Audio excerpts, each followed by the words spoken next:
ರಾಜಾರೋಷವಾಗಿ ರಾಜನ ತರ ಜೀವನ ಬದುಕದವರು ಅಂದ್ರೆ ಅವರೇ ಅಂತ ನಾನ್ ಕೇಳ್ಪಟ್ಟೆ. ಹೌದು ಸರ್. ಅಂದ್ರೆ ಒಂದು ನಾಟಕಕ್ಕೇನೆ ಆಗಿನ ಟೈಮಲ್ಲಿ ಕ್ಯಾರವನ್ ಇಟ್ಕೊಂಡು ಬದುಕ್ತಾರೆ. ಹೌದು ಸರ್, ಇವತ್ತಿಗೂ ಇದೆ ಅವ್ರ ಹೆಸರಲ್ಲಿ. ನಾವು ಹಂಗೆ ಇಟ್ಟಿದ್ದೀವಿ ಅದನ್ನ.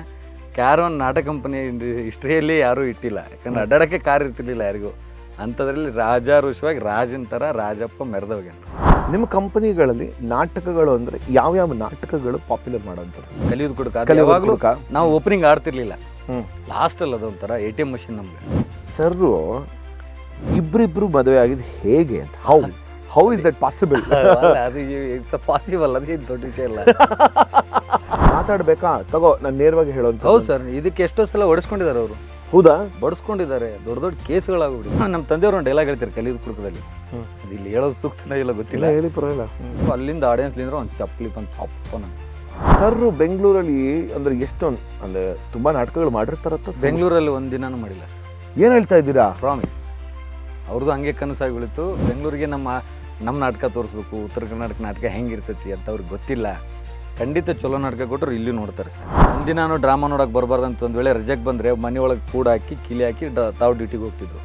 ನಿಮ್ ಡ್ರಾಮಾ ತೋರಿಸ್ತಾನೂ ಇರಲಿಲ್ಲ. ಅಯ್ಯೋ, ಇದೆಂತ ವಿಚಿತ್ರ. ನಾವು ಯಾರೂ ಆ್ಯಕ್ಟರ್ ಆಗಬಾರ್ದು ಅಂತ ನಮ್ಮ ತಂದೆ ಫಿಕ್ಸ್ಡ್.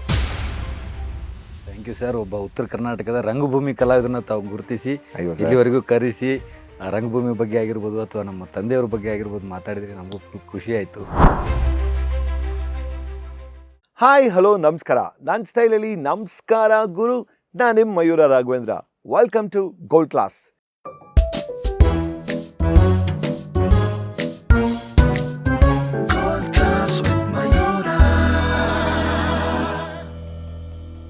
ಇವತ್ತು ಎಂಥ ಒಂದು ದಿವಸ ಅಂತಂದರೆ ವಿಶ್ವ ರಂಗಭೂಮಿ ದಿನ ಅಂತ. ಸೊ ಇದೇನು ಅಂತಂದರೆ ಯಾವುದೂ ಕೂಡ ಪ್ಲ್ಯಾಂಡ್ ಆಗಿರಲಿಲ್ಲ, ಬಟ್ ಅನ್ಎಕ್ಸ್ಪೆಕ್ಟೆಡ್ ಆಗಿ ಇವತ್ತು ವಿಶ್ವ ರಂಗಭೂಮಿ ದಿನದ ದಿವಸ ನನ್ನ ಶೋನಲ್ಲಿ ಇವ್ರಿಗಿನ್ನ ಬೇಕಾ ಮಾತಾಡೋದಕ್ಕೆ ಇವ್ರ ಜೊತೆ ಒಂದು ಸಂದರ್ಶನ ಆಗಿರಬಹುದು ಅಥವಾ ಒಂದು ಪಾಡ್ಕಾಸ್ಟ್ ಆಗಿರ್ಬೋದು. ಎಸ್, ತಾಳಿಕೋಟೆ ಅಂದಿದ ತಕ್ಷಣ ನಮಗೆ ನೆನಪಾಗುವಂಥ ಒನ್ ಆ್ಯಂಡ್ ಓನ್ಲಿ ಯಾರು ಅಂತಂದರೆ ರಾಜು ತಾಳಿಕೋಟೆ ಸರ್. ಅನ್ಫಾರ್ಚುನೇಟ್ಲಿ ಅವ್ರು ಇದ್ದಿದ್ದರೆ, ಅವರು ಬದುಕಿದಿದ್ರೆ ಅವ್ರ ಜೊತೆ ಕೂತು ಒಂದು ಪಾಡ್ಕಾಸ್ಟ್ ಮಾಡೋದಕ್ಕೆ ಎಂಥ ಸುವರ್ಣ ಅವಕಾಶ ನಮಗಾಗ್ತಿತ್ತು. ಬಟ್ ಆದರೂ ಇಟ್ ಈಸ್ ಓಕೆ. ಅವರ ನೆನಪುಗಳನ್ನ ಕರೆಕ್ಟಾಗಿ ಹೊತ್ತು ನಮ್ಮ ಸ್ಟುಡಿಯೋಸ್ಗೆ ತಂದಿರೋಂಥವ್ರು ಯಾರು ಅಂದರೆ ಇವ್ರಿಗಿನ್ನ ಬೇಕಾ? Yes, we have Raju Talikote ಅವರ ಮಗ ಆಗಿರುವಂಥ ಭರತ ತಾಳಿಕೋಟೆ ಸರ್. ನಮಸ್ಕಾರ, ವೆಲ್ಕಮ್ ಟು ದ ಶೋ. ನಮಸ್ಕಾರ ಸರ್. ಎಂಥ ಇವತ್ತೊಂದು ದಿವಸ ಅಂದರೆ, ನಾನು ಈಗ ಬೆಳಿಗ್ಗೆ ಚೆಕ್ ಮಾಡ್ತಿದ್ದೆ, ವರ್ಲ್ಡ್ ಥಿಯೇಟ್ರ್ ಡೇ ಅಂತಿತ್ತು ಇವತ್ತು. ಹೌದು. ಆ್ಯಂಡ್ ಇವತ್ತೊಂದು ಥಿಯೇಟ್ರ್ ಪರ್ಸ್ನಾಲಿಟಿ ನನ್ನ ಜೊತೆ ಶೋನಲ್ಲಿ ಕೂತ್ಕೊಂಡು ಮಾತಾಡ್ತಿದ್ದಾರೆ ಅಂದರೆ ಇಟ್ಸ್ ಆಲ್ ಡಿಸ್ಟೈನ್ಡ್ ಅಂತ ಅನ್ನಿಸ್ತು ಸರ್. Thank you sir. ನಾನು ನಿಮ್ಮ ಮುಖಾಂತರ ನಿಮ್ಮ ವೀಕ್ಷಕರಿಗೆ ಹಾಗೂ ನಮ್ಮ ನಾಟಕ ಕಂಪನಿ ಅಥವಾ ರಂಗಭೂಮಿ ವೀಕ್ಷಕರಿಗೆ ರಂಗಭೂಮಿ ದಿನದ ಶುಭಾಶಯಗಳನ್ನ ಹೇಳ್ತೀನಿ sir. Thank you so much. And so ಹೇಳಿ ಸರ್, ರಂಗಭೂಮಿ ಅಂದಿದ ತಕ್ಷಣ ಏನು ಅನಿಸುತ್ತೆ? ಕೇಳಿದ ತಕ್ಷಣ ನಿಮಗೆ ಬರೋಂಥದ್ದು ಏನು? ತಕ್ಷಣ ಬರುವಂಥದ್ದಂದರೆ ಡ್ರಾಮಾ, ಅದು ಬಿಟ್ಟರೆ ನಮ್ಮಪ್ಪ ರಾಜಪ್ಪ. ಯಾಕಂದ್ರೆ ನಾವೆಲ್ಲ ನಮ್ಮದೆಲ್ಲ ರಂಗಭೂಮಿಯಲ್ಲಿ ತೊಟ್ಲ ಮನೆಯೆಲ್ಲ ಇರ್ತಿರ್ಲಿಲ್ಲ ಅವಾಗ. ನಾಟಕ ಕಂಪನಿಯಲ್ಲೇ ಶೆಡ್ಡು, ಅಲ್ಲೇ ಇರೋದು, ಅಲ್ಲೇ ಬೆಳೆದಿರೋದ್ರಿಂದ ನಮ್ಗೆ ಯಾವಾಗಲೂ ರಂಗಭೂಮಿಯಲ್ಲೇ ತೊಟ್ಲ ಕಟ್ಟಿರೋರು. ಸೊ ಇವತ್ತಿಗೂ ನಾವು ರಂಗಭೂಮಿಯಲ್ಲಿ ಇದ್ದೀವಿ, ಅದು ನಮ್ಗೆ ಖುಷಿ. ರಂಗಭೂಮಿಲಿ ತೊಟ್ಲ ಕಟ್ಟಿದವರು. ಸರಿ, ನೀವು ಹುಟ್ಟಿದ್ದು ಯಾವಾಗ? ಓ ಗಾಡ್, 19 ಡೇಟ್ ಹೇಳ್ಬೇಕಾ? ಇಲ್ಲ, ಡೇಟ್ ಬೇಡ, ಯಾವ ವರ್ಷ ಹೇಳಿ ಸಾಕು. ಗಾಡ್, ಅದೇ ಆಯ್ತಲ್ಲ ಇವಾಗ. ಸರ್ ಆ್ಯಕ್ಚುಲಿ ನನ್ನ ಡೇಟ್ ಆಫ್ ಬರ್ತ್ 15/9/86. 15/9/86 ಅಂದರೆ ಸೆಪ್ಟೆಂಬರ್ 15, 1986. ಸೂಪರ್. ಹುಟ್ಟಿದಲ್ಲಿ ಬಿಜಾಪುರನಾ? ಇಲ್ಲ ಸರ್, ಬೆಳಗಾಂ ಡಿಸ್ಟ್ರಿಕ್ಟ್ ಕಬ್ಬೂರು ಅಂತ. ಬೆಳಗಾಂ ಡಿಸ್ಟ್ರಿಕ್ಟ್ ಕಬ್ಬೂರು. ಅಲ್ಲೇ ನಮ್ಮ ತಂದೆಯವರು ಒಂದು ಬೇರೆ ಡ್ರಾಮಾ ಕಂಪನಿಯಲ್ಲಿ ವರ್ಕರ್ ಆರ್ಟಿಸ್ಟಾಗಿ ಕೆಲಸ ಮಾಡ್ತಾಯಿದ್ರು. ಸೊ ತಂದೆ ತಾಯಿಗೆ ಹುಟ್ಟಿದ್ದು ಚೊಚ್ಚಲ ಮಗ, ಮೊದಲನೇ ಮಗ ನಾನು, ಮೊದಲನೇ ಮಗ. ಸೊ ಪ್ರೇಮ ಅವರಿಗೆ ಹುಟ್ಟಂತ ಮೊದಲನೇ ಮಗ. ಸೊ ಎರಡನೇ ಪ್ರೇಮಗೂ ಮಗು ಇದೆಯಾ? ಮಕ್ಕಳಿದಾರಾ? ಇವಾಗ ಸಣ್ಣವರಿದ್ದಾರೆ. ಗಂಡು ಮಕ್ಕಳಿಲ್ಲ, ಹೆಣ್ಮಕ್ಳಿದ್ದಾರೆ, ಇಬ್ಬರು ಹೆಣ್ಮಕ್ಳಿದ್ದಾರೆ. ಎಷ್ಟು ವಯಸ್ಸು ಸರ್ ಅವರು? ಚಿಕ್ಕವರಿದ್ದಾರೆ ಸರ್, ಇವಾಗ ಹೈಸ್ಕೂಲ್ ಓದ್ತಾ ಇದ್ದಾರೆ, 8th 9th 10th ಈ ಥರ. ಅಲ್ಲ, ಎಂಥ ಒಂದು ಭಾಳ ನನಗೆ ತುಂಬ ಕ್ವಶನ್ಸ್ಗಳು, ಥಾಟ್ಸ್ಗಳು ಬರ್ತಾ ಇದೆ. ಬಟ್ ನೀವೇ ಅದನ್ನು ಎಳೆಯಾಗಿ ಶುರು ಮಾಡೋಣ ಅಂತ ಅಂದ್ಕೊಂಡೆ. ಈಗ ರಾಜು ತಾಳಿಕೋಟೆ ಸರ್ ಅವರು ಆ್ಯಕ್ಚುಲಿ ನಾಟಕಕ್ಕೆ ಅವ್ರ ಎಂಟ್ರಿ ಆಗಿದ್ದು ಯಾವಾಗ? ಅದೊಂಥರ ವಿಚಿತ್ರ ಸರ್. ನಮ್ಮ ತಂದೆಯವ್ರು ಚಿಕ್ಕವರಿದ್ದಾಗ, ಅಂದರೆ ಅವ್ರು ಸಣ್ಣವರಿದ್ದಾಗ 10-11 ವರ್ಷ ಇರ್ಬೋದು ಮೇ ಬಿ ಅವ್ರಿಗೆ. ತಂದೆನೂ ತಾಯಿನೂ ಇಬ್ಬರು ಎಕ್ಸ್ಪೈರ್ಡ್. 11 ವರ್ಷಕ್ಕೆ? 11 ವರ್ಷಕ್ಕೆ. ಅವಾಗ ಎಲ್ಲಿ ಹೋಗ್ಬೇಕು, ಏನು ಮಾಡ್ಬೇಕು ಅಂತ ಗೊತ್ತಿರಲಿಲ್ಲ. ನಮ್ಮ ಊರಲ್ಲಿ ತಾಳಿಕೋಟೆಯಲ್ಲಿ ಕಾಸ್ಕತೇಶ್ವರ ಮಠ ಇದೆ. ಆ ಮಠದಲ್ಲಿ ಈ ಥರ ದಾಸೋಹ, ಸಂಗೀತ ದಾಸೋಹ ಮಾಡುವಂಥ ಮಠ ಅದು. ಅಲ್ಲಿ ಅವರನ್ನು ಹಾಕ್ತಾರೆ ಮಠಕ್ಕೆ. ಸೊ ವರ್ಷಕ್ಕಿಂತ ಇಷ್ಟು ಚೀಲ ಜೋಳ ಗೋಧಿ ಹಿಂಗೆ ಕೊಡ್ಬೇಕನ್ನೋ ಅಲ್ಲಿ ಸಿನಿಯರಿ ಅವ್ರದ್ದು. ತಂದೆ ತಾಯಿ ಅಜ್ಜಿ ತಿರ್ಕೊಂಡ ತಕ್ಷಣ ಅದನ್ನು ಯಾರು ದಾನ ಮಾಡೋರು ಇರಲ್ಲ ಮಠಕ್ಕೆ. ಸೊ ಮಠದಿಂದನೂ ಹೊರಗೆ ಹಾಕ್ತಾರೆ ಅವ್ರನ್ನ. ಅವಾಗ ಸಣ್ಣ ಪುಟ್ಟ ಸಂಗೀತ ಕಲಿತಿದ್ರು, ತಬಲಾ ಗಿಬ್ಲಾ ಮ್ಯೂಸಿಕ್ ಹಾರ್ಮೋನಿಯಮು. ಸೊ ಅಲ್ಲಿಂದ ಕೊಡಲ್ಲಲ್ಲ, ವರ್ಷದ ಏನು ಕೊಡ್ಬೇಕನ್ನೋ ಮಾತು ಹೊರಗೆ ಕೊಡಲ್ಲ ಅಂದ ತಕ್ಷಣ ಅಲ್ಲಿಂದನೂ ಕಳಿಸ್ತಾರೆ. ಅಲ್ಲಿಂದ ಕ್ಲೀನರ್ ಆಗಿ, ಲಾರಿ ಕ್ಲೀನರ್ ಆಗಿ, ಸಪ್ಲೈಯರ್ ಆಗಿ ಎಲ್ಲ ಕೆಲಸ ಮಾಡಿ ಕೊನೆಗೊಂದಿನ ಒಂದು ಡ್ರಾಮಾ ಕಂಪ್ನಿ ಚಿತ್ರಿಗೆ ಅಂತ ಇವತ್ತು ಇದೆ ಆ ಕಂಪ್ನಿ. ಆ ಚಿತ್ರಿಗೆ ಅನ್ನೋ ಕಂಪ್ನಿಯಲ್ಲಿ ಒಬ್ಬ ಸಹಾಯಕ ವರ್ಕರ್ ಆಗಿ ಸೇರ್ಕೋತಾರೆ. ಅಲ್ಲಿಂದ ಅವ್ರದ್ದು ರಂಗಭೂಮಿ journey start. To be honest, ನನಗೆ ಆಲ್ವೇಸ್ ಏನನ್ಸುತ್ತೆ ಅಂತಂದರೆ, ಈ ನಾಟಕಗಳನ್ನ ರಂಗಭೂಮಿನ, ಅಫ್ಕೋರ್ಸ್ ಇದನ್ನೇನೋ ಒಂದು ಸ್ಟೇಟ್ಮೆಂಟ್ ಮಾಡ್ತಿದ್ದೀನಿ ಅಂತಲ್ಲ, ಉತ್ತರ ಕರ್ನಾಟಕದಲ್ಲಿ ಅಲ್ಲಿ ಯಾವ ರೀತಿ ಅವರು ಒಂಥರ ಒಪ್ಕೊಂಡಿದ್ದಾರೆ ಅಂದರೆ ಒಂದು ದೊಡ್ಡ ಪ್ರಮಾಣದಲ್ಲಿ, ಇಲ್ಲಿ ಬೆಂಗಳೂರಿನಲ್ಲಿ ಅರ್ಬನ್ನಲ್ಲಿ ಭಾಳ ಕಮ್ಮಿ. ನಾನು ಆ್ಯಕ್ಚುಲಿ ಹೇಳಂತದ್ದು ಅಲ್ಲಿ ನಾಟಕ ಇಸ್ ಬಿಗರ್ ದೆನ್ ಸಿನಿಮಾ ಅಂತಾನೆ ಅನ್ಸಲ್ಲ ಸರ್. ಹೌದು, ಈ ಮಾತು ನಿಜ. ಯಾಕಂದ್ರೆ ನಾನು ನಿನ್ನೆ ತರ ನಮ್ಮ ಫ್ರೆಂಡ್ಸ್ಗೆಲ್ಲ ಮಾತಾಡ್ತಾ ಇದ್ದೆ. ಸರ್ ನಾವು ಆ್ಯಕ್ಚುಲಿ 150 ರೂಪಾಯಿ ಕೊಟ್ಟು ನಮ್ಮಂಥ ದರಿದ್ರ ನನ್ನ ಮಕ್ಕಳನ್ನ ನೋಡ್ತಾರೆ ಅಂದರೆ ನಿಜವಾಗ್ಲೂ ಅವ್ರ ದೇವರು. ಇವತ್ತು ಯಾವುದೇ ದೊಡ್ಡ ದೊಡ್ಡ ಸ್ಟಾರ್ಗಳು ಸಿನಿಮಾ ಬಂದರೆ ಒಂದು ವಾರ, ನೆಕ್ಸ್ಟ್ ಫ್ರೈಡೇಗೆ ಅದು ಇರಲ್ಲ, ನೆಕ್ಸ್ಟ್ ಫ್ರೈಡೇಗೆ ಇರಲ್ಲ. ಬಟ್ ನಮ್ಮ ಡ್ರಾಮಾ ಒಂದೇ ಡ್ರಾಮಾ, ನೋ ಚೇಂಜಸ್ಸು, ತಿಂಗಳಾನಟ್ಲೆ, 1 ತಿಂಗಳು 2 ತಿಂಗಳು ಡೈಲಿ 2-3 ಶೋ ನಡೀತಾವೆ. ಅಂದರೆ ನಿಜವಾಗ್ಲೂ ರಂಗಭೂಮಿ ಏನು ನೋಡಿ ಉಳಿಸಿ ಬೆಳೆಸ್ತಾ ಇದ್ದಾರಲ್ಲ ಅವ್ರು ನಮ್ಮ ಪಾಲಿಗೆ ದೇವರು ಸರ್. ಬಟ್ ಒಂದು ವಿಷಯ ಹೇಳಿ, ಆ ಥರ ಇರೋವಂಥದ್ದು ಅಲ್ಲಿ ಇಲ್ಲಿ ಯಾಕಿಲ್ಲ ಅಂತ. ಅದೇ ಸರ್ ಒಂದೊಂದ್ಸರಿ ವಿಚಿತ್ರ. ನಾನು ನಮ್ಮ ತಂದೆಯವ್ರ ರಗಡೆ ಭಾಳ ಪ್ರಯತ್ನ ಮಾಡಿದ್ವಿ ಇದ್ದಾಗ, ಬೆಂಗಳೂರಲ್ಲಿ ಮಾಡೋಣ ತೋರಿಸೋಣ. ಯಾಕಂದರೆ ಸುಮಾರು ಕಂಪ್ನಿಗಳು ಬಂದೋಗಿರ್ತಾವೆ, ಅದರಲ್ಲಿ ಕಂಪ್ನಿ ಹೆಂಗಿದೆ ಅಂತ ಇಲ್ಲಿ ಜನರಿಗೆ ಗೊತ್ತಿಲ್ಲ. ಸೊ ಆ ಥರ ಕಂಪ್ನಿ ಮಾಡೋಣ ಭಾಳ ಟ್ರೈ ಮಾಡಿದ್ವಿ, ಅದು ಆಗಲಿಲ್ಲ. ಇವತ್ತಿಗೂ ಆಗ್ತಾಯಿಲ್ಲ. ಎಷ್ಟೋ ನಮ್ಮ ಗೆಳೆಯರನ್ನ ಕೇಳ್ತೀನಿ, ಯಾವ್ದಾರು ಬರೀ ಪ್ಲೇಸ್ ಇದ್ರೂ ಕೊಡ್ರೋ, ನಂಗೆ 100/100 ಲಾಸು ಪ್ರಾಫಿಟ್ ನಾನು ನೋಡ್ಕೋತೀನಿ, ನಂಗೆ ಬರೀ ಪ್ಲೇಸ್ ಇದ್ದರೆ ತೋರಿಸಿ, ನಾಟಕ ನೋಡುವಂಥ ಕರ್ನಾಟಕ ಜನ ಇರುವಂಥ ಪ್ಲೇಸ್ ಇದ್ದರೆ ಅಂತ. ನಮ್ಮ ಸೈಡ್ ಜನ ನಿಜ ಸರ್ ಸಿನಿಮಾ ಕಮ್ಮಿ ನೋಡೋದು. ಡ್ರಾಮಾ ಅಂದ್ರೇನು 1, 2, 3, 10 ಡ್ರಾಮಾಗಳು ಒಂದೇ ಊರಲ್ಲಿ ಇರ್ತವೆ. ಈ ಸಿನಿಮಾ ಲೈಕ್ ಹೆಂಗೆ ಬೆಂಗಳೂರಲ್ಲಿ ಒಂದು 100 ಥಿಯೇಟ್ರ್ ಇದೆ, ಆ ಥರ ಒಂದೇ ಸಣ್ಣ ಹಳ್ಳಿ ಸರ್. ಒಂದು ಹಬ್ಬ ಅಂದ್ರೆ ಒಂದು 10,000 ಜನಸಂಖ್ಯೆನೂ ಇರಲ್ಲ ಊರಲ್ಲಿ. ಅಂಥ ಊರಲ್ಲಿ ನಾವು 4-5 ಕಂಪ್ನಿ ಹಾಕಿ ಅಷ್ಟರ ಹೊಟ್ಟೆ ತುಂಬ ಊಟ ಮಾಡ್ಕೊಂಡು ಬರ್ತೀವಿ. So you mean to say ಈಗ ಒಂದು ಸರ್ ಬಿಜಾಪುರದಲ್ಲಿ ಯಾವುದೋ ಒಂದು ಊರ ಹೆಸರು ಹೇಳ್ತೊಳಿ ಸರ್, ಒಂದಾದ್ರು ಸುಮ್ಮನೆ ಎಕ್ಸಾಂಪಲ್ ಜಮಖಂಡಿ ಬಾಗಲಕೋಟೆ ಡಿಸ್ಟಿಕ್. ಈಗ ಜಮಖಂಡಿ ಅನ್ನೋ ಊರಲ್ಲಿ ತಗೊಂಡ್ರೆ ಈಗ ನಿಮಗೆ ದಿನನಿತ್ಯವೂ ನಾಟಕ ನಡೆಯುತ್ತೆ. ದಿನನಿತ್ಯ ಸರ್, ದಿನನಿತ್ಯ 2 ಶೋ ಇರ್ತಾವೆ. ಮಳೆಗಾಲಲ್ಲಿ ಅಂದರೆ ಆಫ್ಟರ್ ಜೂನ್ 2 ಶೋ, ಮಧ್ಯಾಹ್ನ 3 ಗಂಟೆಗೆ, ರಾತ್ರಿ 6 ಗಂಟೆಗೆ, 9, 9:30, 10 ಗಂಟೆಗೆ ಕ್ಲೋಸು. ಬಟ್ ಸೀಸನಲ್ಲಿ ಜಾತ್ರೆ ಟೈಮಲ್ಲಿ 4 ಶೋ ಇರ್ತವೆ ಪರ್ ಡೇ. ಮಧ್ಯಾಹ್ನ 3, 6, 12, ರಾತ್ರಿ 9, ಮಧ್ಯರಾತ್ರಿ 12 ಗಂಟೆ, 3-4 ಬಿಡುತ್ತೆ. ಒಂದು ನನಗೆ ಯಾವ ರೀತಿ ತಲೆ ಓಡ್ತಿದೆ ಅಂದರೆ, ಈಗ ಓಕೆ ಎಷ್ಟು ಜನ ತೊಗೊಂಡ್ರು ಒಂದು ಸಿಟಿ ಅಷ್ಟು ಜನ ಇಲ್ಲದೆ ಇರ್ಬೋದು, ಒಂದು ಹಳ್ಳಿಲೇನೋ ಒಂದು ಸ್ವಲ್ಪ ಕಮ್ಮಿ ಜನನೇ ಇರ್ತಾರೆ ಅಂತ. ನೀವು ದಿನನಿತ್ಯ ಅಂದರೆ ಈಗ ಒಂದು ನಾಟಕ ಮಂಡಳಿ ಬಂತಂದ್ರೆ ಎಷ್ಟೊಂದು 20 ದಿವಸ 1 ತಿಂಗಳು ಇರ್ಬೋದು ಅಥವಾ ಹೆಂಗಿರ್ತಾರೆ? ಒಂದೊಂದು ಊರಲ್ಲಿ 6 ಮಂತ್ಸ್ ಇದೀವಿ, ಒಂದೊಂದು ಊರಲ್ಲಿ ದೊಡ್ಡ ಸಿಟಿ ಗುಲ್ಬರ್ಗ, ಬಿದರ್, ಆಮೇಲೆ ಬೆಳಗಾಂ ಅಂತ ಜಿಲ್ಲೆಗಳಲ್ಲಿ 1 ಇಯರ್ ಇದೀವಿ. 1 ಇಯರ್ ಎಲ್ಲಿ ಉಳ್ಕೊಂತೀರಾ? ಉಳ್ಕೋದೆಲ್ಲ ಅಲ್ಲೇ ಡ್ರಾಮಾ ಥಿಯೇಟ್ರಲ್ಲೇ ಎಲ್ಲ ವ್ಯವಸ್ಥೆ ಮಾಡಿರ್ತೀವಿ. ಸೊ ಲಿಟ್ರಲಿ ಈಗ ಸರ್ ನೀವು ಮದುವೆ ಆಗಿದ್ದೀರಲ್ಲ? ಹೌದು ಸರ್. ಯಾಕೆ ಕೇಳಿದ್ರೆ ಈಗ ನೀವು ಫ್ಯಾಮಿಲಿ ಬಿಟ್ಟು 6 ಮಂತ್ಸ್ ಹೋಗ್ಬೇಕು, ಹಿಂಗೆ ಏನು ಯೋಚನೆ ಮಾಡ್ತಿದ್ದೀನಿ? ಇಲ್ಲ, ಹಂಗೆ ಹೋಗಲ್ಲ. 6 ಮಂತ್ ಕಂಟಿನ್ಯೂಸ್ ಆಗಿ ಒಂದು ಡ್ರಾಮಾ 1 ತಿಂಗಳು 2 ತಿಂಗಳು ಆದ್ಮೇಲೆ ಡ್ರಾಮಾ ಚೇಂಜ್ ಮಾಡ್ತೀವಿ. Depend upon collection. ನಮ್ಗೆ ಡೈಲಿ ಇಂತಿಷ್ಟು ಖರ್ಚಿರುತ್ತೆ, 10,000ನೋ 20,000ನೋ. ಆ ಖರ್ಚಿಗಿಂತ ಕಲೆಕ್ಷನ್ ಕಡಿಮೆ ಆದರೆ ಲೈಕ್ ಸಿನಿಮಾ ಹೆಂಗೆ ಬೇರೆ ಹೀರೋ ತೊಗೊಂಬಂದು ಬೇರೆ ಸಿನಿಮಾ ಹಾಕ್ತಾರೆ, ಹಂಗೆ ನಾವು ಬೇರೆ ಡ್ರಾಮಾ ಚೇಂಜ್ ಮಾಡ್ತೀವಿ, ಮತ್ತೆ ರಿಕವರ್. ಅಲ್ಲ, ನಾನು ಹೇಗೆ ಯೋಚನೆ ಮಾಡ್ತಿದ್ದೆ ಅಂದರೆ, ಈ ಥರ ಒಂದು ಜಮಖಂಡಿ ಅನ್ನುವಂಥ ಒಂದು ಊರಲ್ಲಿ ಅಂತಾನೆ ತಗೊಳ್ಳೋಣ, ಪ್ರತಿನಿತ್ಯವೂ ಇತ್ತು ಅಂದರೆ ಒಂದು 6 ತಿಂಗಳು ಇತ್ತು ಅಂದರೆ ಅಂಥ ಊರಲ್ಲೂ ಒಂದು 6 ತಿಂಗಳು ಜಮಖಂಡಿಯಲ್ಲಿ ಅಂತ ಸಿಟಿಗಳಲ್ಲಿ 6 ತಿಂಗಳು ಮಾಡಿದ್ವಿ ಸರ್. ಫುಲ್ ಹೌಸ್ ಆಗುತ್ತಾ ಶೋ? ಸರ್ ಪೀಕ್ ಡೇ ಇರೋದ್ರಿಂದ, ಮಳೆಗಾಲ ಇರೋದ್ರಿಂದ ಶನಿವಾರ ರವಿವಾರ ಮಾತ್ರ ಕಂಪಲ್ಸರಿ ಹೌಸ್ಫುಲ್. ಶನಿವಾರ ಭಾನುವಾರ. ಇನ್ನು ಉಳ್ಕಾದ ದಿವಸ ನಮ್ಮ ಖರ್ಚಿಗೆ, ಅಂದರೆ ಆ ಪೇಮೆಂಟ್ಗೋ ಅದಕ್ಕೋ ಇದಕ್ಕೋ ಲೆವೆಲ್ ನಾವು ಯಾರನ್ನೂ ಕೇಳಂಗಿಲ್ಲ, ಕೊಡಂಗಿಲ್ಲ, ಆ ಥರ ಇರುತ್ತೆ. ನಾನು ಕೇಳ್ಪಟ್ಟಿರೋ ಹಾಗೆ ಈಗ ತಾಳಿಕೋಟಿ ನಾಟಕ ಮಂಡಳಿ ತಾನೆ, ಕರೆಕ್ಟ್ ತಾನೆ ಹೆಸರು? ಶ್ರೀ ಗುರು ಖಾಸ್ಕತೇಶ್ವರ ನಾಟ್ಯ ಸಂಘ ತಾಳಿಕೋಟಿ. ಓಕೆ ಫೈನ್, ತುಂಬ ಉದ್ದ ಆಯಿತು, ನಾನು ತಾಳಿಕೋಟಿ ಸಂಘ ಅಂತ ಹೇಳ್ತೀನಿ ಲಾಸ್ಟಲ್ಲಿ. ಇಲ್ಲ, ಅವ್ರು ಆ ಮಠದಲ್ಲಿ ಹೇಳಿದ್ನಲ್ಲ, ತಂದೆಯವ್ರ ಮಠದಲ್ಲಿ ಏನು ಕಲ್ತರು, ಆ ಮಠದ ಹೆಸರು, ಗುರುಗಳ ಹೆಸರು ಶ್ರೀ ಗುರು ಖಾಸ್ಕತೇಶ್ವರ ಅಂತ. ಸೊ ಅದನ್ನೇ ಅವರು ತಾವು ವೈಯಕ್ತಿಕವಾಗಿ ಮುಸ್ಲಿಮ್ಸ್ ಇದ್ದರೂ ಕೂಡ ಅದನ್ನು ಯಾವುದೂ ಲೆಕ್ಕಕ್ಕೆ ಇಡದೆ ಇವತ್ತಿಗೂ ಅದನ್ನೇ ಹೆಸರಿಟ್ಟು ಇವತ್ತಿಗೂ ಆ ಸಂಸ್ಥೆ ಹಂಗೆ ನಡೀತಾ ಇದೆ. ಅವರಿದ್ದರು. That's a very good point ನೀವು ತೊಗೊಂಡು ಬಂದಿದ್ದು. ಈಗ ಅವ್ರು ಹೇಳಿದ್ರೆ ಮುಸ್ಲಿಮ್ಸ್ ಇದ್ದು ಕೂಡ ಇಲ್ಲಿ ಅಂತ, ಈ ಮುಸ್ಲಿಮ್ಸ್ ಇದ್ದರೂ ಕೂಡ ಮಠಕ್ಕೆ ಸೇರಿಸ್ಕೊಂಡ್ರಾ? ಹೌದು ಸರ್. ಹೆಂಗೆ ಸೇರಿಸ್ಕೊಂಡ್ರು? ಇಡೀ ನಾನು ನೋಡಿದ ಪ್ರಕಾರ ಕರ್ನಾಟಕದಲ್ಲಿ ಎಲ್ಲೂ ನೋಡಿಲ್ಲ ಆ ಥರ. ಹಾ. ನಮ್ಮ ತಾಳಿಕೋಟೆಯಲ್ಲಿ ಹ್ಮ್. ಮಠ ಮಸೀದು ಎರಡದು ಒಂದೇ ಗೋಡೆ. ಒಂದೇ ಗೋಡೆ.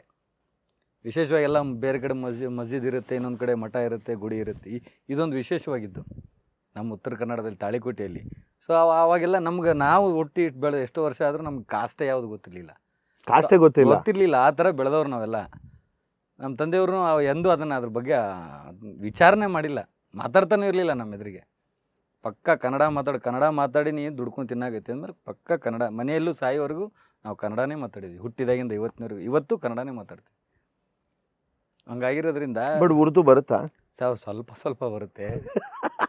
ಜಾಸ್ತಿ ಅಂದರೆ ಹಿಂದಿ ನಾರ್ಮಲ್ ಆಗಿ ಹಿಂದಿ ಅಷ್ಟು. ಉರ್ದು ಅಂತೂ ಬರೋದೇ ಇಲ್ಲ. ನಮ್ಮನ್ನೆಲ್ಲ ಮಠದಲ್ಲಿ ಬೆಳೆಸಿಬಿಟ್ರು ಅವಾಗ. ಅವ್ರದ್ದು ಪರಿಸ್ಥಿತಿ ಕಷ್ಟ. ಹೊಸದಾಗಿ ಮದುವೆ ಆಗಿದ್ರು, ನಾವು ಬೇರೆ ಎಲ್ಲ ಉಟ್ಕೊಂಡ್ಬಿಟ್ಟಿದ್ವಿ, ಇನ್ನೂ ದುಡಿಯೋವಂಥ ಕಷ್ಟದ ಪರಿಸ್ಥಿತಿ ಇತ್ತು. ಸೊ ಒಂದು ಆಶ್ರಮದಲ್ಲಿ ನಮ್ಮನ್ನು ಬೆಳೆಸಿದ್ದಾರೆ.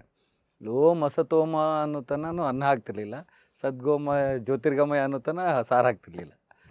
ಸೊ ಹಿಂಗಾಗಿ ನಾವು ಮಠದಲ್ಲೇ ಬೆಳೆದಿರೋದ್ರಿಂದ ಆಶ್ರಮದಲ್ಲಿ ನಮ್ಗೆ ಅದು ಯಾವತ್ತೂ ಕಂಡೇ ಬಂದಿಲ್ಲ ಸರ್. ನೋಡಿ, ನಾನು ರಾಘವೇಂದ್ರ ಪರಂ ಭಕ್ತ, ಗೊತ್ತಾಯ್ತು, ನೋಡಿದೆ. ಆಂಜನೇಯ ನನ್ನ ಕೊಳ್ಳಲಿದ್ದಾನೆ. ನಾನು ಕಿವಿ ಚುಚ್ಕೊಂಡು ಗೋಲ್ಡ್ ಹಾಕೊಂಡು ಅಡ್ಡಾಡ್ತಾ ಇದ್ದೀನಿ. ಸೊ ನನಗೆ ಯಾವತ್ತೂ ಅದ್ರದ್ದು ನಮ್ಮ ಕಲಾವಿದ್ರು ಫಸ್ಟ್ ಆಫ್ ಆಲ್ ಕಾಸ್ಟೇಜೇ ಇಲ್ಲ. ನಿಜ, ಕಲೆಗೆ ಕಲಾವಿದ್ರಿಗೆ ಯಾವ ಉತ್ತರ ಕರ್ನಾಟಕದಂತೂ ಅದು ಮೊದಲೇ ಇಲ್ಲ. ಇತ್ತೀಚೆಗೆ ಅವೆಲ್ಲ ರಾಜಕಾರಣಗಳ ವತಿಯಿಂದ ಇವಿಂದ ಕೇಳ್ಪಡ್ತಾ ಇದ್ವಿ ಇದನ್ನು. ನಾವು ಮುಂಚೆ ಅದು ಕೇಳೇ ಇಲ್ಲ. ನಾವು ನಿಮ್ಮ ಕಾಸ್ಟ್ ಯಾವುದಂದ್ರೆ ವಿಚಾರ ಮಾಡಿ ಒಂದು 10 ಸಲ ವಿಚಾರ ಮಾಡಿ ಹೇಳ್ತಿದ್ವಿ ನಾವು. ಈ ಬಶೀರಿಂದ ಭರತ್ ಯಾವಾಗ ಆಗಿದ್ದು? ಇದು ಮುಸ್ಸಂಜೆ ಮಹೇಶ್ ಅವರು ಕೊಟ್ಟಿರೋ ಹೆಸರು. ಫಸ್ಟ್ 2018ರಲ್ಲಿ ಜಿಂದಾ ಅನ್ನೋ ಒಂದು ಮೂವಿ ಮಾಡಿದೆ ಅವ್ರದ್ದು. ಅದೊಂದು ಖಳನಾಯಕನ ರೂಲು, ಒಂದು 5 ಜನ ವಿಲನ್ಸ್, ಅದರಲ್ಲಿ ನಾನೊಬ್ಬ. ಅವರು ನಂಗೆ ಟೈಟಲ್ ಕಾರ್ಡಲ್ಲಿ ನಿಂದು ಏನೋ ಹೆಸರು ಬರ್ಬೇಕಂತ ಬಶೀರ್ ತಾಳಿಕೋಟೆ ಅಂತ ಬರಲಿ ಸರ್ ಅಂದೆ. ಬೇಡ, ಚೆನ್ನಾಗಿಲ್ಲ, ಸೌಂಡ್ ಮಾಡ್ತಾ ಇಲ್ಲ ಅಂದರು. ಸರ್ ನೀವೇ ಒಂದು ಸೆಲೆಕ್ಟ್ ಮಾಡಿ ಅನ್ನೋ 1-2 ಕೊಟ್ಟರು. ಅದರಲ್ಲಿ ಭರತ್ ರಾಜ್ ಅಂತ ಅವ್ರು ಫೈನಲ್ ಮಾಡಿದರು. ಭರತ್ ನೀನು, ರಾಜ್ ನಿಮ್ಮಪ್ಪ. ಸೊ ಮಹೇಶ್ ಸರ್ ಕೊಟ್ಟಂತ ಹೆಸರು ಅದು ಭರತ್. ರಾಜ್ ಸರ್ದು ಒರಿಜಿನಲ್ ಹೆಸರು ರಾಜ್ ತಾಳಿಕೋಟೆ. ರಾಜೇ ಸಾಬ್. ಎಲ್ಲರೂ ಪ್ರೀತಿಯಿಂದ ರಾಜಾ ರಾಜು ಆಗಿ ಉಳಿತು. ಓಕೆ, ಕಮಿಂಗ್ ಬ್ಯಾಕ್, ಅವರೊಂದು ಡ್ರೈವರು, ಕ್ಲೀನರು, ಇವೆಲ್ಲ ಆ ಜರ್ನಿ ಆಯಿತು. ಸೊ ಐ ಆಮ್ ಶ್ಯೂರ್ ಅವ್ರ ಜೀವನದಲ್ಲಿ ಯಾರೋ ಒಬ್ರು ಒಂದು ವ್ಯಕ್ತಿ ಇರ್ತಾರೆ, ಓಕೆ ಇವ್ರು ನಾಟಕಕ್ಕೆ ಇಂಟ್ರೊಡ್ಯೂಸ್ ಮಾಡಿದವರು ಅಂದ್ರೆ. ಅವ್ರಿಗೆ ಯಾರು ಸರ್? ಹೌದು ಸರ್, ಅವರು ಒಂದು ಚಿತ್ರಗಿ ಕಂಪನಿಯಲ್ಲಿ ಶಾಸ್ತ್ರಿಗಳಂತಿದ್ರು. ಆ್ಯಕ್ಚುಲಿ ಅವ್ರು ಡೈಲಿ ಟಿಕೆಟ್ ಹರಿತಿದ್ರು, ಗೇಟ್ ಮಣ್ಣು ಕಸ ಹೊಡೆಯೋದು ಅದೆಲ್ಲ. ಟಿಕೆಟ್ ಹರಿದು ಕಳಿಸ್ಬೇಕಾದ್ರೆ ಡೈಲಿ ನಾಟಕ ನೋಡಿ ಅವ್ರಿಗೆ ಬಾಹೇಟ್ ಆಗ್ಬಿಟ್ಟಿದೆ. ಒಂದು ದಿವಸ ಆ್ಯಕ್ಟ್ರ್ ಇಲ್ಲ, ಆ್ಯಕ್ಚುಲಿ ಮಾಡುವಂಥ ಕ್ಯಾರೆಕ್ಟರ್ ಮಾಡುವಂಥವ್ನಿಲ್ಲ. ಆಗ ಡ್ರಾಮಾ ಮಾಡೋರಂತಿಲ್ಲ, ಡ್ರಾಮಾ ಬಂದೇ ಮಾಡಬೇಕು. ಅದಕ್ಕೆ ಹಂಗೆ ವಿಚಾರ ಮಾಡ್ತಿರುವಾಗ ಮಾಲಕರಿಗೆ ಇವರು ಕೇಳಾರ, ನಾ ಮಾಡ್ಲೇನ್ರಿ ಮಾಲಕರ ಅಂತ. ನೀ ಮಾಡ್ತೀಯ ಅಲ್ಲೇ ರಾಜ ಅಂತ. ಮಾಡ್ತೀನಿ ರೀ, ನಾ ದಿವಸ ನಿಂತು ಗೇಟಿಗೆ ನಿಂತು ಕೇಳೀನಿ, ಪಕ್ಕ ಮಾಡ್ತೀನಿ ಅಂದ್ಕಲೆ. ಅವತ್ತು ಫಸ್ಟ್ ಟೈಮ್ ಮಾಡಿಸಿದ್ದು, ಒಂದು ಡೈಲಾಗ್ ಬಿಡ್ದಂಗೆ ಮಾಡಿದ್ದಾರೆ ಅವತ್ತು. ಸೊ ಅಲ್ಲಿಂದ ಅವ್ರದ್ದು ಗೇಟ್ ಕೀಪರ್ ಮುಗಿಸಿ ಅಲ್ಲಿಂದ ಪ್ರಮೋಷನ್. ನೀವು ಹಿಂದಿ ಸಿನಿಮಾಗಳು ನೋಡೋ ಅಭ್ಯಾಸ ಇದೆಯಾ? ಸಿಕ್ಕಾಪಟ್ಟೆ ನೋಡ್ತೀನಿ ಸರ್. ಹಳೇದು ನೋಡ್ತೀನಿ ಸರ್. ಹಳೇದ್ರಲ್ಲಿ ಒಂದು ಸ್ವರ್ಗ ಅಂತ ಒಂದು ಸಿನಿಮಾ ಬಂತು, ನಮ್ಮ Rajesh Khanna and Govinda. Super favourite movie sir ಅದು. ನೋಡಿದ್ರಾ? Goose bumps. ಈ ಸಿನಿಮಾ ಕನೆಕ್ಟ್ ಮಾಡ್ಕೊಳ್ಳಲ್ಲ ಯಾರಿಗೆ ಐಡಿಯಾನೇ ಇಲ್ಲ. ಹೌದು, ನನಗೆ ನೀವು ಆ ಸೀನ್ ಹೇಳ್ತಿದ್ರೆ ನನ್ನ ಕಣ್ಣೆದುರುಗಡೆ ಅದೇ ಬಂದಿದ್ದು. ಅಂದ್ರೆ ಗೋವಿಂದ ಅವರು ಆ ಕಡೆ ಒಂದು ಕ್ಲೀನರ್ ವಾಟ್ ಎವರ್ ಹೆಲ್ಪರ್ ಆಗಿರ್ತಾರೆ. ಇವ್ರು ಯಾರೋ ಒಬ್ರು ಬಂದು ನಾಟಕ ಮಾಡ್ತಿರ್ಬೇಕಾದ್ರೆ ನಕ್ ಬಿಡ್ತಾರೆ. ಆ ಡೈರೆಕ್ಟರ್ ಕರೀತಾರೆ, ಯಾಕೆ ನಗ್ತಾ ಇದೆಯಾ ಅಂತ ಕೇಳ್ತಾರೆ. ಇಲ್ಲ ಅಂತ ಹೇಳು, ಇಲ್ಲ ನೀನ್ ಯಾಕೆ ಮಾಡಕ್ಕಾಗತ್ತಾ ಅಂತ ಹೇಳ್ತಾರೆ. ಮಾಡ್ತಾನೆ ಸರ್ ಅವತ್ತು. ಹಂಗೆ ಆಗಿರೋದು ಅವ್ರು. God, what a film, what a scene. ಹೌದು ಸರ್, ಸೂಪರ್. ನಾನು ಆಕ್ಚುಲಿ ಗೊತ್ತಿರುತ್ತೋ ಇಲ್ವೋ ಅನ್ಕೊಂಡು ಬೇಡ ಅಂತ ತೆಗಿಯೋಣ ಅಂತ ಅನ್ಕೊಂಡೆ. ಪಕ್ಕ ನೀವೇನ್ ನೋಡ್ತಿರ್ತೀರ ನನ್ನ ತಲೆಯಲ್ಲಿ ಓಡ್ತಾ ಇರುತ್ತೆ. ಸೂಪರ್, ಸಖತ್. ಸೇಮ್ ಅದೇ ತರ ಸೀನ್ ಅನ್ಸ್ತು ನನಗೆ. ಹೌದು ಸರ್, ಅಂತ ಬೇಜಾನಾಗಿದೆ ಅವ್ರ ಲೈಫಲ್ಲಿ. ಆದರೂ ಕೂಡ ಅವರು ಅಲ್ಲಿಂದ ದುಡಿತಾ ಮತ್ತೆ ಕೆಲವು ನಮ್ಮ ಮಮ್ಮಿಯವ್ರ ಕಂಪ್ನಿಗೆ ಹೋದ್ರು. ನಮ್ಮ ಮಮ್ಮಿಯವರು one of the drama company owner ಮಗಳು. ಆ ಕಂಪನಿಗೆ ಕೆಲಸಕ್ಕಂತ ಹೋದಾಗ ಅಲ್ಲಿ ಮಾಲೀಕರ ಮಗಳನ್ನೇ ಪಟಾಯಿಸಿ ಲವ್ ಮಾಡಿ ಮದುವೆ ಆಗಿ ಲವ್ ಆಗಿರೋ ವಿಷಯ ಆಗಿದೆ. ಸೊ ಅಂದ್ರೆ ಈಗ ಆ ಒಂದು ನಾಟಕ ಕಂಪನಿಗೆ ಈಗ ಸೇರ್ಕೊಂಡ ಮೇಲೆ that initial first few years ಎಷ್ಟು ವರ್ಷದವರೆಗೂ ಅಂದ್ರೆ ಈ ವಾಸ್ ಜಸ್ಟ್ ಬೇರೆ ಬೇರೆ ಪಾತ್ರಗಳಲ್ಲಿ ಮಾಡ್ತಾನೆ ಬೆಳೀತಾ ಬಂದ್ರ? ಹೌದು, ಬೇರೆ ಪಾತ್ರಗಳು. ಆಮೇಲೆ ಅವರು ಚಿಕ್ಕ ವಯಸ್ಸಾಗಿದ್ರು, ಅವ್ರಿಗೆಲ್ಲ ಮುದುಕನ ಪಾತ್ರನೇ. ಅಯ್ಯೋ, ಯಾಕೆ? ಮುದುಕರೇ ಇರ್ತಿರ್ಲಿಲ್ಲ ಜಾಸ್ತಿ, ಹೋಗ್ಬಿಡೋರೆಲ್ಲ ವಯಸ್ಸಾಯ್ತಂತ ಮನೆಗೆ. ಸೊ ಮುದುಕರ ಪಾಲ್ಟ್ ಅವ್ರಿಗೆ ಅವಾಗಿಂದನೇ ಮುದುಕರ ಪಾಲ್ಟ್ ಸ್ಟಾರ್ಟು. ಸೊ ಅವಾಗ ವಾಡಿಕೆನೇ ಇತ್ತು ಹಂಗೆ. ಫಸ್ಟ್ ಮುದುಕರದು ಪೀಸು ಚಲೋ ಪಾಲ್ಟ್ ದೊಡ್ಡವ್ರದ್ದು ಮಾಡ್ರಿ, ಆಮೇಲೆ ಹೀರೋ ವಿಲನ್ ಮಾಡಕ್ರಂತೇಳಿ ವಾಡಿಕೆನೇ ಹೆಂಗಿತ್ತು. ಮೊದಲು ಇಂಥವು ಕ್ಯಾರೆಕ್ಟರ್ ಕೊಡ್ತಿದ್ರು. ಇವಾಗ ನೀವೆಲ್ಲ ಚೆಂದ ಮಾಡಿರಂದ್ರೆ ನೆಕ್ಸ್ಟ್ ಮುಂದೆ ಬೇರೆ ಕ್ಯಾರೆಕ್ಟರ್ಗಳಿಗೆ ಪ್ರಮೋಷನ್. ವಾವ್. ಆಮೇಲೆ ಇದು ಈ ಗ್ಯಾಪಲ್ಲಿ ಮಾಡ್ತಾ ಇವರು ಅಂದರೆ ಯಾವಾಗ ಒಂದು ಈ ಪಾತ್ರಗಳು ಚಿಕ್ಕ ಚಿಕ್ಕ ಪಾತ್ರಗಳು ಮಾಡ್ತಾ ದಿ ರಾಜು ತಾಳಿಕೋಟಿ ಅಂತ ಅನ್ಸ್ಕೊಂಡಿದ್ ಯಾವಾಗ ಅಂತ? ಅದು ಸರ್ ಕಮ್ಮತ್ತಿಗೆ ಕಂಪನಿ, ಅಲ್ಲಿಂದ ಬಿಟ್ಟ ಮೇಲೆ ಕಮ್ಮತ್ತಿ ಕಂಪನಿಯಲ್ಲಿ ತಂದೆ ನಮ್ಮ ತಾಯಿ ಇಬ್ಬರು ಜೋಡಿ ಪಗಾರ ಮೇಲೆ ಬುಕ್ ಆದರು. ಸುಮಾರು ಅಲ್ಲೊಂದು 7-8 ವರ್ಷ 10 ವರ್ಷ ವರ್ಕ್ ಮಾಡಿದ್ರು. ಅಷ್ಟರಲ್ಲಿ ಮದುವೆ ಆಗ್ಬಿಟ್ಟಿತ್ತು. ಮದುವೆ ಆಗಿತ್ತು. ಆಫ್ಟರ್ ಮದುವೆನೇ ಅಲ್ಲಿ ಹೋಗಿದ್ದವರು. ಮದುವೆ ಆಗಿ ಎಲ್ಲ ಆಗಿದ್ಮೇಲೆ ನನ್ನ ಮಕ್ಕಳು ಹೆಚ್ಚು ಕಡಿಮೆ ನಾವೆಲ್ಲ ಹುಟ್ಟಿದ ಮೇಲೆ ಅಲ್ಲಿ ಹೋಗಿದ್ರು ಅವರು. 80s 85 80 ಹೋಗಿದ್ರು ಅವರು. ಅಲ್ಲಿ ಹೋದ ತಕ್ಷಣ ಅವ್ರಿಗೆ ಒಳ್ಳೆ ಹೆಸರು, ಮೇನ್ ಕಾಮಿಡಿ ಪಾತ್ರಗಳು ಸಿಗಾಕತ್ವು ಎಲ್ಲ. ಅದಾಯ್ತು. ಅದಾದ್ಮೇಲೆ ಒಂದು ಸೊಸೆ ಹಾಕಿದ ಸವಾಲ್ ಅಂತ ಒಂದು ಡ್ರಾಮಾ ಮಾಡ್ತಿದ್ರು. ಸೊಸೆ ಹಾಕಿದ ಸವಾಲ್ ಇವತ್ತಿಗೂ ಆ ಡ್ರಾಮಾ ನೀವು ಯಾರಿಗೆ ಹೋಗಿ ಕೇಳಿದ್ರು 90s ಚಿಲ್ಡ್ರಸ್ಗಳಿಗೆಲ್ಲ ಸೂಪರ್ ಹಿಟ್. ಹಾ ಪಕ್ಕ ಇದೆ ಸರ್, ನೋಡಿದೀವಿ ಅಂತಾರೆ. ಆ ಡ್ರಾಮಾದಲ್ಲಿ ಅವರೊಂದು ಕುಡುಕನ ಕ್ಯಾರೆಕ್ಟರ್ ಮಾಡ್ತಿದ್ರು. ಶಬಾಷ್. ಸೊ ಅಲ್ಲಿಂದ ಆ ಕ್ಯಾರೆಕ್ಟರ್ನ ಎತ್ಕೊಂಡು ಕಲಿಯೋದು ಕುಡುಕ ಅಂತ ಒಂದು ಡ್ರಾಮಾ ಮಾಡಿದ್ರು. ಅವರೇ ಡೈಲಾಗ್ಸ್ ಬರೆದು ಅವರೇ ಎಲ್ಲ ಮಾಡಿ ಅಲ್ಲಿಂದ ಅದು ಟೇಪ್ ಕ್ಯಾಸೆಟ್ ಆಯ್ತು. Guinness world record.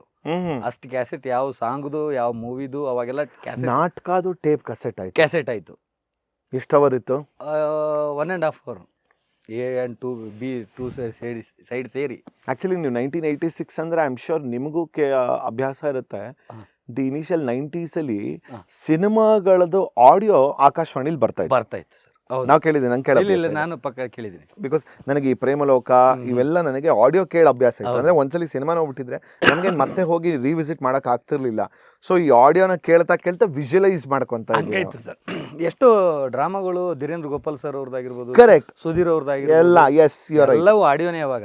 ಸೊ ಅವಾಗ ಆಡಿಯೋ ಇರ್ಲಿ ನಮ್ದು ಒಂದು ಅಂತೇಳಿ ಐ ಥಿಂಕ್ ಸ್ವರ ಸಂಗಮ ಅವಾಗ ಇತ್ತು ಆ ಕಂಪ್ನಿ.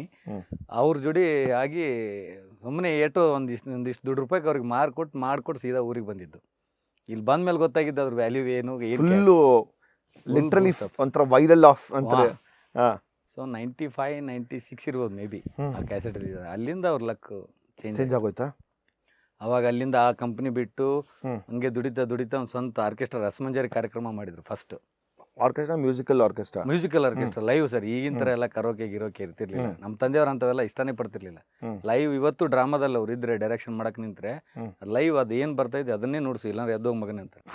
ಹಾಗೆ ಆಮೇಲೆ ಎಷ್ಟೋ ಜನರಿಗೆ ಕಲಿದು ಕೊಡಕ ಯಾವುದೋ ಡ್ರಾಮಾ ನಡೀತಾ ಇರ್ಲಿ ಸರಿಯಾಗಿ ನುಡಿಸ್ತಾ ಇದ್ರೆ ಸ್ಪಾಟಲ್ಲಿ ಕಳಿಸ್ತಿದ್ರು. ಇಲ್ಲಿ 1000 ಅಲ್ಲ 10 ಲಕ್ಷ ಆಡಿಯನ್ಸ್ ಇರಲಿ. ವಾಸ್ ಇಟ್ ಬರೀ ಒಂಥರ ರಂಗಗೀತೆಗಳ ಅಥವಾ ಸಿನಿಮಾ ಗೀತೆನ? ಅವರು ವಿಶೇಷವಾಗಿ ರಂಗಗೀತೆಗಳನ್ನ ಸರ್. ಎಲ್ಲೋ ಒಂದು ಸಿನಿಮಾ ಸಾಂಗು ಅದಕ್ಕೆ ಸಾಹಿತ್ಯ ಬರ್ಸಿರೋರು ನಮ್ಮ ನಾಟಕಕ್ಕೆ ಯೂಸ್ ಆಗುವಂಗೆ ಕುಂದಿರ್ಸಿ. ಈಗ ಹೆಂಗೆ ಸಿನಿಮಾದವರೆಲ್ಲ ಈಗ ವರ್ಕ್ ಮಾಡ್ತಾರೆ, ಡೈರೆಕ್ಟ್ರು ಅವನು ಸಾಹಿತ್ಯಗಾರ ಮ್ಯೂಸಿಷಿಯನ್ ಕುಣಿಸ್ಕೊಂಡು, ಅವ್ರು ಆ ಕಾಲದಲ್ಲೇ ಡ್ರಾಮಾಕ್ಕೆ ಮಾಡ್ತಿದ್ರು ಅದನ್ನು. ಇದೇ ಬೇಕು ನಂಗೆ, ಇಂಥದ್ದು ಸಾಂಗು, ಹಿಂಗೆ ಸೀನು, ಹಿಂಗೆ ಸಿಚುವೇಶನು ಆ ಕಾಲದಲ್ಲಿ ಮಾಡಿಸ್ತಿದ್ರು ಅವ್ರು. ನಮಗೆಲ್ಲ ನೋಡಿ ಶಾಕ್ ಆಗೋದು. ಅದು ಸಿಕ್ಕಾಪಟ್ಟೆ ಎಫರ್ಟ್ ಹಾಕಿ ಆಮೇಲೆ ಸ್ವಂತ ಆರ್ಕೆಸ್ಟ್ರಾನು ಬಂದ್ ಮಾಡಿ ಅವ್ರಿಗೊಂದು ಆಸೆ ಇತ್ತು. ಅಂದರೆ ನಮ್ಮ ಅಜ್ಜಿದು ಕಂಪ್ನಿ, ಡ್ರಾಮಾ ಕಂಪ್ನಿ. ಅಜ್ಜ ಡ್ರಾಮಾ ಆರ್ಟಿಸ್ಟೇ. ಅಜ್ಜಿಯವರು ಹೈಸ್ಕೂಲ್ ಹೆಡ್ ಮಾಸ್ಟರ್ದು. ಅಜ್ಜ ಅಂದ್ರೆ ಅಪ್ಪನ ಅಪ್ಪನ ಅಪ್ಪ ಮತ್ತೆ ಮಮ್ಮಿ ಏನಿದ್ರಲ್ಲ ಅವರು ಹೈಸ್ಕೂಲ್ HM ಹೆಡ್ ಮಾಸ್ಟರ್. ಅದಕ್ಕೆ ರಾಜೀನಾಮೆ ಕೊಟ್ಟು ಆಕ್ಟಿಂಗ್ ಮಾಡಕ್ ಬಂದಿದ್ರು ಅವರು. ಇದೊಂಥರ ಬ್ಲಡ್ ಅಲ್ಲೇ ಇತ್ತು ಸರ್. ಅವರೇ ಆ ಕಂಪ್ನಿನ ಪ್ರಾರಂಭ ಮಾಡಿದ್ರು. ಅದು ಅವರೆಲ್ಲ ತೀರ್ಕೊಂಡ್ಮೇಲೆ ಮುಚ್ಚೋಗಿತ್ತು. ಆದ್ರೆ ನಮ್ಮ ತಂದೆಯಲ್ಲಿ ಕೊರಿತಾ ಇತ್ತು ಅದು. ನಾನು ನಾಟಕ ಕಂಪ್ನಿನೇ ಮಾಡ್ಬೇಕು, ಮಾಡಿದ್ರೆ ನಾಟಕ ಕಂಪ್ನಿನ ಮಾಡ್ಬೇಕಂತೇಳಿ. ಸೊ 96 98 ಡ್ರಾಮಾ ಕಂಪ್ನಿ ಸ್ಟಾರ್ಟ್ ಮಾಡಿದ್ರು. ಮತ್ತೆ ಅಲ್ಲಿಂದ ಒಂದು ಅವ್ರ ಸೆಕೆಂಡ್ ಇನ್ನಿಂಗ್ಸ್ ಕ್ಯಾಸೆಟ್ದು ಮುಗೀತು, ರಸಮಂಜರಿದು ಮುಗೀತು, ಡ್ರಾಮಾ ಕಂಪ್ನಿಗೆ ಬಂದ್ವಿ. ಸ್ಟಿಲ್ ಅವತ್ತೇ 97 98 ಸ್ಟಾರ್ಟ್ ಮಾಡಿದ್ರು. ಇವತ್ತಿನವರೆಗೂ ಡ್ರಾಮಾ ಕಂಪ್ನಿ ಹಂಗೆ ಇದೆ ಸರ್. ಅದನ್ನು ಅವ್ರು ಹೋದ್ಮೇಲೆ ಈಗ ನೀವೇ ನಡ್ಸ್ಕೊಂಡು? ಸೊ ಅವ್ರು ಇದ್ದಾಗಲೇ ಸುಮಾರು ಒಂದು 10-12 ವರ್ಷದಿಂದನೇ ಅವ್ರು ನನಗೆ ಪವರ್ ಆಫ್ ಅಟರ್ನಿಟಿ ಕೊಟ್ಬಿಟ್ಟಿದ್ರು. ನನಗಿನ್ನ ಆಗಲ್ಲ cinema plus agriculture plus drama ನೋಡೋಕ್ಕಾಗಲ್ಲ, ನೀನು ಡ್ರಾಮಾ ನೋಡ್ಕೋತೀನಿ ಅಂದ್ರೆ ನಾನು ಸಿನಿಮಾಗೆ ಹೋಗ್ತೀನಿ, ಇಲ್ಲಾಂದ್ರೆ ಇಲ್ಲ ಅಂತ ಮೊದಲೇ ನಂಗೆ ಕಂಡೀಷನ್ ಮಾಡಿದ್ರು ಅವರು. ಅವ್ರಿಗೆ ಫಸ್ಟ್ ಅವಕಾಶ ಬಂದಾಗ. ಅವ್ರಿಗೆ ಫಸ್ಟ್ ಸಿನಿಮಾ ಅವಕಾಶ ಬಂದಿದ್ದು ಯಾವಾಗ ಸರ್? 2001 2 ಒಂದು ಬಂದಿತ್ತು. 2 ಮೂವಿ ಮಾಡಿದ್ರು. ಒಂದು ಪಂಜಾಬಿ ಹೌಸ್ ಅಂತ, ರಾಮ್ಕುಮಾರ್ ಹೀರೋ. ಇನ್ನೊಂದು ಶ್ರುತಿ ರಾಮ್ಕುಮಾರ್, ಚಾರುಲತಾ ಅಂತ ಹೀರೋ. ಅವರು ಅದಕ್ಕೆಲ್ಲ ಸ್ಟಾರ್ ಕಾಸ್ಟ್. ಇನ್ನೊಂದು ಹೆಂಡತಿ ಅಂದ್ರೆ ಹೆಂಡತಿ ಮಾಡಿದ್ರು. ಶಶಿಕುಮಾರ್, ಶ್ರುತಿ ಅವರು, ದೊಡ್ಡಣ್ಣ ಇವರೆಲ್ಲ. ಅವೆರಡು ಮೂವಿಯಲ್ಲಿ ಕಾಮಿಡಿ ಆಕ್ಟರ್ ಮಾಡಿದ್ರು. ದೊಡ್ಡಣ್ಣವ್ರ ಜೊತೆಗೆ 2 ಮೂವಿಯಲ್ಲಿ ಇತ್ತು. ಅಷ್ಟೊಂದು ಕ್ಲಿಕ್ ಆಗಲಿಲ್ಲ ಸರ್. ಅಲ್ಲಿಂದ ಬೇಡ ಸಿನಿಮಾದ ಸಹವಾಸ ಸಾಕು ಅಂತ ಮತ್ತೆ ಡ್ರಾಮಾದಲ್ಲೇ ಹೆಂಗೂ ಕಂಪ್ನಿ ಇತ್ತು, ನಡ್ಸ್ಕೊಂಡು ಹೋಗ್ತಿದ್ವಿ. 2008-09 ಆಫ್ಟರ್ ಒಂದು 6-7 ಇಯರ್ ಆದಮೇಲೆ ಭಟ್ರು ಸರ್ ಭಟ್ರು ದೊಡ್ಡ ಫ್ಯಾನ್ ಅಪ್ಪಾಜಿದು.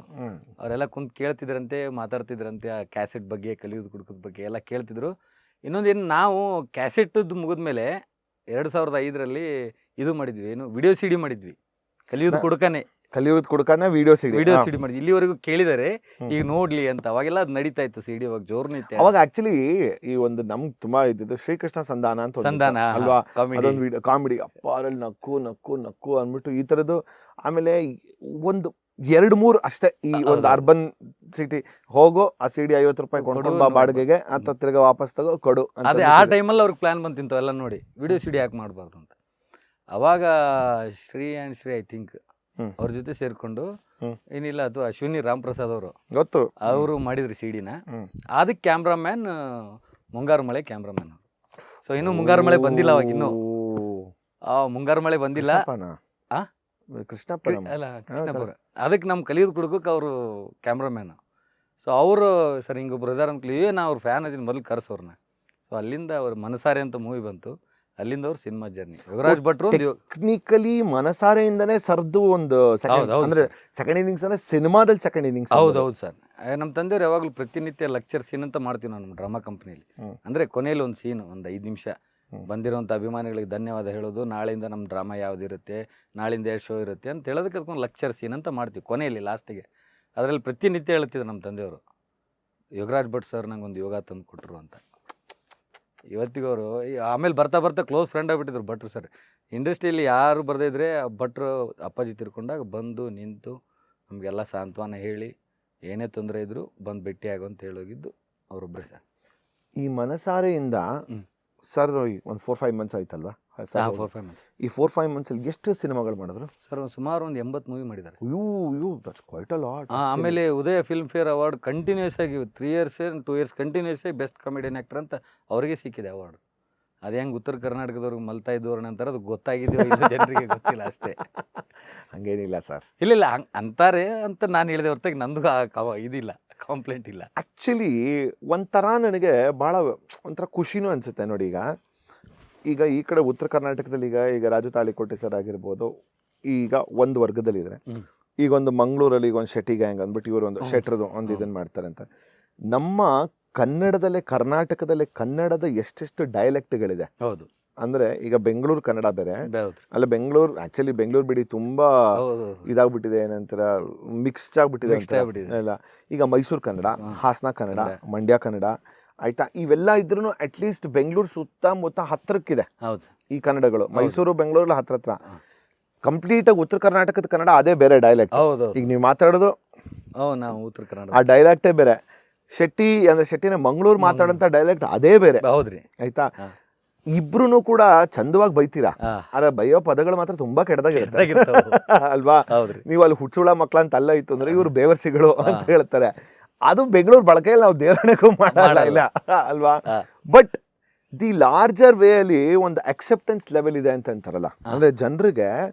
ಅದಕ್ಕೆ ನೋಡಿ ಸಿನಿಮಾದಲ್ಲೂ ಕೂಡ ಹೆಚ್ಚಾಗಿ ಎಷ್ಟೇ ನಾನು ಅಬ್ಸರ್ವ್ ಮಾಡ್ತೇನೆ, 2000 ಟೈಮಿಂದ ತೊಗೊಂಡ್ರು ಓಕೆ ನಾವು ಉತ್ತರ ಕರ್ನಾಟಕದ ಆಡಿಯನ್ಸ್ಗೆ ಟಾರ್ಗೆಟ್ ಮಾಡಬೇಕು ಅಂತ ಅಂದ್ಬಿಟ್ಟು ಅಂತ ಎಷ್ಟೊಂದು ಬಹುತೇಕ ಸಿನಿಮಾಗಳಲ್ಲಿ ಅದೊಂದು ಸೆಕ್ಟರ್ ಇಡ್ಬಿಡೋರು. ಈಗ ವಿಲನ್ ಯಾರೋ ಉತ್ತರ ಕರ್ನಾಟಕದವನಾಗಿರ್ತಾನೆ, ಫುಲ್ಲು ಯೆಲ್ಲೋ ಕಲರ್ ಪೇಟ್ ಹಾಕೊಂಡ್ಬರ್ತಾನೆ, ಹಿಂಗೆ ಹಾಕೊಂಡ್ಬರ್ತಾನೆ. ಒಂದು ಸಿನಿಮಾಗಳಲ್ಲಿ ಧೀರೇಂದ್ರ ಅವ್ರು ಮಾಡಿದ್ದಾರೆ, ಸುಧೀರ್ ಮಾಡಿದ್ದಾರೆ. ಅದೊಂದು ಅಲ್ಲಿ ಸಡನ್ ಆಗಿ ಈಗ ಒಂಥರ ಈ ಟ್ರೆಂಡ್ ಆದ್ಮೇಲೆ ಈಗೆಲ್ಲ ಏನಾಗೋಯ್ತು, ಮಂಗಳೂರು ಸೈಡು ಮಂಗಳೂರು ಇಟ್ಬಿಡ್ಬೇಕು. I think just go with the trend. For ಬಹುತೇಕ ಒಂದು 20 ವರ್ಷ ನನ್ನ ಪ್ರಕಾರ ಕನ್ನಡ ಸಿನಿಮಾಗಳು ಉತ್ತರ ಕರ್ನಾಟಕ ಆಡಿಯನ್ಸ್ನೇ ಟಾರ್ಗೆಟ್ ಮಾಡ್ತಿದ್ದು ಅನ್ಸುತ್ತೆ. ಹೌದು sir, that was the hard core. ಹೌದು. ಈಗ ಆಮೇಲೆ ಅಪ್ಪಾಜಿ ಅವ್ರು ಸಿನಿಮಾ ಮಾಡಕತ್ಮೇಲೆ ಅವ್ರು ಪಕ್ಕ ಟಾರ್ಗೆಟೇ. ಇವಾಗ ಇವ್ನ ಹಾಕಿದ್ರೆ ನೋಡ್ತಾರೆ, ಉತ್ತರ ಕನ್ನಡ ಭಾಷೆ ಮಾತಾಡ್ತಾನೆ, ನೀವು ಇರ್ಲಿ ಅಂತ ಆ ಥರ ಟಾರ್ಗೆಟ್ ಮಾಡಿ ಅವ್ರನ್ನ ತಗೋತಾ ಇದ್ರು. ಅವ್ರಿಗೆ ಎಷ್ಟು ಸಲ ಹೇಳಿದಾರೆ ನಿಮ್ಮ ಭಾಷೆ ಬೇರೆ ಮಾಡ್ರಿ, ಮಾತಾಡ್ರಿ, ಚೇಂಜ್ ಮಾಡ್ರಿ ಅಂತೇಳಿ. ಅವರು ಅದಕ್ಕೆ ಒಪ್ಕೊಂಡಿಲ್ಲ, ಅವ್ರು ಮಾಡೋಕ್ಕೂ ಇಷ್ಟಪಡ್ತಿರ್ಲಿಲ್ಲ. ಯಾಕಂದ್ರೆ ಅವ್ರಿಗೆ ಆಗ್ತಾನೂ ಇರಲಿಲ್ಲ. ಈಗ ಪಂಚರಂಗಿ ಅಂತ ಸಿನಿಮಾ ತಗೊಳ್ಳಿ. ಈಗ ಬಿಕಾಸ್ ಬೆಂಗಳೂರಲ್ಲಿ ಇರುವಂಥವ್ರು ಯಾರು ಸುಂದರ್ ರಾಜು ಮತ್ತೆ ಇವರು ಅಂತ, ಅವರು ನಿಮಗೆ ಮಲ್ನಾಡು, ತಾಳಿಕೋಟೆ ಸರ್ ಉತ್ತರ ಕರ್ನಾಟಕ, ಮ್ಯಾರೇಜ್ ಬ್ರೋಕರ್. ಓ ಗಾಡ್, ಇದುವರೆಗೂ ನನಗೆ ಅದು ಮರೆಯೋಕೆ ಆಗದೆ ಇರೋಂಥ ಸಿನಿಮಾ ಅಂದ್ರೆ ಆ ಬಸ್ಸು, ಆ ನೀನಾ ಸಂಸತೀಶ್, ಆಮೇಲೆ ಇವರು ಅವರು ರಾಕ್ಲೈನ್ ಪ್ರೊಡಕ್ಷನ್ ಕೆಲಸ ಮಾಡ್ತಿದ್ದಾರಲ್ಲ ಸರ್, ಅವ್ರು ಹೋಗ್ಬಿಟ್ರಲ್ಲ ಅವರು, ಸುಧಾಕರ್, ಕರೆಕ್ಟ್, ರಾಕ್ಲೈನ್ ಸುಧಾಕರ್ ಸರ್. ಅದಕ್ಕೆ blind. The way sometimes I feel like ಇದು ಭಟ್ರು ಸರ್ ಬರದ್ರ ಅಥವಾ ರಾಜು ತಾಳಿಕೋಟೆ ಸರ್ ಹಿಮ್ಸೆಲ್ಫ್ ಅದನ್ನ ಡೈಲಾಗ್ಸ್ ಹೇಳ್ತಿದ್ರ ಅಂತ ಅನ್ಸುತ್ತೆ. ಹಂಗೆ ಆಗ್ತಿತ್ತು ಅದೊಂದ್ಸರಿ ಅಲ್ವಾ? ಅವ್ರ ಮೈಂಡಲ್ಲಿ ಇಟ್ಕೊಂಡು ಬರ್ದಿರ್ತಿರ್ಲಿಲ್ಲ, ಬಟ್ ಅಲ್ಲಿ ಬಂದಾಗ ನಮಗೂ ಗೊತ್ತಾಗಿರೋದು, ಯಾಕಂದ್ರೆ ಅವ್ರು ಡೈಲಾಗ್ ಎಲ್ಲ ಇಲ್ಲಿ ಭಾಷೆದೇ ಬರ್ದಿರ್ತಿದ್ರು. ಅದು ನಮ್ಮಪ್ಪ ನೋಡ್ಬಿಟ್ಟು ಅದನ್ನ ನಮ್ಮ ಭಾಷೆಯಲ್ಲಿ ಮಾಡ್ತಿದ್ರು.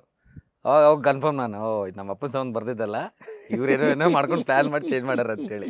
ಪಕ್ಕ ಆ ಥರನೇ ಪ್ಲಾನ್ ಅವ್ರದ್ದು ಅಲ್ವಾ. ಮನಸಾರೆ ಆದಮೇಲೆ ನೆಕ್ಸ್ಟ್ ಒಂಥರ ತುಂಬ ಹೈಲಿ ಅಪ್ರಿಷಿಯೇಟೆಡ್ ಫಿಲ್ಮ್ಸ್ಗಳಂದ್ರೆ ಅದು ಸರ್ ಅಪ್ಪು ಆ್ಯಂಡ್ ಪಪ್ಪು ಅಂತ. ಅದರಲ್ಲೂ ಫಸ್ಟ್ ಟೈಮ್ ಅವ್ರು ಔಟ್ ಆಫ್ ಕಂಟ್ರಿ ಹೋಗಿರೋದು ನಮ್ಮ ಇಂಡಿಯಾ ಬಿಟ್ಟು ಶೂಟಿಂಗ್ ಅಂತ. ಅದು ಒಳ್ಳೆ ಹೊರ್ತು. ಆಮೇಲೆ ಭಟ್ರು ಸರ್ದು ಪರಮಾತ್ಮ, ಅದರಲ್ಲೂ ಒಂದು ಚೆನ್ನಾಗಿರೋ ಕ್ಯಾರೆಕ್ಟರ್ ಮಾಡಿದರು. ಸಿಕ್ಕಾಪಟ್ಟೆ ಮೂವಿ ಅವರು ಎಲ್ಲ ಹೋಗಿದ್ದಾವೆ ಸರ್ ನಮ್ಮ ಕಡೆ. ಅವ್ರು ಇದ್ದಾರೆ ಅಂದರೆ ಆಲ್ಮೋಸ್ಟ್ ಅಲ್ಲೊಂದು ನಮ್ಮ ಆಡಿಯನ್ಸ್ ಏನಿದೆ ರಾಜ ತಳಿಗುಟ್ಟಿ ನೋಡೋಕೆ ಹೋಗ್ತಾರೆ, ಫಿಲ್ಮ್ ಹೆಂಗಾರೆ ಇರಲಿ. ಹಂಗೆ ಇತ್ತು ಆ ಟೈಮಲ್ಲಿ. ಅದು ಹಾಗೆ ಅಲ್ಲ, ಅದು ನಿಜ, ಅವ್ರು ಮಾಡೋರ್ಗು ಹಾಗೆ ಇತ್ತು. ಬಟ್ ಈ ಸಿನಿಮಾಗೆ ಹೋದ್ಮೇಲೆ ಇನ್ನು ನಾಟಕ ಮಾಡೋದು ಕಮ್ಮಿ ಆಗೋಯ್ತಾ ಸರ್? ಆಟೋಮೆಟಿಕ್ಲಿ ಸರ್, ಯಾಕಂದ್ರೆ ಅವ್ರು ಡೇಟ್ ಕ್ಲಾಶಸ್ ಆಗಾಕತ್ತು ಸಿಕ್ಕಾಪಟ್ಟಿ. ಎಷ್ಟೋ ಸಲ ಕಂಪ್ನಿಗೆ ಲಾಸ್ ಆದ್ರೂ ನಾನು ಕೆಲವೊಂದು ಮೇನ್ ಜಾತ್ರೆಗಳು, ಕಾಂಪಿಟೇಷನ್ ಜಾತ್ರೆಗಳು ಲಾಸ್ ಆದರೂ ಪರವಾಗಿಲ್ಲ ಅಂತೇಳಿ ಸಿನಿಮಾಗೆ ಶೂಟಿಂಗ್ ಕಳಿಸಿದ್ದೀನಿ ಸರ್. ಓ ಹೌದಾ? ಹೌದು ಸರ್, ಯಾಕಂದ್ರೆ ಇಲ್ಲಿ ಸಿನಿಮಾದವ್ರು ಕಮಿಟ್ಮೆಂಟ್ ಇರುತ್ತೆ, ಇವು ಸಿಕ್ಕಾಪಟ್ಟಿ ದುಡ್ಡು ಹಾಕಿ ಅದನ್ನ ಮಾಡ್ತಿರ್ತಾರೆ. ಅವರು ವಿಚಾರ ಮಾಡ್ತಿರ್ಲಿಲ್ಲ ಈ ಜಾತ್ರೆಗೆಲ್ಲ ಮುಂದಿನ ಜಾತ್ರೆ ಬರ್ತೈತೋ ನಾವು ಹೋಗಿ ಬರ್ತೀನಿ ಅಂತೇಳಿ.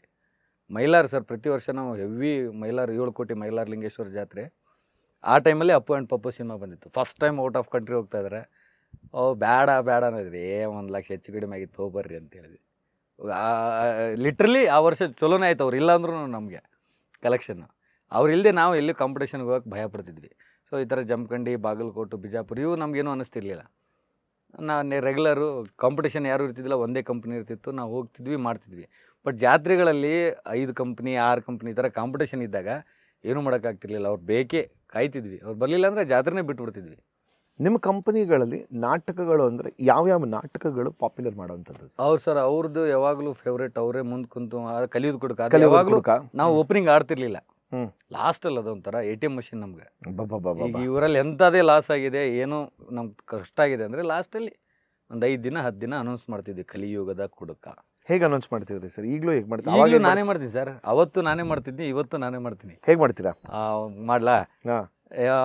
ಕಲಾಭಿಮಾನಿಗಳೇ, ಕಲಾ ರಸಿಕರೇ, ಕಲಾ ಬಂಧುಗಳೇ, ಇದೇ ನಿಮ್ಮ ಬಿಜಾಪುರ ನಗರದಲ್ಲಿ ಹಾಕಿರುವ ತಾಳಿಕೋಟಿ ಕಂಪನಿಯವರ ನಾಟಕ ಕಲಿಯುಗದ ಕುಡುಕ. ಕುಡುಕ ಕುಡುಕ ಕುಡುಕ ಕಲಿಯುಗದ ಕುಡುಕ. ಪಕ್ಕಾ ಪವರ್ಫುಲ್ ಕಾಮಿಡಿ ನಾಟಕ ಕಲಾಭಿಮಾನಿಗಳೇ. ಈ ನಾಟಕದಲ್ಲಿ ನಿಮ್ಮ ಅಚ್ಚುಮೆಚ್ಚಿನ ಹಾಸ್ಯ ನಟ, ಚಲನಚಿತ್ರ ನಟ, ಕಲಿಯುಗದ ಕುಡುಕ ರಾಜು ತಾಳಿಕೋಟೆಯವರು ಹಾಗೂ ಪ್ರೇಮಾ ತಾಳಿಕೋಟೆ ಹಾಸ್ಯ ಪಾತ್ರದಲ್ಲಿ ಕಾಣಿಸಿಕೊಳ್ಳುವರು. ಪ್ರತಿದಿನಾಲೂ 2 ಆಟಗಳು. ಮೊದಲನೇ ಆಟ ಸಂಜೆ 6:15ಕ್ಕೆ, 2ನೇ ಆಟ ರಾತ್ರಿ 10 ಗಂಟೆಗೆ. ಹಿಂದೆ ನೋಡಿ ಇವತ್ತೇ ನೋಡಿ, ಪಕ್ಕಾ ಕಾಮಿಡಿ ನಾಟಕ ಕಲಿಯುಗದ ಕುಡುಕ. ಇವತ್ತಿಗೂ ನಾನೇ ರೆಕಾರ್ಡ್ ಮಾಡಿ ಕಳಿಸ್ತೀನಿ ಸರ್. ಇವತ್ತಿಗೂ ನಾನೇ ಇದನ್ನು ಅನೌನ್ಸ್ ಮಾಡ್ತೀನಿ. ಅವತ್ತಿಂದ ನಮ್ಮ ತಂದೆ ನಂಗೆ ಹೇಳ್ತಿದ್ರು, ಅವಾಗ ನೀನು ಅಡ್ವರ್ಟೈಸ್ ಮಾಡು, ನಿನ್ನ ಬಾಯಿ ಟಂಗ್ ನಾಲ್ಗೆ ಸ್ವಚ್ಛ ಇರ್ತೈತಿ, ಕನ್ನಡ ಉಚ್ಚಾರಣೆ ಚೆನ್ನಾಗಿ ಬರುತ್ತೆ ಅಂತ. ಸೊ ಅಲ್ಲಿಂದ ನಂಗೆ ಅಡ್ವರ್ಟೈಸ್ಮೆಂಟ್ ಕ್ಯಾರಿ ಆಗಿದ್ದು. ಇವತ್ತಿನವರೆಗೂ ಸ್ಟಿಲ್ ಕಂಪ್ನಿ ಇವತ್ತಿನವರೆಗೂ ನಾನೇ ಮಾಡ್ತೀನಿ. ಮುಂಚೆ ಎಲ್ಲ ಮಾಡಕ್ಕೆ ಹೋಗ್ತಿದ್ವಿ ಕಾರಲ್ಲಿ, ಬೈಕಲ್ಲಿ. ಬಟ್ ಈಗ ಅಟ್ಲೀಸ್ಟ್ ಟೆಕ್ನಾಲಜಿ ಬಂದಮೇಲೆ ಏನಾದರೂ ಒಂದು ಅಡ್ವಾನ್ಸ್ ಆಗಿ ಬೇರೆ ಥರ ಯೂಸ್ ಮಾಡಿ ಅದೇ ಇವಾಗ ಅದನ್ನು ರೆಕಾರ್ಡ್ ಮಾಡಿ ಮೆಮೊರಿ ಕಾರ್ಡಲ್ಲಿ ಹಾಕಿ ಕಳಿಸ್ತೀವಿ ಅಷ್ಟೇ. That's all. ಮುಂಚೆ ನಾರ್ಮಲ್ ಆಗಿ ಈ ಒಂದು ಅದೇನೋ ಸೈಕಲ್ಲು, ಆಟೋ, ಅಂಬಾಸಡರ್ ಕಾರು. ಓ ಹೌದಾ? ಹ್ಞೂ ಸರ್. ಅದ್ರ ಮೇಲೇನೆ ಒಂದು ಬೋರ್ಡು, ನಾಟಕ ಯಾವುದಿದೆ ಆ ಬೋರ್ಡು ಮೇಲೊಂದು ಹಾರ್ನು, ಒಳಗಡೆ ಒಬ್ಬಂಗೆ ಮೈಕ್. ಲಿಟ್ರಲಿ ಎಲೆಕ್ಷನ್ ಕ್ಯಾಂಪೇನ್ಗೆ ಹೋಗ್ತಾರೆ. ಸೇಮ್ ಸರ್, ಅದೇ ಥರನೇ. ಈಗ ಒಂಚೂರು ಟೆಕ್ನಾಲಜಿ ಚೇಂಜ್ ಆಗಿದೆ. ಅದನ್ನು ರೆಕಾರ್ಡ್ ಮಾಡಿ ಅದಕ್ಕೆ ಏನೇನು ಬೇಕು ಸಾಂಗು, ಮ್ಯೂಸಿಕ್ಕು ಹಾಕಿ ಮೆಮೊರಿ ಕಾರ್ಡಲ್ಲಿ ಹಾಕಿ ಪೆಂಡ್ರೈವ್ ಹಾಕಿ ಕಳಿಸ್ತೀವಿ. ಈಗ ವಾಟ್ಸಪ್ಪಲ್ಲಿ ಬಂದ್ಬಿಡುತ್ತಲ್ಲ, ಈಗ ಎಲ್ಲ ಬಂದ್ಬಿಡುತ್ತೆ ಸರ್. ವಾಟ್ಸಪ್ಪು, ಸೋಷಿಯಲ್ ಮೀಡಿಯಾದಲ್ಲಿ ಎಲ್ಲ ಕಡೆ ಹಾಕ್ತೀವಿ. ಆ್ಯಂಡ್ ನಾಟಕಗಳು ಆ ಇದ್ದಂಥ ಪ್ಲೇ ಇರ್ತಲ್ಲ, ರಂಗಮಂದಿರ, ಸರ್ ಸ್ವಲ್ಪ ಏನಾದರೂ ಇಂಪ್ರೂವ್ಮೆಂಟ್ ಆಗಿದೆ ಅನ್ಸುತ್ತಾ? ಸಿಕ್ಕಾಪಟ್ಟೆ ಇಂಪ್ರೂವ್ಮೆಂಟ್ ಆಗಿದೆ. ಆಮೇಲೆ ನಮ್ಮ ತಂದೆಯವರು ಯಾವಾಗಲೂ ಸರ್ ಸಿನಿಮಾಟೆಕ್ಕಾಗೆ ಇಲ್ಲೇ ಲೈಟ್ ಬೀಳ್ಬೇಕಂದ್ರೆ ಇಲ್ಲೇ ಬೀಳ್ಬೇಕು, ಇಲ್ಲೇ ಮ್ಯೂಸಿಕ್ ಬರ್ಬೇಕಂದ್ರೆ ಇಲ್ಲೇ ಮ್ಯೂಸಿಕ್ ಬರಬೇಕು. ಆಮೇಲೆ ಅವ್ರು ಮಾಡಿರೋವಂಥ ಪ್ರಯತ್ನಗಳು, ಹೊಸ ಆವಿಷ್ಕಾರಗಳು ಇವತ್ತಿನವ್ರಿಗೆ ಯಾರೂ ಮಾಡಿಲ್ಲ. ಮಾಡಿದ್ರು ಅವ್ರದ್ದೇ, ನಮ್ಮ ತಂದೆಯವ್ರದ್ದೇ ಕಾಪಿ ಮಾಡ್ತಾಯಿದ್ದಾರೆ. ನಾನು ಡೈರೆಕ್ಟಾಗಿ ಅದನ್ನದು ಯಾರು ಓನರ್ ಆಗಿದ್ರು ಪರವಾಗಿಲ್ಲ, ಇನ್ನೊಂದು ಕಂಪ್ನಿ ಓನರ್ ಯಾರು ಬೇಜಾರಾದ್ರೂ ಪರವಾಗಿಲ್ಲ. ಯಾಕಂದರೆ ಆ ಟೈಮಲ್ಲಿ ಅವ್ರು ಕಾರ್ ಬರಬೇಕಂದ್ರೆ ಆಡಿಯನ್ಸ್ಗೆ ಸ್ಟೇಜ್ ಮೇಲೆ ಕಾರೇ ಬರಬೇಕು, ನನಗೆ ಜೀಪ್ ಬರ್ಬೇಕಂದ್ರೆ ಜೀಪೇ ಬರ್ಬೇಕು. ನನಗೆ ಇದ್ರ ಬಗ್ಗೆ ಹೇಳಿ. ರಾಜಾರೋಷವಾಗಿ ರಾಜನ ಥರ ಜೀವನ ಬದುಕದವರು ಅಂದ್ರೆ ಅವರೇ ಅಂತ ನಾನು ಕೇಳ್ಪಟ್ಟೆ. ಹೌದು ಸರ್. ಅಂದ್ರೆ ಒಂದು ನಾಟಕಕ್ಕೇನೆ ಆಗಿನ ಟೈಮಲ್ಲಿ ಕ್ಯಾರವನ್ ಇಟ್ಕೊಂಡು ಬದುಕ್ತಾರೆ. ಹೌದು ಸರ್, ಇವತ್ತಿಗೂ ಇದೆ. ಅವ್ರ ಹೆಸರಲ್ಲಿ ನಾವು ಹಂಗೆ ಇಟ್ಟಿದ್ದೀವಿ ಅದನ್ನ. ಕ್ಯಾರವನ್ ನಾಟಕ ಕಂಪನಿ ಹಿಸ್ಟ್ರಿಯಲ್ಲಿ ಯಾರೂ ಇಟ್ಟಿಲ್ಲ, ಯಾಕಂದ್ರೆ ಅಡ್ಡಾಡಕ್ಕೆ ಕಾರ್ ಇರ್ತಿರ್ಲಿಲ್ಲ ಯಾರಿಗೂ. ಅಂಥದ್ರಲ್ಲಿ ರಾಜಾರೋಷವಾಗಿ ರಾಜನ ಥರ ರಾಜಪ್ಪ ಮೆರೆದೋಗ್ಯಾನ್ರಿ. ಇವತ್ತಿಗೂ ಅವರು ಇನ್ನೊಂದು ಗುಡ್ ನ್ಯೂಸ್ ಏನು ಗೊತ್ತಾರೆ ಸರ್, ಟಿಕೆಟ್ ಕಂಟ್ರೋಲ್ ಮಾಡೋಕ್ಕಾಗದೇ ಇರೋದಕ್ಕೋಸ್ಕರ ಎಷ್ಟೋ ಊರಲ್ಲಿ DR ಅಂದರೆ ರಿಸರ್ವ್ ಬ್ಯಾನ್ ಬುಕ್ ಮಾಡ್ತಿದ್ವಿ ನಾವು. ಅವ್ರು ಏನು ಹೇಳ್ತಾರೆ ಫೀಸ್ ಕಟ್ಟಿ. ಆ ಇರುವಂಥ ಪೊಲೀಸರಿಗೆ ಅಲ್ಲೇ ವಸತಿ, ಅಲ್ಲೇ ಊಟ, ನಾಟಕ ಕಂಪನಿಗೆ ಎಲ್ಲ ಮಾಡ್ಬೇಕು ಅವರು. ಅದು ಇವತ್ತಿನವರೆಗೆ ನಾನು ಯಾರ್ದೂ ನೋಡಿಲ್ಲ. ನಮ್ಮ ತಂದೆಯವ್ರದ್ದು ಅತಿಶಯೋಕ್ತಿಯಾಗಿ ಹೇಳ್ತಾ ಇಲ್ಲ, ಬಟ್ ಆ ಥರ ಮೆರೆದವ್ರು ಅವರು ರಂಗಭೂಮಿಲಿ.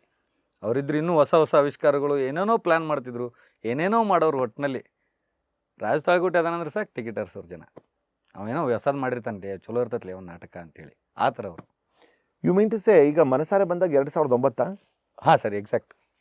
ಸೊ 2009 ಅಂದರೆ ಆ 95ರಿಂದಾನೇ ತೊಗೊಂಡ್ರೆ ಈ 14 ವರ್ಷ ಅಷ್ಟೊತ್ತಿಗೆ ನಾಟಕದಲ್ಲೇ ಬಹುತೇಕ ಬೇರೆ ಒಂದು ಲೀಗಲೇ ಇದ್ಬಿಟ್ಟಿದ್ರು ಸರ್. ಹೌದು ಸರ್, ಆ ಥರನೇ ಅವರು ಯಾವಾಗಲೂ ಹೇಳಿದ್ನಲ್ಲ, ಯಾವಾಗಲೂ ಡ್ರಾಮಾ ಡ್ರಾಮಾ ಡ್ರಾಮಾ ಅದ್ರ ಬಗ್ಗೆನೇ ವಿಚಾರ. ಈಗ ರೀಸೆಂಟಾಗಿ ಅವರು ರಂಗಾಯಣದ ನಿರ್ದೇಶಕರಾಗಿದ್ದರು. ಅಲ್ಲಿ ಹೋದ್ಮೇಲೆ ಅಂತೂ ಮತ್ತೆ ನಮ್ಮ ನಾಟಕಗಳು ಬೇರೆ, ನಮಗೆ ಪಕ್ಕ ಕಮರ್ಷಿಯಲ್ ನಾಟಕ. ಈ ರಂಗಾಯಣದ್ದು ಒಂಥರ ಬೇರೆ ಹೊಸಾಲಯ ನಾಟಕಗಳು ಅವೆಲ್ಲ. ಅವ್ರಿಗೊಂದು ಭಾಳ ಆಸೆ ಐತಿ, ಈ ರಂಗಾಯಣನ ಈ ರಂಗಭೂಮಿನ ಸೇರಿಸ್ಬೇಕು ಅಂತಾರೆ. ರಂಗಾಯಣ ರಂಗಭೂಮಿನ ಸೇರಿಸ್ಬೇಕು ಅನ್ನೋದೊಂದು ಭಾಳ ಆಸೆ ಇತ್ತು ಅವ್ರಿಗೆ. ಅಂದರೆ ಅಲ್ಲಿರುವಂಥ ಡ್ರಾಮಾನ ಇಲ್ಲಿರುವಂಥ ಡ್ರಾಮಾನ ಮರ್ಜ್ ಮಾಡಬೇಕು, ಅಲ್ಲಿರುವಂಥ ಆರ್ಟಿಸ್ಟ್ಗಳನ್ನ ಅಂತೇಳಿ. ಈಗ ಮೊನ್ನೆ ತಾನು ರೀಸೆಂಟಾಗಿ ಆಗಿದ್ರು ಅವರು. ಅದೊಂದು ಭಾಳ ಆಸೆ ಇತ್ತು ಅವ್ರಿಗೆ, ಅದೊಂದು ಈಗಲಿಲ್ಲ ಅನ್ನೋದೊಂದು ನಮಗೂ ಬೇಜಾರು ಸಿಕ್ಕಾಪಟ್ಟೆ. ಐ ಥಿಂಕ್ ಸರ್ ಎಷ್ಟಾಗಿತ್ತು ಸರ್ ರಾಜು ಸರ್ ವಯಸ್ಸು? 61 ಸರ್. ಸರ್ ಅಲ್ಲ ಸರ್, ಬಟ್ ಅವರು ಹಾರ್ಟ್ ಆಗಿರೋದ್ರಿಂದ ಸೊ ಏನೂ ಮಾಡೋಕ್ಕಾಗಲಿಲ್ಲ. And it was sudden, all of sudden ಅಥವಾ? ಇಲ್ಲ ಸರ್, ಅವ್ರು ಲಾಸ್ಟ್ ಇಯರ್ ಆಗಿತ್ತು. ಇಲ್ಲಿ ಜಯದೇವಲ್ಲಿ ಇಲ್ಲಿ ಟ್ರೀಟ್ಮೆಂಟ್ ಕೊಡಿಸಿದ್ವಿ, ಸ್ಟಂಟು ಕೂಡ ಹಾಕಿದ್ವಿ. ಸೊ ಒಮ್ಮೆಗೆ 5 ಸ್ಟಂಟ್ ಹಾಕ್ಬೇಕಂದಿದ್ರು ಅವರು. ಅಷ್ಟು ಅವ್ರದ್ದು ಬಾಡಿ BP ಶುಗರ್ ಇರೋದ್ರಿಂದ ಒಮ್ಮೆಗೆ ಹಾಕೋಕ್ಕಾಗಲ್ಲ. ಒಂದು 6 ಮಂತ್ಸ್ ಗ್ಯಾಪ್ ಕೊಟ್ಟು ಹಾಕೋಣ ಅಂತೇಳಿ ಮಾಡಿದ್ವಿ. 6 ಮಂತ್ ಅವ್ರದ್ದು ಒಂಚೂರು ಸ್ಮೋಕ್ ಹೆವಿ ಮಾಡ್ತಿದ್ರು ಅವರು. ಕಂಟ್ರೋಲ್ ಮಾಡಲಿಲ್ಲ. ಸೊ ಸಡನ್ನಾಗಿ ಅಲ್ಲಿ ಮತ್ತೆ ಇನ್ನೊಂದ್ಸಲ 2ನೇ ಸಲ ಏನು ಹಾರ್ಟ್ ಅಟ್ಯಾಕ್ ಆಯ್ತು, ಅವ್ರು ಉಳಿಲೇ ಇಲ್ಲ. ಸರ್ ನಾಟಕ ಮಾಡ್ತಿರ್ಬೇಕಾದ್ರೆ ಈಗ ನೀವು ಆಕ್ಚುಲಿ ಅದನ್ನ ನಾನು ಡಿವೇಟ್ ಮಾಡ್ಬಿಟ್ಟೆ, ಕಲಿಯುಗದ ಕುಡುಕ, ಅದಾದ್ಮೇಲೆ ಇನ್ಯಾವ್ದು ಮಾನವಂತರ ಮನೆತನ. ಓಕೆ, ಇವತ್ತಿಗೂ ಅದು ನಮ್ದು ಎಷ್ಟೋ ಜನರಿಗೆ ಹೆಸರು ಕೊಟ್ಟಂತ ನಾಟಕ ಮಾನವಂತರ ಮನೆತನ ಅಂತ. ಮನೆತನ ಫುಲ್ ನಮ್ಮ ತಂದೆಯವ್ರು ಯಾವಾಗಲೂ ಟೈಟಲ್ ಹಂಗೆ, ಡ್ರಾಮಾನು ಹಂಗೆ, ಎಲ್ಲ ಫ್ಯಾಮಿಲಿ ಸಮೇತವಾಗಿ ಹೆಣ್ಣು ಮಕ್ಕಳು ಎಲ್ಲ ಕುಂತು ನೋಡ್ಬೇಕು. ಆ ಥರನ ಡ್ರಾಮಾ ಅವ್ರು ಮಾಡ್ತಿದ್ವಿ ವಿಶೇಷವಾಗಿ. ವಲ್ಗರ್ ಡೈಲಾಗ್ಸ್ ಆಗಲಿ, ವಲ್ಗರ್ ಸೀನ್ಸ್ ಆಗಲಿ, ಆಮೇಲೆ ಸಿಕ್ಕಾಪಟ್ಟಿ ಡಬಲ್ ಮೀನಿಂಗ್ಸ್ ಡೈಲಾಗ್ಸ್ ಆಗಲಿ. ಅವ್ರು ಡೈರೆಕ್ಟೇ ಮಾತಾಡ್ತಿದ್ರು. ಡಬಲ್ ಮೀನಿಂಗ್ಸ್ ಅಂದ್ರೆ ಗೊತ್ತೇ ಇಲ್ಲ ನಮ್ಗೆ ಆ್ಯಕ್ಚುಲಿ ಅವ್ರು ಇದ್ದಾಗ. ಈಗ ಡೈರೆಕ್ಟೇ ಮಾತಾಡ್ತಿದ್ರು, ಡೈರೆಕ್ಟೇ ಹೇಳ್ತಿದ್ರು. ರಾಜಕಾರಣಿಗೆ ಬೈಬೇಕಾ ಡೈರೆಕ್ಟೇ ಬೈದ್ಬಿಡೋರು.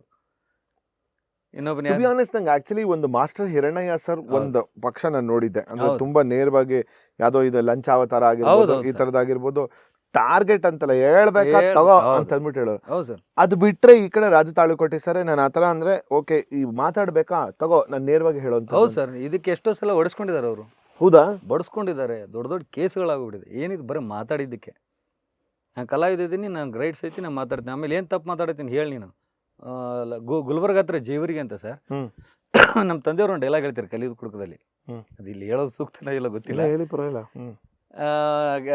ಅವ್ರದ್ದು ಮಾವ ಒಂದು ಕ್ಯಾರೆಕ್ಟರ್ ಬರುತ್ತೆ, ಅವರು ನಮ್ಮ ತಂದೆಯವ್ರ ಮಾವನ ಕ್ಯಾರೆಕ್ಟರ್. ಅವ್ರಿಗೆ ಹೇಳ್ತಿದ್ರು, ನೀನು ಆ ಯಡಿಯೂರಪ್ಪಗೆ ಶೋಭಾ ಕರಂದ್ಲಾಜೆ ಟಾಟಾ ಮಾಡ್ದಂಗೆ ನನಗೂ ಮಾಡಬೇಡ ಅಂತ ಹೇಳೋರು. ಅಲ್ಲಿಂದ ಆಡಿಯನ್ಸ್ಲಿಂದ್ರೆ ಒಂದು ಚಪ್ಪಲಿ ಬಂದು ಸಪ್ಪ ನಂಗೆ. ಅವನು ಯಾರೋ ಯಡಿಯೂರಪ್ಪ ಅವ್ರ ಫ್ಯಾನು. ಅಲ್ಲಿಂದ ಹಿಂಗೆ ಬಂತು. ಅವ್ರ ಅಪ್ಪಾಜಿಯವ್ರು ಏನು ತಲೆ ಕೆಡಿಸೋಳಿ ಡ್ರಾಮಾ ನಿಲ್ಲಿಸಿದ್ರು. ಇದನ್ನ ಎದಕ್ಕೆ ಹೋಗಿದೀಯಪ್ಪ, ಇಷ್ಟೇ ಹೇಳು, ನಾನು ಇಷ್ಟ ಇಲ್ವಾ, ನನ್ನ ಪಾಠ ಚೆನ್ನಾಗಿ ಮಾಡಿಲ್ವಾ, ಡೈಲಾಗ್ ಸರಿಯಾಗಿ ಹೇಳವಲ್ಲೇ, ಏನು ಪ್ರಾಬ್ಲಮ್ ಹೇಳಿ. ನೀ ಶೋಭಾ ಕರಂದ್ಲಾಜೆ ಯಡಿಯೂರಪ್ಪನ ಹೆಂಗೆ ಮಾತಾಡಿ ತೋರಿಸ್ಲೇ, ಪೇಪರ್ನ ಬಂದಿದ್ದು ತೋರಿಸ್ಲೇ, ಅಥವಾ ಎಲ್ಲಿ ಟಿ ವಿನಿಂದ ಬಂದಿದ್ದು ತೋರಿಸ್ಲೇ, ಎಲ್ಲಿ ಬಂದಿದ್ದು ತೋರಿಸ್ಲೇ ಹೇಳು. ಅವ್ರು ಏನು ತೋರಿಸ್ಯಾರ, ಅವ್ರು ಏನು ಮಾಡ್ಯಾರ ಅದನ್ನ ಹೇಳಿನಿ.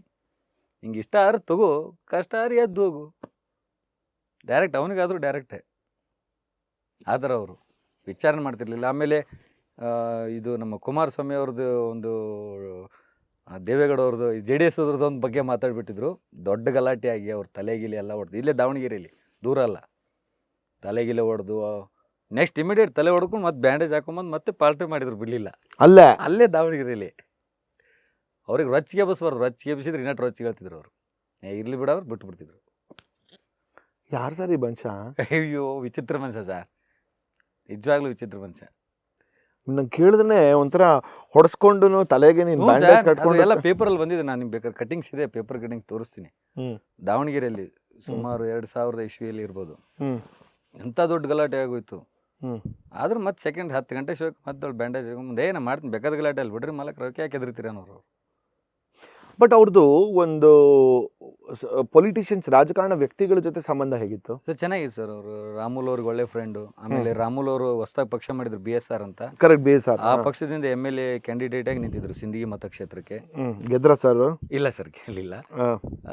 ಆಮೇಲೆ ನಮ್ಮ ಗೋವಿಂದ್ ಕಾರಜೋಳ ಅವರು, ನಮ್ಮ ಉತ್ತರ ಕರ್ನಾಟಕದವ್ರು ಯಾವುದೇ ಪಕ್ಷದವ್ರು ಇರಲಿ ಸರ್, ಎಲ್ಲರ ಜೊತೆಗೆ ಒಳ್ಳೆ ಮಿಂಗಲ್ ಇದ್ದಾರೆ.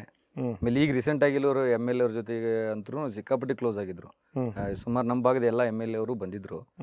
ಮುದ್ದೇಬೇಳ ಆಗಿರ್ಬೋದು, ಬಿಜಾಪುರ ಆಗಿರ್ಬೋದು, ಆಮೇಲೆ ನಮ್ಮ ಲಕ್ಷ್ಮಣ ಸವದಿ ಅವರು ಅಥಣಿ ಮತಕ್ಷೇತ್ರದವರು, ಅವರಿಗೆಲ್ಲ ಕ್ಯಾಂಪೇನ್ ಮಾಡ್ತಿದ್ರು, ಒಳ್ಳೆ ಕ್ಲೋಸ್ ಇದ್ರು. ಆಮೇಲೆ ಯಾರಿಗೆ ಕ್ಯಾಂಪೇನ್ ಮಾಡಲಿ ಅವರು ₹1 ತಗೋತಿರ್ಲಿ. ಓಹೋ, ಪ್ರೀತಿ, ಗೆಳೆಯ, ದೋಸ್ತಿ ಅಷ್ಟೇ ಅಷ್ಟೇ. ನಾವೇ ಬೈತೀವಿ, ಎಷ್ಟೋ ಸಲ ನಾನೇ ಸ್ವತಃ ಬೈತೀನಿ.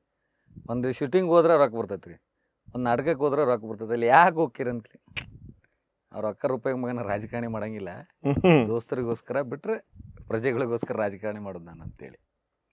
ಆ ಥರ ಮೈಂಡ್ ಸೆಟ್ ಅವ್ರದ್ದು. ಅಲ್ಲ, ನಾನು ಒಂದು ನಿಮಿಷ ಯೋಚನೆ ಮಾಡ್ತಿದ್ದೆ ಅಂದರೆ, ಈಗ ಒಂದು ವೇದಿಕೆ ಮೇಲೆ ಈಗ ಈ ಥರ ರಾಜಕಾರಣ ವ್ಯಕ್ತಿಗಳ ಬಗ್ಗೆ ಮಾತಾಡಿದಾಗ ಯಾರೋ ಒಬ್ಬ ಚಪ್ಪಲಿ ಎಸ್ದ ಅಂತಂದ್ರೆ, ಎಸ್ದಾಗ ಒಬ್ಬ ಆರ್ಟಿಸ್ಟ್, ಒಬ್ಬ ಕಲಾವಿದಂಗೆ ಬಿಗ್ಗೆಸ್ಟ್ ಎವರ್ ಥಿಂಗ್ ಅಂತಂದರೆ ನಮಗೆ ಚಪ್ಪಾಳೆ ಅನ್ನೋದು ಗೊತ್ತು. ಹೌದು, ಚಪ್ಪಾಳೆಯಲ್ಲಿ ಚಪ್ಪಲಿಯಲ್ಲಿ ಅನ್ನೋಂಥದ್ದು. ಆ ಮೈಂಡ್ ಸೆಟ್ ಹೆಂಗಿರ್ಬೇಕು ಮನುಷ್ಯನಿಗೆ ಅಂತ ನಾನು ಯೋಚನೆ ಮಾಡ್ತಿದ್ದೆ. ಹಂಗೆ ಇತ್ತು ಸರ್ ಅವ್ರದ್ದು ವಿಚಾರ. ಹೇಳಿದ್ನಲ್ಲ, ಡ್ರಾಮಾ ಸ್ಪಾಟಲ್ಲೇ ನಿಲ್ಲಿಸಿ, ಹೋಗೋದನ್ ಬಿಡು ಅಂತೇಳಿ ಜಗಳ ಮಾಡಲಿಲ್ಲ ಅವರು. ನಿಂದ್ರಿಸಿ, ನಿಂಗೆ ಏನು ಸಮಸ್ಯೆ ಐತೆ ಹೇಳು, ನಾ ಬಗೆಹರಿಸ್ತೀನಿ. ನನ್ನ ಕ್ಯಾರೆಕ್ಟರ್ ಚೆನ್ನಾಗಿ ಮಾಡ್ತಾ ಇಲ್ವಾ, ಪಾರ್ಟ್ ಚೆನ್ನಾಗಿ ಮಾಡ್ತಿಲ್ಲ, ಅದ್ರ ಡೈಲಾಗ್ ಮರ್ತು ತಪ್ಪು ನಿಂದ್ರಾಗೈತೀನಿ, ಏನಾಗೈತೆ ಹೇಳಿ ಅಂತೇಳಿ ಅವ್ನಿಗೆ ಅಲ್ಲೇ ನಿಂದ್ರಿಸಿ, ಅವ್ನಿಗೆ ಅಲ್ಲೇ ಆನ್ಸರ್ ಕೊಟ್ಟು ನೆಕ್ಸ್ಟ್ ಅದಾಗಲೇ ಇರೋಂಗೆ ಮಾಡಿ ಮತ್ತೆ ಕಂಟಿನ್ಯೂ ಡ್ರಾಮಾ ಮಾಡಿದ್ದವರು. ಮತ್ತು ನೆಕ್ಸ್ಟ್ ಇನ್ನಿಗೆ ಬಂದು ಮತ್ತೆ ಹೋಗಿತ್ತಾನವ, ಅವ್ನಿಗೇನೋ ನೆನಪಾಗಿ. ಸೊ ನೆಕ್ಸ್ಟ್ ಕುಯ್ ಎಂದಿರಬಾರ್ದು ಅವನು. ಬಟ್ ಇದು ವಿಡಿಯೋ ಫುಟೇಜ್ ಥರ ಆಗಿತ್ತ ಅಥವಾ ಇಲ್ಲ ಸರ್, ಅವಾಗೆಲ್ಲ ನಾವು CC ಕ್ಯಾಮ್ರಾ ಇಡ್ತಿರ್ಲಿಲ್ಲ ಡ್ರಾಮಾ ಕಂಪ್ನಿಲಿ. ಆ್ಯಕ್ಚುಲಿ ಅದು ನಮ್ಮ ಕಂಪ್ನಿಲೂ ಅಲ್ಲ, ಬೇರೆಯವ್ರ ಕಂಪ್ನಿಗೆ ಆ್ಯಸ್ ಎ ಗೆಸ್ಟ್ ಆಗಿ ಹೋಗಿದ್ರು ಅವರು. ಬೇರೆ ಕಂಪ್ನಿಗಳೆಲ್ಲವೂ ಆರ್ಥಿಕ ಸಮಸ್ಯೆ ಇದ್ದಾಗ ಹೊಡಿರ್ಲಿ ರಾಜು ತಾಳಿಕೊಟ್ಟಿಗೆ ಫೋನ್ ಮಾಲೀಕರು, ಎಲ್ಲಿದ್ದೀರ ರಾಜಣ್ಣ, ಫುಲ್ ಲಾಸ್ನಾಗದೀವಿ, ಒಂದು 2 ದಿವಸ ಕಲಿಯೋದು ಕೊಡ್ಕ ಮಾಡಿಕೊಡ್ರಲ್ಲ. ಸರಿ, ಎಷ್ಟೋ ಕಂಪ್ನಿ ಓನರ್ಸ್ಗಳು ಅದ್ರ ಮೇಲೆ ಬದುಕಿದ್ದಾರೆ ಸರ್. ಅವ್ರು ಇವತ್ತು ಹೇಳ್ತಾರೋ ಬಿಡ್ತಾರೋ ಗೊತ್ತಿಲ್ಲ, ನಾನಂತೂ ನೋಡಿರೋದು. ಕೆಲವೊಬ್ರು ಹೇಳ್ಕೊತಾರೆ, ಕೆಲವೊಬ್ರು ಹೇಳ್ಕೊಳ್ಳಲ್ಲ ಅಷ್ಟೇ. ಸರ್, ಉತ್ತರ ಕರ್ನಾಟಕದಲ್ಲಿ ಹಾಗಾದ್ರೆ ನಿಮ್ಮ ಪ್ರಕಾರ ಒಂದು ಎಷ್ಟು ನಾಟಕ ಮಂಡಳಿಗಳು ಇರಬಹುದು ಅನ್ಸುತ್ತೆ ಸರ್? ಸರ್, ತುಂಬಾ ಪಾಪ್ಯುಲರ್ ಇರುವಂಥದ್ದು. ಸರ್ಕಾರಕ್ಕೆ ಮೋಸ ಮಾಡಕ್ಕಂತೇಳಿ ಒಂದು 25 ಕಂಪನಿಗಳು ಸರ್ಕಾರಕ್ಕೆ ಮೋಸ ಮಾಡ್ಬೇಕಂತ. ಬಟ್ ನ್ಯಾಯವಾಗಿ ಸರ್ಕಾರದ ಏನು ಮೋಸ ಇಲ್ಲ ಅಂತೇಳಿ ಕರೆಕ್ಟಾಗಿ ಕಂಪನಿ ನಡೀತಾ ಇರೋದು ಒಂದು 10 ತಪ್ಪಿದ್ರೆ 11 ಸರ್. ಇನ್ನು 13-14 ಕಂಪನಿ ಏನು ಲಿಸ್ಟಲ್ಲಿ, ಗೌರ್ಮೆಂಟ್ ಲಿಸ್ಟಲ್ಲಿ ಇದಾವಲ್ಲ, ಅವು ದುಡ್ಡು ತೊಗೊಳಕ್ಕೆ, ಅನುದಾನ ತೊಗೊಳಕ್ಕೆ ಮಾತ್ರ ಅವು ಮೀಸಲಾಗಿರೋದು. ಇನ್ನು 10-11 ಕಂಪನಿ ಅವ್ರು ಕೊಡ್ಲಿ ಬಿಡ್ಲಿ, ಹೊಟ್ಟೆಪಾಡು ಅವ್ರದ್ದು ಅದೇ ಆಗಿರೋದ್ರಿಂದ, ನಮ್ಮದು ಅದೇ ಆಗಿರೋದ್ರಿಂದ ಸೊ ನಾಟಕ ಕಂಪನಿ ನಡೀತಾ ಇದಾವೆ. ಬಟ್ ಅನುದಾನ ಸಿಗುತ್ತೆ ಅಂತೀರಾ? ಪ್ರತಿ ವರ್ಷ ಸಿಗುತ್ತೆ ಸರ್. ಅದರಲ್ಲೂ A, B, C ಕ್ಯಾಟಗರಿ ಇದೆ. 10 ವರ್ಷ ಮೇಲ್ಪಟ್ಟದ್ದು, 25 ವರ್ಷ ಮೇಲ್ಪಟ್ಟದ್ದು, 50 ವರ್ಷ ಮೇಲ್ಪಟ್ಟದ್ದು ಕಂಪನಿಗಳಿಗೆ ಯಾವುದೇ ಸರ್ ಅನುದಾನದಲ್ಲಿ ಏನೇನು ಸಿಗುತ್ತೆ? ದುಡ್ಡೇ ಕೊಡ್ತಾರೆ ಸರ್. ಅದೇ A ಕ್ಯಾಟಗರಿಗೆ ಒಂದು 15 ಲಕ್ಷವರೆಗೂ ಕೊಡ್ತಾರೆ. ಸೂಪರ್. B ಕ್ಯಾಟಗರಿಗೆ 10 ಕೊಡ್ತಾರೆ. C ಕ್ಯಾಟಗರಿಗೆ 5-6 ಲೈಕಿಂಗ್ ಕೊಡ್ತಾರೆ. ಅಂದರೆ ಆ ಖರ್ಚು ವೆಚ್ಚಗಳಿಗೋಸ್ಕರ ನೋಡ್ಕೊಂಡು, ಖರ್ಚು ವೆಚ್ಚಗೋಸ್ಕರ ರಂಗಭೂಮಿ ಉಳಿಸ್ತಾ ಇದ್ದಾರೋ ಇನ್ನು ಯಾವುದೋ ಒಂದು ಉದ್ದೇಶಕ್ಕೋಸ್ಕರ ಸರ್. ಕೆಲವರು ಅದನ್ನು ತಗೊಂಡು ಸುಮ್ಮನೆ ಅವ್ರ ಖರ್ಚು ಜೀವನ ಮಾಡ್ಕೊಂಡು, ಅದಕ್ಕೆ ನಾನು ಹೇಳಿದ್ದು ಮೋಸ ಮಾಡೋಕ್ಕಂತಲೇ ಒಂದಿಷ್ಟು ಕಂಪ್ನಿಗಳಿದಾವೆ. ಅವರು ಗೌರ್ಮೆಂಟ್ ಏನು ಕೇಳುತ್ತೆ, ಪೇಪರ್ಸ್ ಕೇಳುತ್ತೆ. ಆ ಪೇಪರ್ ಸಬ್ಮಿಟ್ ಮಾಡಿದ್ರೆ ಆ ದುಡ್ಡನ್ನು ಎತ್ಕೊಂಡು ಇವತ್ತಿಗೂ ಮಜಾ ಮಾಡ್ತಾ ಇದ್ದಾರೆ. ಬಟ್ ಅದನ್ನು ಇದನ್ನು ಮಾಡೋದು, ಕ್ರಾಸ್ ವೆರಿಫಿಕೇಶನ್ ಮಾಡೋದಿಲ್ಲ ಸರ್? ಅಂದರೆ ಒಂಥರ ಈ ಥರ ಆಗ್ತಿದೆಯಾ ಕರೆಕ್ಟಾಗಿ? ಅದು ಈಗ ನಾವೆಲ್ಲ ನಮ್ಮಂಥ ಯಂಗ್ಸ್ಟರ್ಸ್ಗಳು ಮಾಲೀಕರು ಏನು ಸೇರ್ಕೊಂಡಿದ್ದೀವಿ, ನಾವು ಕಷ್ಟಪಡ್ಬೇಕು. ಅದನ್ನು ಆದರೆ ಸರ್ಕಾರದ ಕೆಲಸ ಗೊತ್ತೇ ಇದೆ ನಿಮಗೆ, ಅವ್ರಿಗೆ ಏನು ಕೊಡ್ತಾರೋ ಅದು ಮುಂದಕ್ಕಿನ್ನ ಸಾಕ್ತಾ ಇರುತ್ತೆ. ಅದರಲ್ಲೇ ಒಂದು ಪರ್ಸೆಂಟೇಜ್ ಮಾತಾಡಿರ್ತಾರೆ ಅವರು. ಲೈಕ್ ನಿನ್ನ ಕಂಪ್ನಿಗೆ 15 ಲಕ್ಷ ಬರ್ತಾ ಇದೆಯಲ್ಲ, ನಿಂದು ಏನೇ ಇರಲಿ ನಾನು ಕ್ರಾಸ್ ಚೆಕ್ ಮಾಡೋಕೆ ಬಂದೀನಿ, ಎಲ್ಲ ಮಾಡಿಕೊಡ್ತೀನಿ, ಹಿಂಗೆ 15ರಾಗ ನಂಗೆ ಒಂದು 2 ಕೊಡು, 3 ಕೊಡು, ಲೈಕ್ ಪರ್ಸೆಂಟೇಜ್ ಎಲ್ಲ ಕಡೆ ಪರ್ಸೆಂಟೇಜ್. ಅದರಲ್ಲೂ ಪರ್ಸೆಂಟೇಜ್ ನಾವು ನಡೆಸೋರು, ನಾವು ಯಾರಿಗೂ ಪರ್ಸೆಂಟೇಜ್ ಕೊಡಲ್ಲ. ನಮ್ದೇನು ಇಲ್ಲೀಗಲ್ ಇದ್ದರೆ ಕೊಡ್ಬೇಡ ಹೋಗಪ್ಪ, ಲೀಗಲ್ ಇದೆಯಾ ನೋಡ್ಕೊ, ಚೆಕ್ ಮಾಡು, ಕೊಡು. ಎಷ್ಟೋ ಸಲ ನಮ್ಮ ತಂದೆಯವರು ಇರುವಾಗ ಜಗಳ ಆಗೋಗಿದೆ ಈ ವಿಷಯವಾಗಿ. ಎಷ್ಟೋ ಸಲ ಬೇಡ ಹೋಗೋಣ ಅಕ್ಕ, ನಿಮ್ದು ಯಾವುದು ದುಡ್ಡ ಬೇಡ ಅಂತೇಳಿ ಬಿಟ್ಟೋಗಾರ. ಮತ್ತು ಸರ್ಕಾರನೇ ಒಳ್ಳೆ ಅನುದಾನ ಅಂತೇಳಿ ಹಾಕಿದೆ ಬ್ಯಾಂಕಿಗೆ. ಆ ಥರ ಮನುಷ್ಯ ಆತ ಸರ್. ಅದು ಮೊದಲನೇ ನಾಟಕ ಅಂದರೆ ಅದು ಅಷ್ಟು ನಂಗೆ ನೆನಪಿಲ್ಲ ಸರ್. ಪೌರಾಣಿಕ ಮಾಡ್ತಿದ್ರು ಸಣ್ಣ ಪುಟ್ಟ ಪಾತ್ರಗಳು, ಅವೆಲ್ಲ ಏನು ಪೌರಾಣಿಕ ಮುಂಚೆ ಜಾಸ್ತಿ ಇರ್ತಿದ್ವು. ಅದ್ರಾಗೆಲ್ಲ ಮಗ ಬಟ್ ಒಂಥರ ತುಂಬ ಜಾಸ್ತಿ ಬೆಳಕಿಗೆ ಬಂದಿದ್ದು ಕಲಿಯೋದು ಕುಡುಕ ಅಂತಾನೆ. ಸೊಸೆ ಹಾಕಿದ ಸವಾಲ್, ಅದು ಬಿಟ್ಟರೆ ಕಲಿಯೋದು ಕುಡುಕ. ಇದು ಬೇರೆ ಕಂಪನಿಯಲ್ಲಿ ವರ್ಕ್ ಮಾಡಿದ್ದು.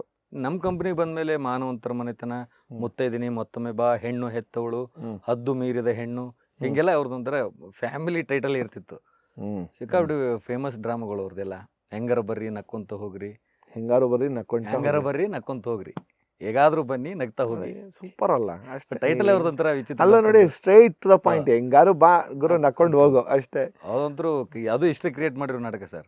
ಹೌದಾ? ಹೆವಿ ಲಕ್ಷಗಟ್ಟಲೆ ಕಲೆಕ್ಷನ್ ತೊಗೊಂಡಿದ್ದು ಅದು ಬಾದಾಮಿ ಬನಶಂಕರಿಯಲ್ಲಿ. ಈ ನಾಟಕಗಳಲ್ಲಿ ಇಷ್ಟಲ್ಲಿ ಯಾವತ್ತೂ ಕೂಡ ನಾಟಕನ ನಾನು ಒಂದು ಬೇರೆ ದೇಶಕ್ಕೆ ತೊಗೊಂಡೋಗ್ಬೇಕು ಅಥವಾ ಬೇರೆ ಅಲ್ಲಿ ನೋಡಬೇಕು, ಅಲ್ಲಿ ಸಿಕ್ಕಾಬಡೆ ಜನ ಈಗ ಉತ್ತರ ಕರ್ನಾಟಕದವರು ಬೇರೆ ಬೇರೆ ಈಗ ಅಮೆರಿಕಾದಲ್ಲೆಲ್ಲ ಹೋಯ್ತು ಸಿಕ್ಕಾಬಡೆ ಇರ್ತಾರೆ. ಯಾವತ್ತೂ ಟ್ರೈ ಮಾಡಲಿಲ್ಲ ಸರ್? ಇಲ್ಲ ಸರ್, ಯಾವತ್ತೂ ಟ್ರೈ ಮಾಡಲಿಲ್ಲ. ಆಮೇಲೆ ಅವ್ರಿಗೊಂದು 2-3 ಸರಿ ಬಂದಿತ್ತು ಆಫರು, USA ದಿಂದನೂ ಮಲೇಷಿಯಾದಿಂದನೂ ಮೇ ಬಿ. ಬಂದಾಗ ಈ ನಮ್ಮ ಆರ್ಟಿಸ್ಟ್ಗಳದ್ದು ಯಾರ್ದು ಪಾಸ್ಪೋರ್ಟೇ ಇರಲ್ವೇ, ಅದು ದೊಡ್ಡ ಸಮಸ್ಯೆ ನಮಗೆ. ಆ್ಯಕ್ಚುಲಿ ಅವ್ರು ಭಾಳ ನೀವು ಏನು ಕೇಳ್ರಿ ರಾಜು ಅವರ ಬಂದು ಮಾಡಿರಿ ಅಂತೇಳಿ ನಮಗೆಲ್ಲ ಹೋಗೋ ಬರೋ ವ್ಯವಸ್ಥೆ ಮಾಡ್ತೀವಿ ಅಂದರು. ಆದ್ರೆ ಸುಮಾರು ಜನ ನಮ್ಮ ತಂದೆಯವ್ರದ್ದೇ ಇರಲಿಲ್ಲ ಆಲ್ಮೋಸ್ಟ್ ಅಲ್ಲಿ ಪಾಸ್ಪೋರ್ಟು ಅವಾಗ. ಶಬಾಷ್. ಹಿಂಗಾಗಿ ಅದು ವರ್ಕೌಟ್ ಆಗಲಿಲ್ಲ. ಇವಾಗ ಆ್ಯಕ್ಚುಲಿ ನೀವು ಹೇಳಿದ ಪ್ರಕಾರ ನಾನು ಟ್ರೈ ಮಾಡ್ತಾಯಿದ್ದೀನಿ. ವಾವ್. ಎಲ್ಲರಿಗೂ ಎಲ್ಲೋ ಒಂದು ಕಡೆ ಅಲ್ಲಿ ಜನರಿಗೆ ನಾನು ಇಲ್ಲೇ ಟ್ರೈ ಮಾಡ್ತೀನಿ ಸರ್. ಬೆಂಗಳೂರಿಗೆ ನಮ್ಮ ನಾಟಕ ತೋರಿಸ್ಬೇಕು, ಉತ್ತರ ಕರ್ನಾಟಕ ನಾಟಕ ಹೆಂಗಿರ್ತೈತಿ ಅಂತ ಅವ್ರಿಗೆ ಗೊತ್ತಿಲ್ಲ. ಖಂಡಿತ ಚಲೋ ನಾಟಕ ಕೊಟ್ಟರು ಇಲ್ಲಿ ನೋಡ್ತಾರೆ ಸರ್. ಸರ್ ಬೆಂಗಳೂರಲ್ಲಿ ಅಂದರೆ ಎಷ್ಟೊಂದು ಅಂದರೆ ತುಂಬ ನಾಟಕಗಳು ಮಾಡಿರ್ತಾರತ್ತ? ಬೆಂಗಳೂರಲ್ಲಿ ಒಂದು ದಿನಾನೂ ಮಾಡಿಲ್ಲ ಸರ್. ಏನು ಹೇಳ್ತಾ ಇದ್ದೀರಾ? ಪ್ರಾಮಿಸ್. ಅವ್ರದ್ದು ಹಂಗೆ ಕನಸಾಗಿ ಉಳಿತು, ನಮ್ಮದು ಹಂಗೆ. ಇವತ್ತು ನಾವು ಎಷ್ಟೋ ಸಾರಿ ಟ್ರೈ ಮಾಡ್ತಾಯಿದ್ವಿ. ಅದು ಇಲ್ಲಿದೆ ಒಂದು ಗುಬ್ಬಿವರಣ್ಣ ರಂಗಮಂದಿರ. ಅಲ್ಲ, ಅಲ್ಲಿ ಒಂದು ರಂಗಶಂಕರದಲ್ಲಿ ಒಂದು ನಾಟಕ ಆಗಲಿಲ್ಲ? ಇಲ್ಲ ಸರ್, ರಂಗಶಂಕರ್ ಅವರು ನಮ್ಮ ವೃತ್ತಿ ರಂಗಭೂಮಿಯವ್ರಿಗೆ ಅವರು ಕೊಡಲ್ಲ. ಯಾಕೆ? ಅವ್ರದ್ದೇ ಆದದ್ದೊಂದು ಅವ್ರ ಟೀಮ್ ಇದೆ. ಅಲ್ಲ ಸರ್, ಬೇರೆ ಹೊರ ರಾಜ್ಯದಿಂದ ಕರೆಸಿ ನಾವು ಕೊಡ್ತಿರ್ಬೇಕಾದ್ರೆ ಕೊಡ್ತಿರಲ್ಲ, ಒನ್ ಡೇ ಕೊಡ್ತೀರಿ ನಂಗೆ. ನಂಗೆ ಒನ್ ಡೇ ಕೊಟ್ರೆ ನಂಗೆ ಏನು ವರ್ಕೌಟ್ ಆಗಲ್ಲ. ಬರೋದು ಹೋಗೋದು ನನಗೆ ಕೊಡ್ತೀರಾ, ತಿಂಗ್ಳುಗಟ್ಟಲೆ ಕೊಡ್ರಿ. ನೀವೇನು ಹೇಳ್ತೀರಿ ಹೇಳಿ, ರೆಂಟು ತಿಂಗ್ಳುಗಟ್ಟಲೆ ಹಂಗಾಗಲ್ಲ ಸರ್. ನಮ್ಗೆ ಎಲ್ಲೆಲ್ಲಿದೋ ಬರ್ತಾರೆ. ಸೊ ಅದಕ್ಕಂತಾನೆ ಆಪ್ಷನ್ ಒಂದು ಗುಬ್ಬಿವರಣ್ಣ ರಂಗಮಂದಿರ ಇದೆ. ನಿಮ್ಗೆ ಬೇಕು ತಿಂಗ್ಳುಗಟ್ಟಲೆ ಬೇಕು. ತಿಂಗ್ಳುಗಟ್ಟಲೆ ಬೇಕಲ್ಲ ಸರ್. ನಾವೆಲ್ಲ ಇದ್ರು ಒಂದಿನ ಮಾಡಿದ್ರೆ ನಮ್ಗೇನು ವರ್ಕೌಟ್ ಆಗಲ್ಲ. ಪಕ್ಕ ಕಮರ್ಷಿಯಲ್ಲು, ಎಲ್ರಿಗೂ ಮಂತ್ಲಿ ಪ್ಯಾಕೇಜಸ್, ಪೇಮೆಂಟು, ಅವ್ರ ಊಟ ವಸತಿ ಎಲ್ಲ ನೋಡ್ಕೊಂಡಿರ್ತೀವಿ. Proper mass cinema. Daily producers. Correct. But ಯಾವತ್ತು ಒಂದ್ಸಲ ಅಟ್ಲೀಸ್ಟ್ ಒಂದು ದಿವಸಕ್ಕಾದ್ರೂ ನಾಟಕ ಟ್ರೈ ಮಾಡ್ಬೋದಾಗಿತ್ತು ಅಂತ, ಲೈಕ್ ಒಂದು ಬೆಂಗಳೂರು ಆಡಿಯನ್ಸ್ಗೆ ರಾಜು ಸರ್ ಒಂದು ನಾಟಕ ನೋಡ್ಬೇಕು ನಂಗೆ ಇದು ಕೇಳೇ ನಂಗೆ ಒಂಥರ ಭಾಳ ವಿಚಿತ್ರ ಅನಿಸ್ತಿದೆ. ಎಲ್ಲೂ ಮಾಡೇ ಇಲ್ಲ ಅವರು ವಿಶೇಷವಾಗಿ. ಹಿಂಗೆ ಗೆಸ್ಟ್ ಆಗಿ ಕರೆಸಿರ್ಬೋದು ಯಾವುದೋ ಕಾರ್ಯಕ್ರಮಕ್ಕೆ, ಬಟ್ ಡ್ರಾಮಾ ಮಾಡೇ ಇಲ್ಲ ಅವರು. ಇಲ್ಲಿ ಬೆಂಗಳೂರಲ್ಲಿ ಮನೇನೇ ಇರಲಿಲ್ವ ರಾಜು ಸರ್? ಇಲ್ಲ ಸರ್, ಕೆಲಸ ಇದ್ರೆ ಬರೋದು, ಲಾಡ್ಜು ಅವರೇ ಸಿನಿಮಾದವ್ರು ಕೊಡ್ತಿದ್ರು. ಸಿನಿಮಾ ಮುಗಿತಾ ಸೀದಾ ಫಾರ್ಮ್ ಹೌಸ್. ಇವತ್ತಿಗೂ ಅವ್ರ ಮನೆ ಕಟ್ಕೊಂಡು ಎಲ್ಲಿ ಸಿಟಿಯಲ್ಲಿ ಇಲ್ಲ ಸರ್. ಫಾರ್ಮ್ ಹೌಸೇ ಅವ್ರಿಗೊಂಥರ ತೋಟ, ಹೊಲ, ಗದ್ದೆ, ಆಡು, ನಾಯಿ, ಮರಿ ಎಲ್ಲ ಇರ್ಬೇಕು ಅವ್ರಿಗೆ. ಬಿಜಾಪುರದಲ್ಲಿ? ಅದೇ ಸಿಂದಗಿ. ನೀವು ಅಲ್ಲೇ ಇರೋದು? ನಾವು ಅಲ್ಲೇ ಸರ್. ಸರ್ರು ಇಬ್ಬರಿಬ್ರು ಮದುವೆ ಆಗಿದ್ದು ಹೇಗೆ ಅಂತ? How is that possible? ಅದು ಇಟ್ಸ್ ಪಾಸಿಬಲ್, ಅದೇನು ದೊಡ್ಡ ವಿಷಯ ಇಲ್ಲ. ಎಷ್ಟು ಸಲೀಸಾಗಿ ಸರ್. ನಮ್ಮ ಉತ್ತರ ಕರ್ನಾಟಕದಲ್ಲಿ ಒಂದೇ ಆಗಿಲ್ಲ ಅಲ್ಲ, ನಮ್ಮ ಉತ್ತರ ಕನ್ನಡದಲ್ಲಿ ಮಾಮೂಲಿ ಒಬ್ರು 2 ಮದುವೆ ಆಗೇ ಇರ್ತಾರೆ. ಅದರಲ್ಲಿ ಡ್ರಾಮಾ ಫೀಲ್ಡಲ್ಲಂತರೂ ಸರ್ವೇ ಸಾಮಾನ್ಯವಾಗಿ. ಹೌದಾ? ಇವಾಗೂ ಪ್ರೆಸೆಂಟ್ ಎಷ್ಟು ಮಾಲೀಕರದಾರೋ ಎಲ್ರಿಗೂ ಇಬ್ಬರು ವೈಫ್ ಇದ್ದಾರೆ. ಎಷ್ಟು ಜನ ಮಾಲೀಕರಿದ್ದಾರೆ, ಯಂಗ್ಸ್ಟರ್ ಆಗಲಿ ಅಥವಾ ಮುದುಕರಿರಲಿ, ಇಬ್ಬಿಬ್ರು ಎಲ್ಲ. ಸೊ ಅದು ಮೊದಲನೇ ಅವ್ರ ಒಪ್ಪಿಗೆ ತಗೊಂಡೆ ಇಬ್ಬರನ್ನ ಎರಡನೇ ಮದುವೆ? ಇಲ್ಲ ಸರ್, ಒಪ್ಪಿಗೆ ಕೊಟ್ಟರೆ ಎರಡನೇ ಮದುವೆ ಆಗಕ್ಕೆ ಚಾನ್ಸೇ ಇಲ್ಲ. ಯಾಕಂದ್ರೆ ಕೊಡೋದೇ ಇಲ್ಲಲ್ಲ ಅವ್ರು. ಮತ್ತೆ ಹೇಗೆ ವರ್ಕ್ ಆಗುತ್ತದು? ಅದು ಅವ್ರು ಹೆಂಗೆ ಅವ್ರು ಹಿಂದೆ ಕದ್ದು ಮುಚ್ಚಿ ವರ್ಕೌಟ್ ಮಾಡ್ಕೊಂಡಿದ್ದಾರೆ ಅಷ್ಟೇ. ಹೌದಾ? ಆಮೇಲೆ ಇನ್ನೊಂದು ಏನು ಗುಡ್ ನ್ಯೂಸ್ ಅಂದರೆ, ಅವ್ರು ನಮ್ಮ ಚಿಕ್ಕಮ್ಮನೇ, ಮದುವೆ ಆದರೂ ಚಿಕ್ಕಮ್ಮನೇ, ಆಗದೇ ಇದ್ರು ಚಿಕ್ಕಮ್ಮನೇ. ಯಾಕಂದರೆ ನಮ್ಮ ದೊಡ್ಡಮ್ಮ ಅವ್ರ ತಂಗಿಯವರು, ನಮ್ಮ ಅಪ್ಪಾಜಿಯವ್ರ ಅಣ್ಣ ಇದ್ರು ದೊಡ್ಡಪ್ಪ. ಓಕೆ. ಅವ್ರ ವೈಫ್ ಅವರು ಸ್ವಂತ ತಂಗಿ. ಸೊ ಚಿಕ್ಕಮ್ಮನೇ ಅಲ್ಲ, ಮದುವೆ ಆದರೂ ಚಿಕ್ಕಮ್ಮ, ಆಗದೇ ಇದ್ರು ಚಿಕ್ಕಮ್ಮ, ಕೊನೆಗೂ ಚಿಕ್ಕಮ್ಮ ಹಾಗೆ ಉಳಿದ್ರು ಅವರು. ಬಟ್ ಅಫಿಷಿಯಲಿ ಮದುವೆ ಆದರು? ಅಫಿಷಿಯಲಿ ಮದುವೆ ಆಗಿದ್ದಾರೆ. ಅವ್ರ ಹೆಸರು ಪ್ರೇಮ? ಅವ್ರ ಹೆಸರು ಅದಿಂಗೆ ದೊಡ್ಡಮ್ಮ ಚಿಕ್ಕಮ್ಮ ಇಬ್ಬರ ಹೆಸರು ಪ್ರೇಮ ಅಂತ? ಅದೇ ಕೋಇನ್ಸಿಡೆನ್ಸ್ ಸರ್. ಅವ್ರಪ್ಪ ಅವರವನು ಪ್ರೇಮ ಇಟ್ಟರೆ, ಇವರಪ್ಪ ಇವರವನು ಪ್ರೇಮ ಇಟ್ಟರೆ. ಈ ರಾಜು ಅನ್ನೋ ಹೆಸರಿಗೆ ಈ 2 ಪ್ರೇಮ ಬೇಕಾಗಿತ್ತು ಅಂತ. ಓ ಸಾರಿ, ಅವರಿಬ್ರು ರಾಜ್ ಪ್ರೇಮ್ ಅಲ್ಲ, ಅವರಿಬ್ರು ಸ್ವಂತ ಅಕ್ಕ ತಂಗಿಯರಲ್ಲ? ಅಲ್ಲ, ರಿಲೇಷನ್ ಅಲ್ಲಿ ಅಕ್ಕ ತಂಗಿನೇ. ಮದುವೆ ಆಗದಿದ್ರು ರಿಲೇಷನ್ ಅಲ್ಲಿ ಅಕ್ಕ ತಂಗಿನೇ. ಅಂದ್ರೆ ಹೆಂಗೆ ದೊಡ್ಡಪ್ಪ ಚಿಕ್ಕಮ್ಮ ಆ ಥರ ರಿಲೇಷನ್ ಅಲ್ಲಿ ಅಕ್ಕ ತಂಗಿನೇ ಇದ್ರು. ಲೈಫ್ ಟೈಮ್ ಅಕ್ಕ ತಂಗಿನೇ ಮಾಡಿಬಿಟ್ರು ಇವರು. ಸೊ ನೀವು ಮೊದಲನೇ ಹೆಂಡತಿ ಪ್ರೇಮ ಮಗನ? ಹೌದು. ಅವ್ರಿಗೆ ಗಂಡು ಮಕ್ಳು ಇರೋದು. ಎರಡನೇ ಪ್ರೇಮ ಅವ್ರಿಗೆ ಗಂಡು ಮಕ್ಳು ಇಲ್ಲ. ಮೊದಲನೇ ಮದುವೆ ಆಗಿ ಎರಡನೇ ಮದುವೆಗೆ ಎಷ್ಟು ವರ್ಷದಲ್ಲಿ ಮದುವೆ ಆಗಿದ್ದ? ಐ ಥಿಂಕ್ ಒಂದು 10 years ಅವ್ರಿಗೆ ಗ್ಯಾಪ್ ಇರ್ಬೋದು ಸರ್. 10 years ಗ್ಯಾಪ್ ಇತ್ತು. ನಾವೆಲ್ಲ ಹುಟ್ಟಿದ್ರೆ? ಹುಟ್ಟಿ ಆಗಲೇ ಸ್ಕೂಲ್ ಹೋಗ್ತಾ ಇದ್ವಿ ನಾವು. ನೆನಪಿತ್ತ ಎರಡನೇ ಮದುವೆ ಆದಾಗ? ಇಲ್ಲ ಸರ್, ಗೊತ್ತೇ ಇಲ್ಲ ಎಷ್ಟು ವರ್ಷ ನಮಗೆ.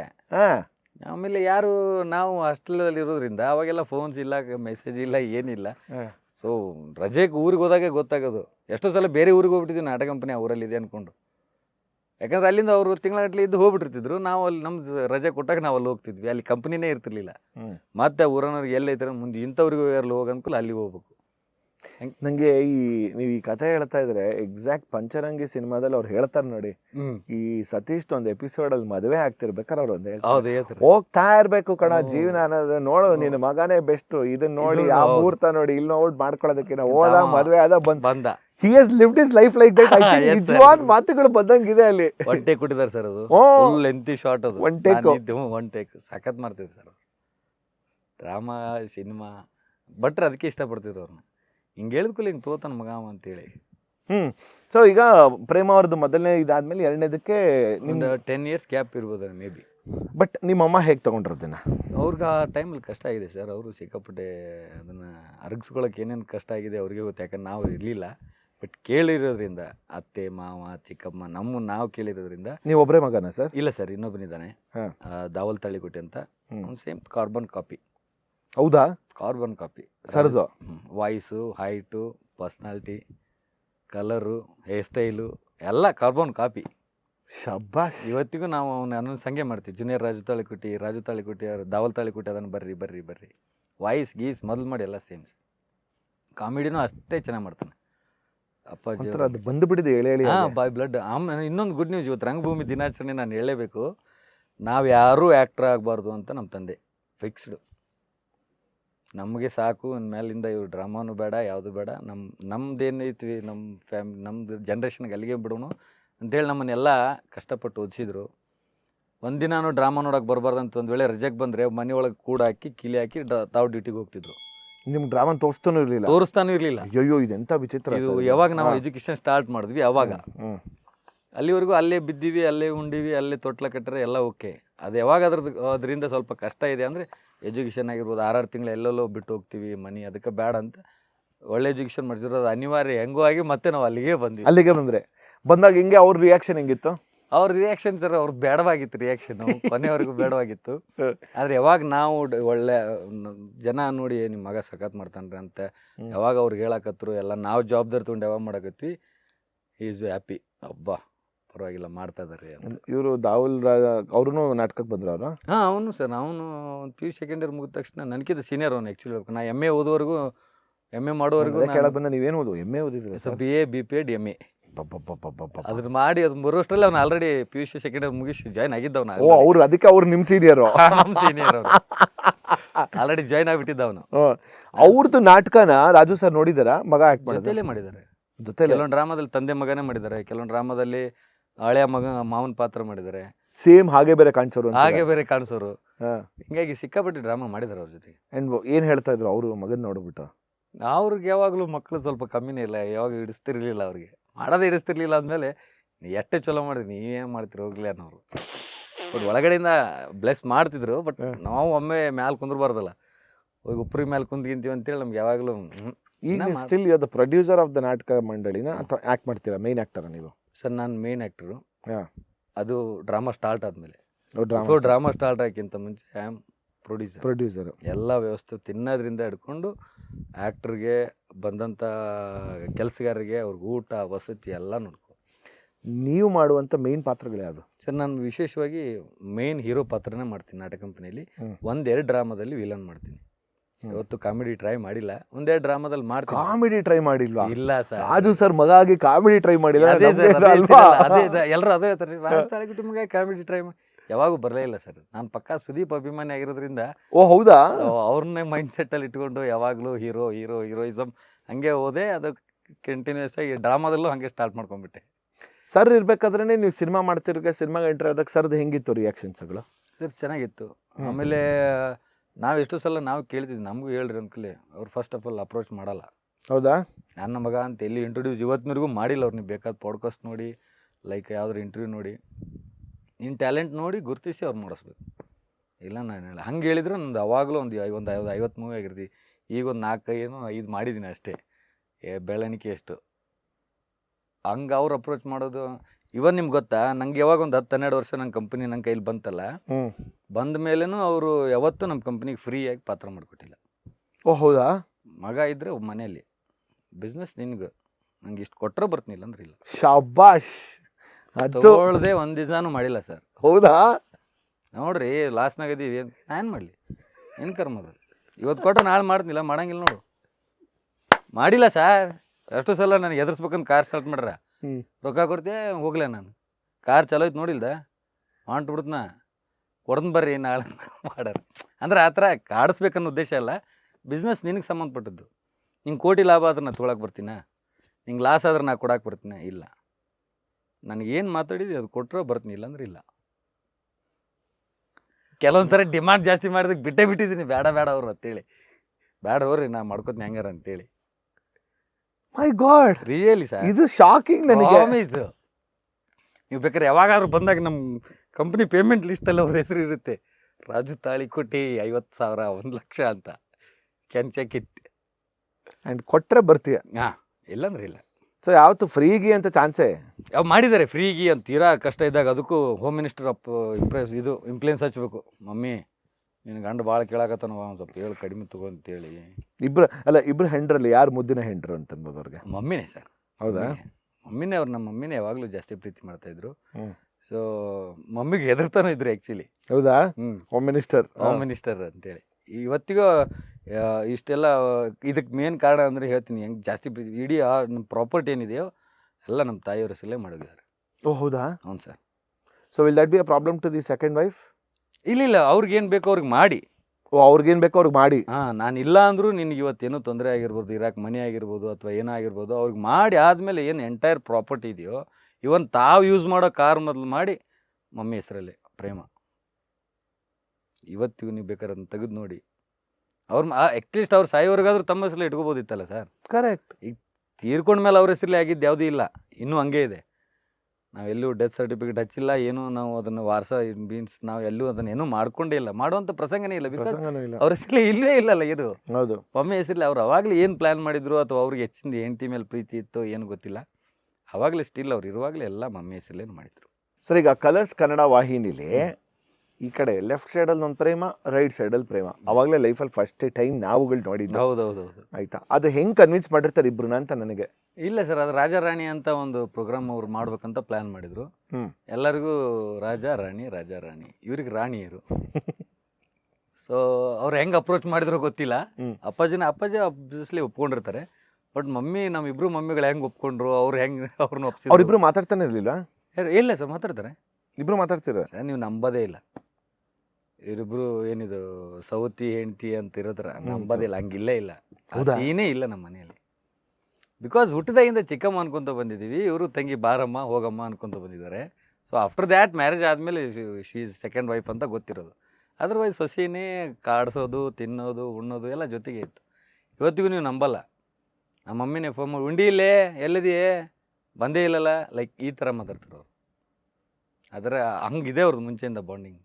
ಅದು ನಮ್ಮ ತಂದೆ ಎಷ್ಟು ಪುಣ್ಯ ಮಾಡಿದ್ರೂ ಗೊತ್ತಿಲ್ಲ, ಆ ಥರ ಹೆಂಡ್ರು ಸಿಗ್ಬೇಕಂದ್ರೆ. ಒಂದೇ ಹೆಂಡ್ತಿನೇ ಚೆನ್ನಾಗಿ ಸಿಗಲ್ಲ, ಅಂಥದ್ರಲ್ಲಿ ಇವ್ರಿಗೆ ಬೆಲೆ ಕೊಟ್ಟು, ಇವ್ರಿಗೆ ಗೌರವ ಕೊಟ್ಟು, ಇವ್ರು ಅಂದದ್ದು ಮಾಡಿದ್ದು ಇವ್ರಿಗೂ. ಆಮೇಲೆ ಇನ್ನೊಂದು, ಇವ್ರು ಸರಿ ಸಮ ದುಡ್ದಿದ್ದಾರೆ ಅವರು. ಓ ಹೌದಾ? ನಮ್ಮ ಮಮ್ಮಿ ಎಷ್ಟು ದುಡ್ದಾರಂದಾಗ ರಾಜು ತಾಳಿಕೋಟಿ ಆಗಿರೋದು. ಅದನ್ನು ನಾನು ಹೆಮ್ಮೆಯಿಂದ ಎಲ್ಲಿಂದ ತಿಳ್ಕೊತೀನಿ. ಅವರು ಹೇಳ್ಕೊತಿದ್ರು.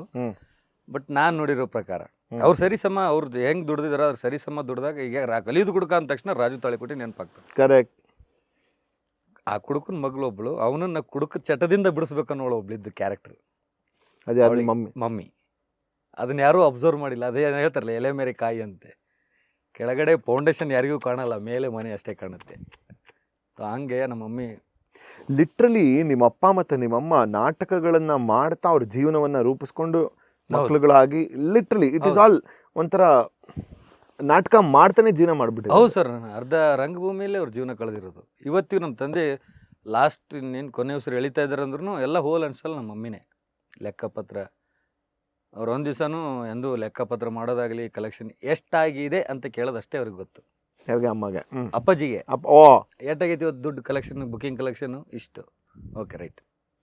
ಒಂದಿನ ನಾನು ಆಫೀಸಲ್ಲಿ ಬರ್ತಿರ್ಲಿಲ್ಲ, ಯಾರಿಗೇನು ಪೇಮೆಂಟ್ ಎಲ್ಲ ನಮ್ಮ ಮಮ್ಮಿನೇ ಪೇಮೆಂಟ್ ಕೊಡೋದು, ಜಾಗ ಬಾಡಿಗೆ ಇಷ್ಟು ಕೊಟ್ಟಿವಿ, ಕರೆಂಟ್ ಬಿಲ್ ಇಷ್ಟು, ಅವತ್ತಿಂದ ಇವತ್ತಿನವರೆಗೂ ಅವರೇ ಮಾಡ್ತಿದ್ರು. ಸೊ ನಾನು ಬಂದಮೇಲೆ ಒಂಚೂರು ಅವ್ರಿಗೆಲ್ಲ ರಿಟೈರ್ಡ್ ಮಾಡಿಸಿ ಮನೇಲಿ ಕುಂದಿರಿಸಿ ಹೊಲ ಮನೆ ನೋಡ್ಕೊಡ್ರಿ, ನಾವು ನಾಟಕ ಕಂಪ್ನಿ ನೋಡ್ಕೋತೀವಿ. ಆ್ಯಂಡ್ ತಮ್ಮ ಈ ಬ್ಯಾಕ್ ಎಂಡ್ ಪ್ರೊಡಕ್ಷನ್ಗೆ ಇಳಿಲೇ ಇಲ್ಲ, ಫುಲ್ ಅವ್ರು ಬರೀ ನಾನು ಆ್ಯಕ್ಟ್ ಆ್ಯಕ್ಟು. ಆಮೇಲೆ ಅವಂಗೂ ಸ್ವಲ್ಪ ನಮ್ಮ ತಂದೆಯವ್ರದ್ದು ಅವಂಗೂ ಯಾವಾಗಲೂ ಕ್ಲಾಶಸ್ ಇದ್ದೇ ಇರ್ತಿತ್ತು.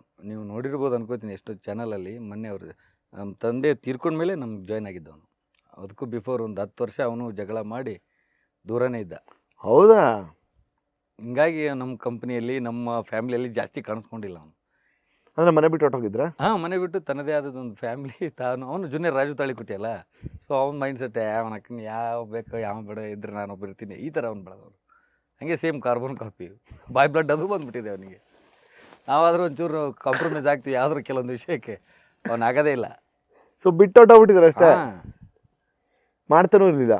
ಎಲ್ಲ ಆ್ಯಕ್ಟ್ ಮಾಡ್ತಿದ್ದ ಬೇರೆ ಕಂಪ್ನಿಗಳಲ್ಲಿ, ಬೇರೆ ಡ್ರಾಮಾಗಳಲ್ಲಿ, ನಮ್ದ್ರಲ್ಲಿ ಮಾಡ್ತಿರ್ಲಿಲ್ಲ. ಒಟ್ನಲ್ಲಿ ನೋಡಿ, ಅಂದ್ರೆ ಬೇರೆ ಕಂಪ್ನಿಲಿ ಆಕ್ಟ್ ಮಾಡಿದ್ರು ಇಲ್ಲಿ ಸೀನಿಯರ್ ರಾಜು ತಾಳಿಕೊಟ್ಟಿ ಇಲ್ಲಿ ಮಾಡ್ತಿದ್ರೆ, ಬೇರೆ ಕಂಪ್ನಿಲಿ ಜೂನಿಯರ್ ರಾಜು ತಾಳಿಕೊಟ್ಟಿ ಅಲ್ಲಿ ಮಾಡ್ತಾ ಇದ್ದಾರೆ. ಹಂಗೆ ಹಾಕ್ಸೋನು ಅಲ್ಲಾದ್ರೂ ಜೂನಿಯರ್ ರಾಜ್ ತಾಳಿಕೊಟ್ಟಿ ಅಂತಾನೆ ಹಾಕ್ಸೋನು.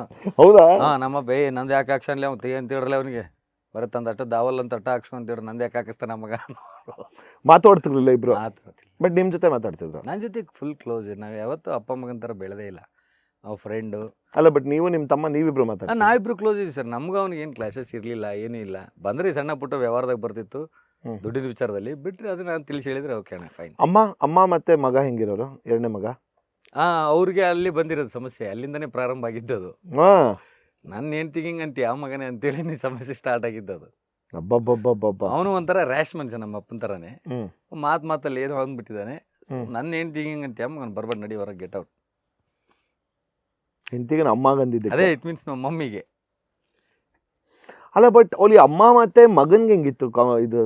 ಚೆನ್ನಾಗಿ ಸರ್. ಇವತ್ತಿಗೂ ನಾ ಅದನ್ನೇ ಕೇಳಿಸ್ತೀನಿ. ನಾವು ಇಷ್ಟೆಲ್ಲ ಮಾಡ್ತೀವಿ, ಅವ್ನು ನಿನ್ನೆ ಮನೆ ಬರ್ತಾನೆ ಮಗ ಹೋಗ್ತಾನೆ, ಅವನಿಗೆ ಜಾಸ್ತಿ ಪ್ರೀತಿ ಮಾಡ್ತಿಲ್ಲ ಇವತ್ತಿಗೂ ನಾವು ಕಾಡ್ತೀವಿ. ಯಾಕಂದರೆ ಸಣ್ಣ ಮಗ ಅಲ್ಲ, ಚಿಕ್ಕವನು. ಸೊ ಜಾಸ್ತಿ ಪ್ರೀತಿ ಅವನ ಮೇಲೆ. ಅಪ್ಪ ಹೋದ್ಮೇಲೆ ವಾಪಸ್ ಬಂದಿದ್ದ? ಅಪ್ಪಾಜಿ ತೀರ್ಕೊಂಡ ದಿವಸನೇ ಬಂದಿದ್ದು. ಅಲ್ಲಿವರೆಗೂ ಅವನು ಸ್ವಲ್ಪ ದೂರ ಇದ್ದ, ಅಂದರೆ ಫ್ಯಾಮ್ಲಿಯಿಂದ ಅಷ್ಟೇ. ಬಾಕಿ ಎಲ್ಲ ನಾವು ಸಿಕ್ಕ ಮಾತಾಡ್ಸಿದ್ವಿ, ನಾವು ಅಣ್ಣ ತಮ್ಮ ಪಾರ್ಟಿ ಮಾಡ್ತೀವಿ. ಪಾಪ ಅವ್ನು ಗಿಲ್ಟ್ ಇರುತ್ತಲ್ಲ, ವಾಪಸ್ ಬಂದಿಲ್ಲ. ಅದೇ ಗಿಲ್ಟಿ ಸರ್. ಇದ್ದಾಗ ಬರಲಿಲ್ಲಲ್ಲ ಅನ್ನೋದೊಂದು ಗಿಲ್ಟ್ ಒಂದು ಕಾಡೋದು ಇವತ್ತಿಗೂ. ಅದಕ್ಕೋಸ್ಕರನೇ ಪೂರಾ ದಿವಸ ಅಳ್ತಿರ್ತಾನೆ ಅವನು ಇದ್ದಾಗ. ಹ್ಞೂ ಸರ್. ಅವರು ಕೇಳಲಿಲ್ವಾ ಈ ಅಟ್ಲೀಸ್ಟ್ ಸಾಯೋ ಟೈಮಲ್ಲಿ ಅದಕ್ಕೆ ಮುಂಚೆನಾದ್ರು ಅಟ್ಲೀಸ್ಟ್ ಮಗಂದು ಎರಡನೇ ಮಗಂದು ಏನೋ ಕೇಳಲಿಲ್ಲ ಸರ್? ಅವ್ನು ಕರೆಸ್ಬಿಡ್ರಿ ಅಂತಿದ್ರು ಅವರು. ಹೇಳ್ತಿಲ್ಲ ಅದೇ ಥರ ಸೈಟ್ ಅವ್ರದ್ದು ಸೇಮ್. ಅವನು ಹಂಗ ನೀ ಸತ್ರು ಬರಂಗಿಲ್ಲ ಹೋಗಿ ಮಗನ ಅಂತಿದ್ದವ. ಒಂದು ವಿಷಯ ಹೇಳಿ, ನಾನು ಎಲ್ಲರಿಗೂ ಜನರಲೈಸ್ ಮಾಡ್ತಿಲ್ಲ. ಈ ಒಂದು ಉತ್ತರ ಕರ್ನಾಟಕದವ್ರು ನಂಗೆ ನೋಡಿದಾಗ ಏನನ್ಸುತ್ತೆ ಗೊತ್ತಾ sir, in terms of the emotions ತುಂಬ ರಾ ಇರ್ತಾರೆ. ಹೌದು ಸರ್.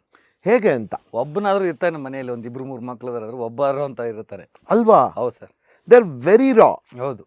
ಅಂದರೆ ನೀವು ಹೇಳಿದ್ರೆ ಈಗ ನೀವು ಇಷ್ಟು ಕಾನ್ವರ್ಸೇಷನ್ ಹೇಳಿ ಒಂಥರ ನೀ ಬರಬೇಡ, ಹುಚ್ಚೋಳ ಮಗ ಹೋಗೋ, ನೀನು ಅಕ್ಕನ ಹೋಗೋ ಅಂತ ಪದಗಳು ಲೀಲಾಜಲವಾಗಿ ಹೇಳ್ತಾರೆ. ಆಯ್ತಾ, ಇಲ್ಲಿ ನಾನು ಹೇಳಬೇಕು ಅಂತಂದ್ರೆ ಆಯ್ತಾ, ಅದಕ್ಕೊಂದು ಡಿಸ್ಕ್ಲೈಮರ್ ಹಾಕಿ ಯೋಚನೆ ಮಾಡಿ, ಆಮೇಲೆ ಇವ್ರೇನು ಅನ್ಕೊಂಡ್ಬಿಡ್ತಾರೆ, ಅವನೇನು ಕಮೆಂಟ್ ಹಾಕ್ತಾನೆ, ಇವನೇನು ಹಾಕ್ತಾನೆ ಅಂತ ನಮ್ಗಳಿಗೆ ನಮ್ಮ ವೈರಿಂಗೇ ಹಂಗೆ ಆಗ್ಬಿಟ್ಟಿರುತ್ತೆ ಚಿಕ್ಕ ವಯಸ್ಸಿಂದ.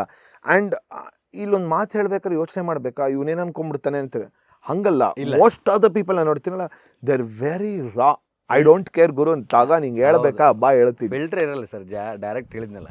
ಅದಕ್ಕೆ ಉದಾಹರಣೆ ಎಕ್ಸಾಂಪಲ್ ನಮ್ಮ ತಂದೆಯವರೇ, ಯಾವ ವಿಚಾರಕ್ಕೂ ಫಿಲ್ಟ್ರೇ ಇಲ್ಲ, ಮಾತಾಡಲ್ಲ, ಬ್ಯಾಡಲ್ಲ, ಹಿಂಗಂದ್ರೆ ಏನಾಗುತ್ತೆ, ನಾಳೆ ಏನಾಗುತ್ತೆ, ನಾಳೆ ಪೇಪರ್ದಾಗ ಏನು ಬರೀತಾನೆ, ಇನ್ನೊಂದು ಏನು ನ್ಯೂಸ್ ಸೆನ್ಸ್ ಕ್ರಿಯೇಟ್ ಆಗುತ್ತೋ ಗೊತ್ತಿಲ್ಲ ಅವ್ರಿಗೆ. ಮಾತಾಡ್ಬೇಕು. ಅದೇ ಉತ್ತರ ಕರ್ನಾಟಕ ಸ್ಟೈಲ್ ಅಲ್ಲ ಸರ್. ಒಬ್ಬ ಸ್ಟ್ಯಾಂಡಪ್ ಕಾಮಿಡಿಯನ್ನು ನಮ್ಮ ಪ್ರಾಣೇಶ್ ಅವರು, ಅವ್ರದ್ದು ಯಾವುದಕ್ಕೆ ಫೇಮಸ್ ಆಗಿದಾರಲ್ಲ ಗೊತ್ತಿಲ್ಲ, ಸೋಳೆ ಮಗ ಅನ್ನೋದಕ್ಕೆ ಫೇಮಸ್ ಆಗಿದೆ. ಇಲ್ಲ ಅಂದರೆ ಕರೆಕ್ಟ್, ಅದು ಅವ್ರನ್ನ ಅಲ್ಲಿಗೆ ಒಯ್ದುಬಿಡ್ತು.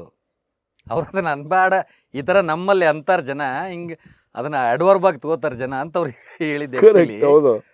ಅದನ್ನೇ ಅವ್ರು ಸ್ಟಾರ್ ಮಾಡ್ಬಿಡ್ತಾ ಅಂತ. ಆಕ್ಚುಲಿ ಹೌದು, ಅದನ್ನೇ ಸ್ಟಾರ್ ಮಾಡ್ಬಿಡ್ತದೆ. ಅವರೆಲ್ಲ ಹೋದ್ರು ಆ ಸುಳೆ ಮಗ ಡೈಲಾಗ್ ಕಂಪಲ್ಸರಿ ಹೇಳೋರು ಅವರು ಗೊತ್ತಿರಲಿಲ್ಲ. ಆಮೇಲೆ ಇನ್ನೊಂದು ಹೆಂಗೆ ಗೊತ್ತಾ, ನಾನು ಯಾವಾಗಲೂ ಒಂದು ಈಗ ಒಂದು ಉತ್ತರ ಕರ್ನಾಟಕದ ಭಾಷೆ ಆಗಿರ್ಬೋದು, ಈ ಕಡೆ ಮಂಗಳೂರು ಭಾಷೆ ಆಗಿರ್ಬೋದು, ನಾನು ಹೇಳೋದು ಮೋಸ್ಟ್ ಆಫ್ ದ ಟೈಮ್ಸ್ ನಮ್ಗಳಿಗೆ ಅವ್ರು ಏನೂ ವಿಷಯನೇ ಇಲ್ಲದೆ ಇರಲಿ ಸರ್, ಬರೀ ಒಂದು ವಾಕ್ಯದಲ್ಲಿ ಮಾತಾಡೋ ಸಾಕು, ಅದೇ ನಮ್ಗೆ ನಗು ಬಂದ್ಬಿಡುತ್ತೆ. ಈಗ ನೀವು ಮಾತಾಡ್ಬೇಕಾರೆ ಅವ್ನು ಯಾವನು ಹುಚ್ಚೋಳ ಮಗ ಅಂತಂದ್ರೆ ಸಾಕು, ಇಲ್ಲಿರೋ ಜನ ಓನ್ ಆಗ್ತಿರ್ತಾರೆ. ನಿಮ್ಗೆ ಇದು ಇದ್ಯಾಕು ನಾರ್ಮಲ್ ಆಗಿದೆ? ನಾವು ನಾರ್ಮಲ್ ಆಗಿ ಹಂಗೆ ಮಾತಾಡ್ತೀವಿ, ನಮ್ಗೆ ಅದು ಹಂಗನ್ಸಂಗೆ ಇಲ್ಲ. ಇಲ್ಲಿ ನಾವು ಒಂದೊಂದು ಸಲ ಸಿನಿಮಾಗೆ ನಾವು ಶೂಟಿಂಗ್ ಬಂದಾಗ ಎಷ್ಟೋ ಸಲ ಬಾಯಿ ನಾನೇ ಕಟ್ಟಾಕೊಂಡಿದ್ದೀನಿ ಸರ್. ಓಲೆ ಒಮ್ಮೊಮ್ಮೆ ನಮ್ಮ ಡೈರೆಕ್ಟ್ ನಮ್ಮ ಫ್ರೆಂಡ್ ಜೊತೆಗೆ ಅವ್ರ ಪಾಪ ಎಂದು ಕೇಳಿರಲ್ಲ, ನಾವು ಬಂದಾಗ ಸಡನ್ನಾಗಿ ಮಾತಾಡ್ಬಿಟ್ಟಿದ್ವಿ. ಮತ್ತು ಆಮೇಲೆ ನಾನೇ ಸಾರಿ ಅಂತ ಕೇಳಿ ಎಷ್ಟೋ ಪ್ರಸಂಗಗಳಿದ್ದಾವೆ. ಅದು ನಮ್ಮ ಬಾಯಲ್ಲಿ ಬೇಕು ಅಂತ ಬರಲ್ಲ, ಅದು ಮಾತಾಡಿ ಮೂತ ರೂಢ ಆಗ್ಬಿಡುತ್ತೆ. ಹೊಗಳೋಕ್ಕೂ ನಾವು ಸುಳೆ ಮಗ ಅಂತೀವಿ, ಬೈಯೋಕ್ಕೂ ಸುಳೆ ಮಗ ಅಂತೀವಿ. ನಿಮ್ಮ ಮೌನ್ ಲೇ ಹೊಗಲೇ ಉಚ್ಕೇನು ಸುಳೆ ಮಗನೇ, ಈ ಥರ ಭಾಷೆ ಮಾತಾಡಿದ್ರೆ ಅದು ಬಂದ್ಬಿಡುತ್ತೆ ಅಚಾನಕ್ಕಾಗಿ. ಯಾರೋ ನಾವು ಫ್ರೆಂಡ್ಲಿಯಾಗಿ ಮಾತಾಡ್ತಿದ್ವಿ ಅಂದಾಗ ಬಂದ್ಬಿಡುತ್ತೆ. ಅಲ್ಲೆಲ್ಲ ನಿಮಗೆ ಅಂದರೆ ದಟ್ ಈಸ್ ಲೈಕ್ ನಿಮ್ಗೆ ಚಿಕ್ಕ ವಯಸ್ಸಿಂದನೇ ಅದು ಮಾತಾಡಿ ಅದೇ ಅಭ್ಯಾಸದಲ್ಲಿರುತ್ತೆ. ಸಣ್ಣ ಸಣ್ಣ ಹುಡುಗರು ಮಾತಾಡ್ತಾರೆ. ಅಂದರೆ ಅದನ್ನು ನಾವು ಬೈಗಳ ಅಂತ ತೊಗೊಂಡಿಲ್ಲ, ಬೈತಾ ಅದ್ರ ಕರೆನೆ ಹೊಗಳಿಕೆ ಪದ ಆಗ್ಬಿಟ್ಟಿದ್ರೆ ನಮ್ಮದು. ಏನು ಮಾಡ್ತಾನಲ್ಲ ಅವ್ನು ಸುಳ ಮಗ, ಮಯೂರನ್ನ ನೋಡ್ಬೇಕಲ್ಲ, ಭಾರಿ ಅದು ಪೋಡ್ಕಾಸ್ಟ್ ಭಾರಿ ಮಾತಾಡ್ತಾನೆ ಸುಳ ಮಗ, ಲೈಕ್ ಈ ಥರ. ಇದೇ ಲೈನ್ ಹಾಕೊಂತೀನಿ ನಾನು ಪ್ರೋಮೋಗೆ. ಅವಾಗ ಸುಳೆ ಮಗ ಇದು ಕೆಟ್ಟೋಡು, ನಾವು ಬೈಬಾರ್ದು ಆ ಥರ ವಿಚಾರ ಮಾಡಿ ಮಾತಾಡುವಂಥದ್ದಲ್ಲ. ಕರೆಕ್ಟ್. ಪ್ರೀತಿಗೆ ಮಾತಾಡೋದು ಅದನ್ನು. ಹಂಗೆ ಬೈಬೇಕಂದ್ರೆ ಭಾಳ ವರ್ಡ್ಸ್ಗಳಿದ್ದಾವೆ. ಅದನ್ನೇ ಯಾಕಂತಾರೆ ಅಂದರೆ ಲೈಕ್ ಯಾರು ಆ ಥರ ಹಾಗೆ ಇಲ್ಲ, ಹಿಂಗೆ ಭಾಷೆನೇ ನಮ್ದು ಹಂಗಿರೋದ್ರಿಂದ ಅದು ನಮಗೆ ಏನೂ ಅನ್ಸಲ್ಲ. ಈ ಕಡೆ ಜನರಿಗೆ ದೊಡ್ಡ ಜಗಳ ಮಳ್ರಾಗೋಗ್ಬಿಡ್ತಾವೆ ಆ ಥರ. ಅಯ್ಯೋ ಭಯಂಕರ. ಬಟ್ ಮನೇಲಿ ಯಾವ ಧರ್ಮನ ಫಾಲೋ ಮಾಡ್ತಾ ಇದ್ರಿ? ಸರಿ, ನಾವು 2 ಧರ್ಮ ಇವತ್ತಿಗೂ ಪಾಲಿಸ್ತೀವಿ. ಬಿಕಾಸ್ ಮಮ್ಮಿ ಹಿಂದೂ ಆಗಿರೋದ್ರಿಂದ. ಮಮ್ಮಿ ಹಿಂದೂ, ಪ್ರೇಮ. ತಂದೆ ಮುಸ್ಲಿಮ್ಸ್ ಆಗಿರೋದ್ರಿಂದ ಸೊ 2 ಧರ್ಮ ಪಾಲಿಸ್ತೀವಿ. ಸೊ ನಮ್ಗೆ ಜಾಸ್ತಿ ಗೊತ್ತಿರೋದೇ ಹಿಂದೂ ಧರ್ಮದ ಬಗ್ಗೆ. ಯಾಕಂದರೆ ನಮ್ಮ ತಂದೆಯವರು ಮಠದಲ್ಲಿ ಬೆಳೆದಿರೋರು, ಆಮೇಲೆ ಇವನ್ ನಾವು ಆಶ್ರಮದಲ್ಲಿ ಹಾಸ್ಟೆಲ್ದಲ್ಲಿ ಅಂತೆಲ್ಲ ಬೆಳೆದವರು. ನಮ್ಮ ಸುತ್ತಮುತ್ತಲಿರೋ ವಾತಾವರಣ ಕಲಾವಿದರಾಗಿರೋದ್ರಿಂದ ಯಾವುದೇ ನೌಕರಿಗೆ ಹೋಗಲಿ ಕಾಸ್ಟ್ ಕೇಳ್ತಾರೆ, ಕಲಾವಿದರಿಗೆ ಯಾವನ್ನೂ ಕೇಳಲ್ಲ. ಅದು ನಿಜ. ಸೊ ಹಂಗಾಗಿರೋದ್ರಿಂದ ಇವತ್ತಿಗೂ ಸ್ಟಿಲ್ ದೀಪಾವಳಿ ಜೋರು ಮಾಡ್ತೀವಿ ಸರ್. ದೀಪಾವಳಿ ಲಕ್ಷ್ಮೀ ಪೂಜೆ, ನಮ್ಮ mummy must and should Lakshmi ಪೂಜೆ. ಆಮೇಲೆ ರಂಜಾನ್ ಹಬ್ಬ, 2 ಹಂಗೆ ಬ್ಯಾಲೆನ್ಸ್ ಮಾಡ್ತೀವಿ. ಯಾರು ಹೇಳ್ತಿದಾರಂತ ಈ ಧರ್ಮ ಪಾಲಿಸ್ತಾ ಇಲ್ಲ, ಯಾರು ಹೇಳ್ತಿದಾರಂತ ಆ ಧರ್ಮ ಪಾಲಿಸ್ತಾ ಇಲ್ಲ. ಸೊ ಮನೆಯಲ್ಲಿ 2 ಧರ್ಮ ಇದ್ದಾವೆ, ತಂದೆ ಆ ಧರ್ಮ, ತಾಯಿ ಈ ಧರ್ಮ. ಸೊ ಈ ಜೊತೆಗೆ ಈನು ಹೊಂಟ್ಬಿಟ್ಟಿದೆ. ನ್ಯಾಷನಲ್ ಇಂಟಿಗ್ರೇಷನ್ ಮನೇಲಿ ನೀಟಾಗಿ ಪಕ್ಕ ಹಾಗೆ ಇದೆ ಸರ್. ನೀವು ಯಾವಾಗಾದರೂ ಫ್ರೀ ಇದ್ದಾಗ ಬನ್ನಿ. ಎಲ್ಲ ಖಂಡಿತ, ನನಗೆ ಈಗ ಬರಲೇಬೇಕು ಅಂತ ಆಸೆ ಆಗ್ಬಿಟ್ಟಿದೆ. ಎಲ್ಲ ಫೋಟೋಸ್ ಇದ್ದಾವೆ. ನಮ್ಮ ತಂದೆಯವರು ಮಸ್ಜಿದ್ಗಳಿಗೆ ಎಷ್ಟು ದಾನ ಧರ್ಮ ಮಾಡಿದಾರೋ ಗುಡಿಗಳಿಗೆ ಅದರ 10 ಪಟ್ಟು ಮಾಡಿದ್ದಾರೆ. ಗುಡಿ ಗುಂಡಾರ ಕಟ್ಟಿಸ್ತಾರೆ ಅಂತ. ಯಾವತ್ತೂ ಅವ್ರು ಹಂಗೆ ಅವ್ರ ಮೈಂಡ್ ಸೆಟ್ಟಲ್ಲಿ ಇಲ್ಲ ಸರ್. ಅದು ನಾವು ನೋಡಿರೋ ಪ್ರಕಾರ ಯಾವಾಗಲೂ ಇಲ್ಲ. ಇತ್ತೀಚೆಗೆ ಒಂಚೂರು ರಿಟೈರ್ಡ್ ಆದಮೇಲೆ ಅವರು ಒಂದು ಸ್ವಲ್ಪ ಪರ್ಟಿಕ್ಯುಲರ್ ಆಗಿ ಮನೇಲಿ ಉಳ್ಕೊಂಡು ಸ್ವಲ್ಪ ಧರ್ಮದ ಬಗ್ಗೆ ಜಾಸ್ತಿ ವಿಚಾರ ಮಾಡ್ತಾಯಿದ್ರೆ ಹೊರತು ನಮ್ಮೇಲೆ ಯಾವತ್ತೂ ಭಾರ ಹಾಕಿಲ್ಲ. ನಾಟಕ ಯಾವಾಗ ಲಾಸ್ಟ್ ರಿಟೈರ್ಮೆಂಟ್ ತೊಗೊಂಡಿದ್ದು? ಅವರು ರಿಟೈರ್ಮೆಂಟ್ ತೊಗೊಂಡ್ರಿ ಸರ್ 2015-16 10 ವರ್ಷದ ಕೆಳಗೆ. 10 ವರ್ಷದ ಕೆಳಗೆ. ನಾನು ಯಾವಾಗ ಜವಾಬ್ದಾರಿ ತೊಗೊಂಡು ನಾನೆಲ್ಲ ಕರೆಕ್ಟಾಗಿ ಮೇಂಟೈನ್ ಮಾಡೋಕ್ಕಂತ ಗೊತ್ತಾಯ್ತು. ಅವ್ರು ಮಾಡ್ತಾನೆ. ಆ್ಯಕ್ಟ್ ಮಾಡ್ತಿರ್ಲಿಲ್ಲ? ಯಾರು ಸರ್? ನಾನು ಆ್ಯಕ್ಟ್ ಮಾಡ್ತೀನಿ. ಅಲ್ಲ ಸರ್, ಸ್ಟೇಜ್ ಮೇಲೆ ಆ್ಯಕ್ಟ್ ಮಾಡೋದು ಮಾಡ್ತಿದ್ರಾ ಅಥವಾ? ಇಲ್ಲ ಸರ್, ಸ್ಟೇಜ್ ಮೇಲೆ ಕಂಪಲ್ಸರಿ ಆ್ಯಕ್ಟ್. ಅವರು ಎಲ್ಲಿವರೆಗೂ ಮಾಡಿದ್ರು ಲಾಸ್ಟ್? ಅದನ್ನೇ ಒಂದು 2014-15 ಅಲ್ಲಿವರೆಗೂ ಕಂಟಿನ್ಯೂ ಮಾಡಿದ್ದಾರೆ. ಅದು ಆಫ್ಟರ್ ದ್ಯಾಟ್ ಸಿನಿಮಾಗಳಲ್ಲಿ ಬ್ಯುಸಿ ಆದಮೇಲೆ ವಾರ 15 ದಿನ ಸೀಮಿತವಾಗಿಬಿಟ್ರು. ಅಲ್ಲಿಗೆ ಇಷ್ಟು ದಿನ ಗ್ಯಾಪ್ ಇದೆ, ಇಷ್ಟು ದಿನ ಮಾಡ್ತೀನಿ. ಅಲ್ಲಿವರೆಗೂ ರೆಗ್ಯುಲರ್ ವೃತ್ತಿ ರಂಗಭೂಮಿ ಕಲಾವಿದ. ಯಾವಾಗ ಅವ್ರದ್ದು ಸಿನಿಮಾದ್ದು ಅದು ಇದು ಸ್ಟಾರ್ಟ್ ಆಯಿತು, ಅಲ್ಲಿಂದ ಸ್ವಲ್ಪ ಹವ್ಯಾಸಿ ಕಲಾವಿದಿರ್ತಾರೆ. ಲಾಸ್ಟ್ ನಾಟಕ, ಲಾಸ್ಟ್ ಸಿನಿಮಾ ಯಾವ್ದು ಮಾಡಿದ್ದು? ಲಾಸ್ಟ್ ಸಿನಿಮಾ ಐ ಥಿಂಕ್ ನಾನೇ ಹೀರೋ ಆಗಿ ಮಾಡಿರೋದು ಒಂದು ವಿಕ್ಕಿ ಅಂತ. ಬಿಡುಗಡೆ ಆಗಿದೆಯಾ? ಬಿಡುಗಡೆ ಆಗಿದೆ. ಲಾಸ್ಟ್ ಇಯರ್ ಬಿಡುಗಡೆ ಆಯ್ತದು, ಮಾರ್ಚಲ್ಲಿ. ಅದೇ ಅವ್ರದ್ದು ಲಾಸ್ಟ್ ಮೂವಿ. ಅದಾದ್ಮೇಲೆ ಬೇಜಾರು ಮಾಡಿದ್ದಾರೆ, ಇನ್ನು ಕೆಲವೊಂದು ರಿಲೀಸ್ ಆಗಿಲ್ಲ. ಬಟ್ ಶೂಟ್ ಆಗಿ ರಿಲೀಸ್ ಆಗಿರೋದಂದ್ರೆ ಅದೇ ನಾನು ಅದರಲ್ಲಿ ಅವ್ರು ಆ್ಯಕ್ಚುಲಿ ಪ್ರೊಡ್ಯೂಸರು, ನಾನು ಡೈರೆಕ್ಟ್ರು. ಮೂವಿಯಲ್ಲಿ ಶಾಬಾಷ್. ಅವರು ಕಾಟ ಕೊಡುವಂಥ ಪ್ರೊಡ್ಯೂಸರು, ನಾವು ಕಾಟ ತಗೊಳ್ಳುವಂಥ ಡೈರೆಕ್ಟ್ರು. ಅದು ನಾಟಕದಲ್ಲಿ ನಾವು ಯಾವಾಗ ವಿಶೇಷವಾಗಿ ನಾನು ಹೀರೋ ಆಗಿರೋದ್ರಿಂದ, ಅವರು ಕಾಮಿಡಿಯನ್ ಆಗಿರೋದ್ರಿಂದ ಯಾವಾಗೂ ನಂಗೆ ಅವ್ರಿಗೂ ಟಚ್ ಇಲ್ಲ. ಕೆಲವೊಂದು ಸೀನ್ ಟಚ್ ಇರ್ತಿತ್ತು. ಅಲ್ಲ, ಬಟ್ ಮಾಡಿದ್ದು ಅಂದರೆ ನಾಟಕ ಅಂದ್ರೆ ಅವರು ನಾಟಕ ಮಾಡಿದ್ದು ಅಂದರೆ ಸರ್ ಅದೇ ಕಲಿಯೋದು. 15 ಇಲ್ಲ ಕಲಿಯೋದು ಕುಡ್ಕ ಮಾಡಿದ್ದಾರೆ ಅವ್ರದ್ದು. ನಾನು ಹೇಳಿದ್ನಲ್ಲ, ನಾನು ಕ್ಯಾಂಪ್ ಕ್ಲೋಜಿಗೆ ATM ಮಷಿನ್ ಅದು. ಇವತ್ತು ದುಡ್ಡಿಲ್ಲ ಅಂದರೆ ಆ ನಾಟಕ ಹಾಕಿದರೆ ಕಂಪಲ್ಸರಿ ದುಡ್ಡು. ಸೊ ಅಲ್ಲಿ ಇದೆಲ್ಲ ಖರ್ಚು ವೆಚ್ಚ ಮಾಡ್ಕೊಂಡು ಶಿಫ್ಟ್ ಆಗಕ್ಕೆ ನಮ್ಗೆ ಅನುಕೂಲ ಆಗೋದು. ಅಂಥ ಟೈಮಲ್ಲಿ ಈಗ ನೀವು ಹೇಳಿದ್ರೆ ದುಡ್ಡಿಲ್ಲ ವಾಪಸ್ ಬಂದ್ರು ಅಂದರೆ ಅವಾಗ 6 ತಿಂಗಳಂತೂ ಬರೋಕ್ಕಾಗಲ್ಲ. ಒಂದು 2-3 ದಿವಸ ಶೋ ಅಷ್ಟೇನಾ?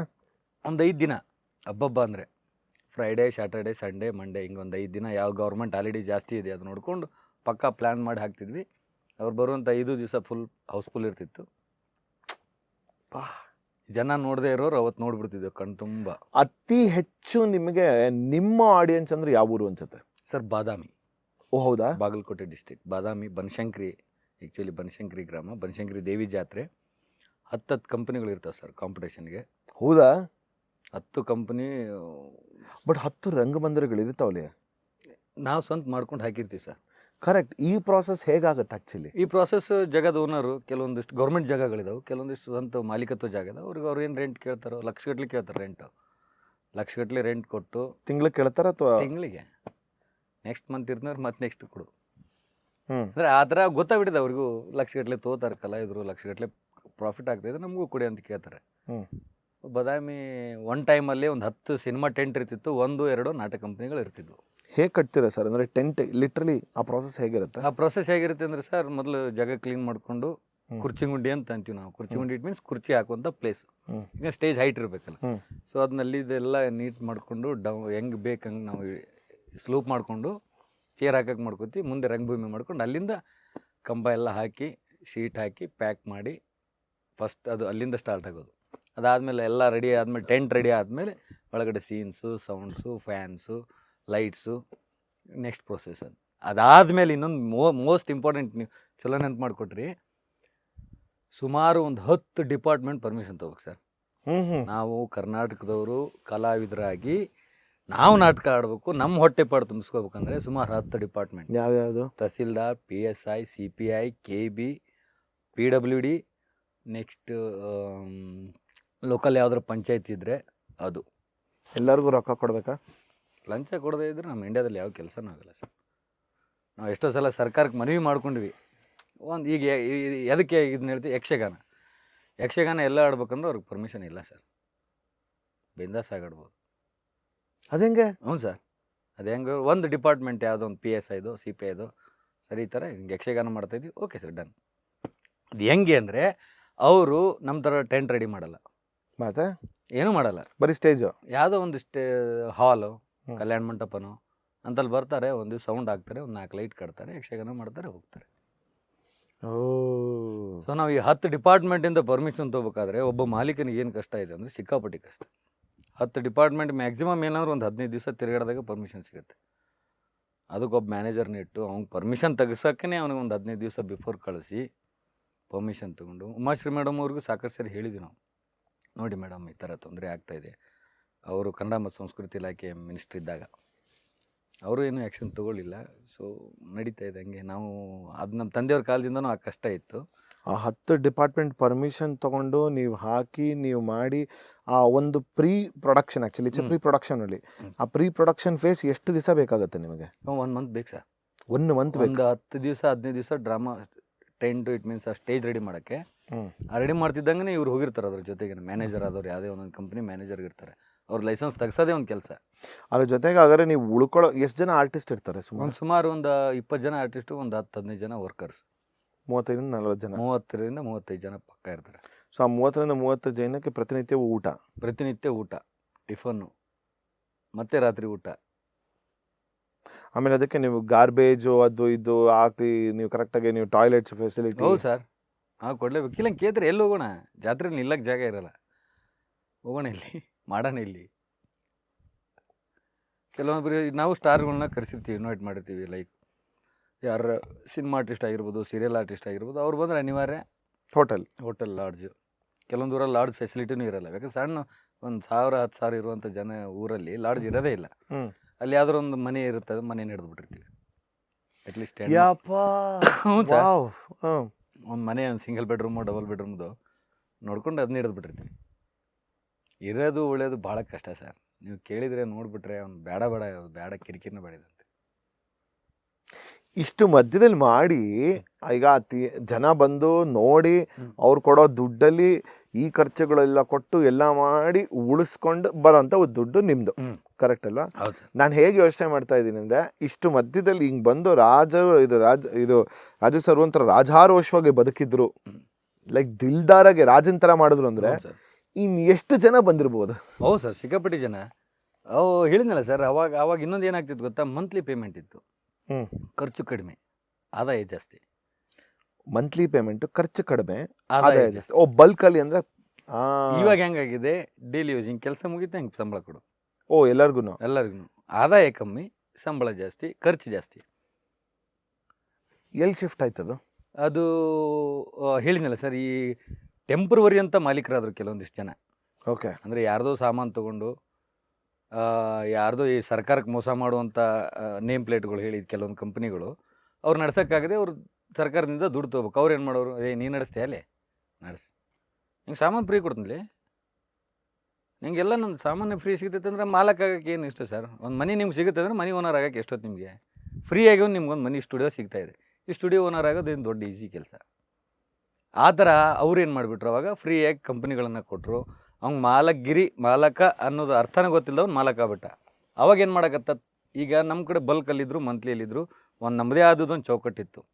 ಅವ್ನ ಕಡೆ ಯಾರೂ ಇರ್ತಿರ್ಲಿಲ್ಲ. ಅವಾಗ ಅವ ಏನು ಮಾಡೋಕತ್ತ, ಇಲ್ಲಿರುವಂಥ ಕಲಾವಿದರಿಗೆ ಅವನಕೈತೆ ಒಂದು 100 ಹೆಚ್ಚಿಗೆ ಕೊಡ್ತಾನೆ, ದಿನ ಕೊಡ್ತಾನೆ. ನೀವು ತಿಂಗಳು ಕಾಯ್ತಿಯಲ್ಲಿ ಇಲ್ಲಿ ರಾಜು ತಾಳಿಕೊಟ್ಟು ನಿಂಗೆ ತಿಂಗಳಿಗೊಮ್ಮೆ ಕೊಡ್ತಾನೆ ಪಗಾರ, ನಾ ಡೈಲಿ ಕೊಡ್ತಾನೆ ಬಾಲೆ, ಇವತ್ತು ಮುಗೀತು, ಇವತ್ತು ನಿಂಗೆ ಪೇಮೆಂಟ್.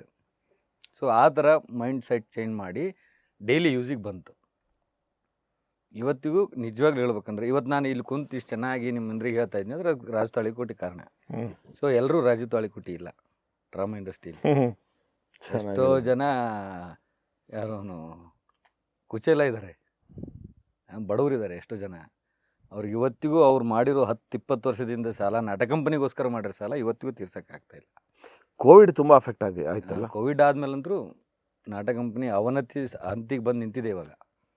ಫಸ್ಟ್ ಆಫ್ ಆಲ್ ಕಲಾವಿದ್ರ ಕೊರತೆ. ಯಾರು ನಮ್ಮ ತಂದೆಯೇ ನಮಗೆ ರಂಗಭೂಮಿಗೆ ಬರಬಾರ್ದಂತ ನಿರ್ಧಾರ ಮಾಡಿರುವಾಗ, ಸೊ ಇನ್ನು ಏನೂ ಇಲ್ಲದೆ ಇರೋರು ಹೆಂಗೆ ವಿಚಾರ ಮಾಡ್ತಾರೆ, ಅವ್ರಿಗೂ ಬೇಡ ಅನಿಸ್ಬಿಟ್ಟಿದೆ. ಎಷ್ಟೋ ಜನ 6 ತಿಂಗಳು 3 ತಿಂಗಳು ಮನೆ ಬಿಟ್ಟು ಹೋಗ್ಬೇಕು.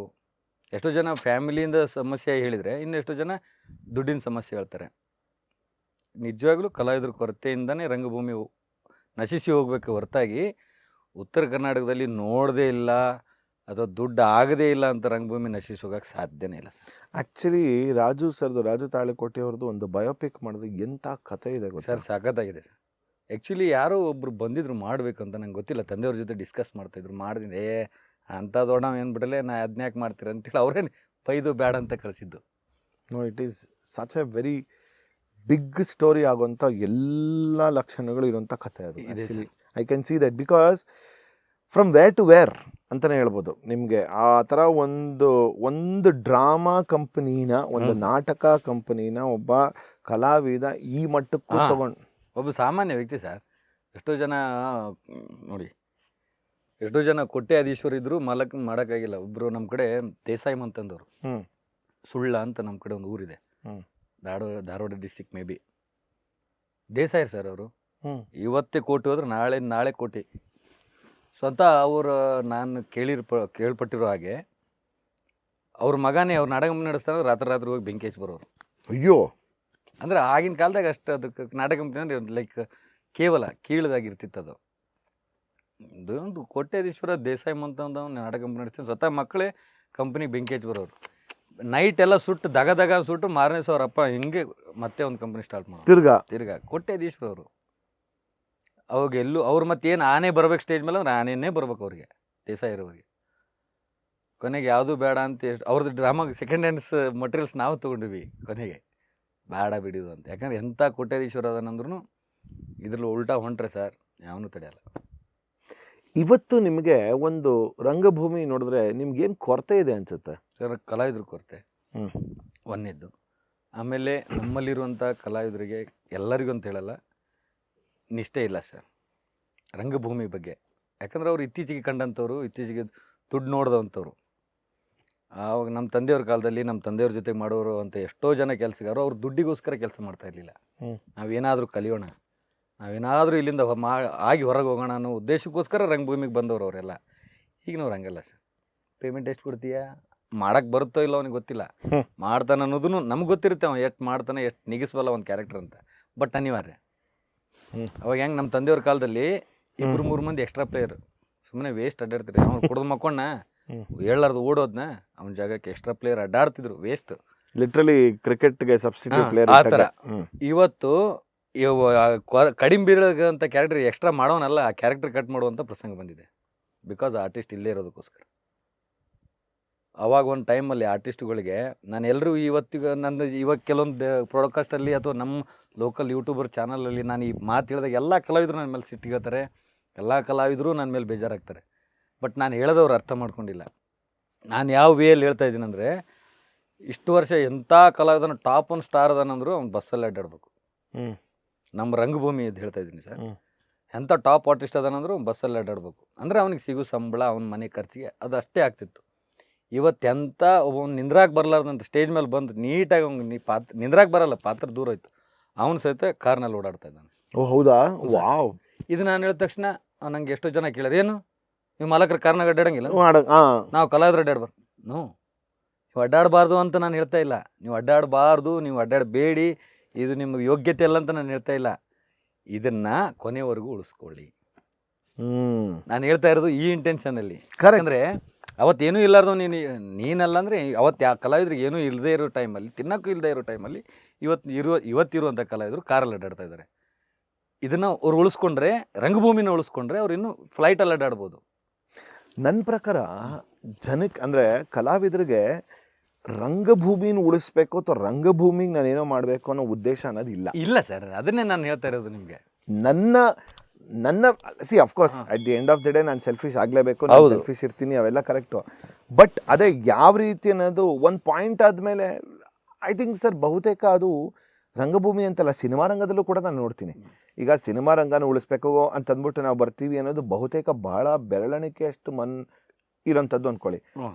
ನನ್ನ ಬೆಳವಣಿಗೆ ಏನಿದೆ, ನನ್ನ ಸಿನಿಮಾ ಓಡ್ತಾ, I am answerable only to me ಅನ್ನೋ ಥರದಲ್ಲೇ ಮೋಸ್ಟ್ ಆಫ್ ದ ಪೀಪಲ್ ಇರುತ್ತೆ ಸರ್. ಆದರೆ ಈ ಇಂಡಸ್ಟ್ರಿಗೆ 100 ಜನ ಆಡಿಷನ್ ಕೊಡೋಕೆ ಬರ್ತಾರೆ. ಸೀರಿಯಲ್ ಮಾಡೋಕ್ಕಂತ 100 ಜನ ಆಡಿಷನ್ ಕೊಡೋಕೆ ಬರ್ತಾರೆ. ಒಂದು ಯಾವುದೋ ನೀವೇ ಒಂದು ಮೂವಿ ಮಾಡ್ತಾ ಇದ್ದೀರಾ, ಜಸ್ಟ್ ಒಂದು ಆಡಿಷನ್ ಕಾಲ್ ಹಾಕಿ ನಾಳೆ 100 ಜನ ಬರ್ತಾರೆ. ಹೌದಾ? ಅವರು ಸಿನಿಮಾ ಮಾಡ್ಬೇಕಂತಲೇ ಬರ್ತಾರೆ, ತಾವು ಏನು ತಾವು ಸಾಧನೆ ಮಾಡ್ಬೇಕಂತ ಬರ್ತಾರೆ. ಡ್ರಾಮಾ ಇಂಡಸ್ಟ್ರಿಯಲ್ಲಿ ಬರಲ್ಲ ಸರ್. ಆಡಿಷನ್ ಕಾಲಲ್ಲ, ನಾವು ದುಡ್ಡು ಕೊಡ್ತೀವಿ ಬಾರಪ್ಪ ಅಂತ ಮನೆತನ ಕರೆದ್ರೂ ಬರಲ್ಲ. ನಮ್ಮ ಮನೆ ಕೆಲಸದವ್ರಿ ಸರ್, ಅದನ್ನ 4 ದಿವ್ಸ ಬಿಟ್ಟು ಬರ್ತೀನಿ ನೋಡ್ರಿ. ಅಯ್ಯೋ, ಬರಲ್ಲ ಅನ್ಸುತ್ತಾ ನಿಮಗೆ? ಬರಲ್ಲ ಸರ್. ನೀವು ಆಡಿಷನ್ ಕರೆದ್ರೆ ಬರಲ್ಲ ಸರ್. ಯಾಕಂದರೆ ಜನರಿಗೆ ಸಿನಿಮಾ, ಸೀರಿಯಲ್ಲು, ಟಿ ವಿ ಇದು ಇದೆ ಹೊರತಾಗಿ ನಾವು ದುಡಿದು ನಮ್ಮ ಮನೆ ಸಾಕ್ಬೇಕನ್ನೋದಿಲ್ಲ. ನೀವು ನೋಡಿ, ಡ್ರಾಮಾಗೆ ಬಂದರೆ ಒಳ್ಳೆ ಸಂಬಳ ಇರುತ್ತೆ, ಊಟ ವಸತಿ ಇರುತ್ತೆ, ಎಲ್ಲ ಇರುತ್ತೆ. ನಿನ್ನ ಅವಕಾಶನ ಕೇಳ್ಕೊಂಡು ಹೋಗೋ ಅವಶ್ಯಕತೆನೇ ಇಲ್ಲ. ಇವತ್ತು ನಿಮ್ಗೆ ಈ ಮುಖಾಂತರ, ನಿಮ್ಮ ಪಾಡ್ಕಾಸ್ಟ್ ಮುಖಾಂತರ, ಮಯೂರ್ ಅವರು, ಆರ್ ಜೆ ಅವ್ರ ಪಾಡ್ಕಾಸ್ಟ್ ಮುಖಾಂತರ ನಾನೊಂದು ಹೇಳೋದು ಇಷ್ಟಪಡ್ತೀನಿ. ಸುಮ್ಮನೆ ಅಲ್ಲಿ ಅವಕಾಶ ಯಾಕೆ ಹುಡುಕ್ತೀರ? ಎಷ್ಟೋ ಡ್ರಾಮಾ ಕಂಪ್ನಿಗಳಲ್ಲಿ ಕಲಾವಿದ್ರು ಕೊರತೆ ಇದೆ, ಹೋಗ್ರಿ, ಊಟ ವಸತಿ ಜೊತೆಗೆ ಸಂಬಳ ಕೊಡ್ತಾರೆ. ವಾವ್ ವಾವ್, ನಿಜ ಸರ್. ಆಮೇಲೆ ಉತ್ತರ ಕರ್ನಾಟಕದವ್ರು ಪ್ರೀತಿ ಸಿಗ್ಬೇಕಂದ್ರೆ ನಿಜವಾಗ್ಲೂ ಪುಣ್ಯ ಮಾಡಿರ್ಬೇಕು. ಅದಂತೂ ಉತ್ತರ ಕನ್ನಡದವ ಇದೀನಿ ಅಂತ ಹೇಳಕತ್ತಿಲ್ಲ, ಯಾಕಂದ್ರೆ ನಾನು ಅದನ್ನು ಫೀಲ್ ಮಾಡಿದ್ದೀನಿ. ನಾನು ರಂಗಭೂಮಿ ಮೇಲೆ ಆಗಿರ್ಬೋದು, ಇವತ್ತು ದೊಡ್ಡ ದೊಡ್ಡ ಸ್ಟಾರ್ ಕಾಸ್ಟ್ಗಳು ಬಂದರು, ಅವ್ರನ್ನ ಕ್ಯಾರೆ ಅನ್ಲಾರ್ದವ್ರು ಡ್ರಾಮಾ ಬಂದು 3 ಗಂಟೆ ಹಿಂಗೆ ಕುಂತು, ನಾನು ಕೆಲವೊಂದಿಷ್ಟು ವಿಡಿಯೋದ ನಿಮ್ಗೆ ಕಳಿಸ್ತೀನಿ ಸರ್. ಟಿಕೆಟ್ ತೊಗೊಳಕ್ಕೆ ಸಾಹಸ ಪಡ್ತಾರೆ. ಟಿಕೆಟ್ ತೊಗೊಳಕ್ಕೆ ಅವರು ತಮ್ಮ ಮನೆಗೆ ಗ್ಯಾಸ್ ಒಯ್ಯಕ್ಕಷ್ಟು ಕಷ್ಟಪಟ್ಟಿದ್ದಾರೋ ಇಲ್ಲೋ ಗೊತ್ತಿಲ್ಲ, ತಮ್ಮ ಮನೆಗೆ ರೇಷನ್ ಒಯ್ಯಕ್ಕಷ್ಟು ಕಷ್ಟಪಟ್ಟಿದ್ದಾರೋ ಇಲ್ಲೋ ಗೊತ್ತಿಲ್ಲ.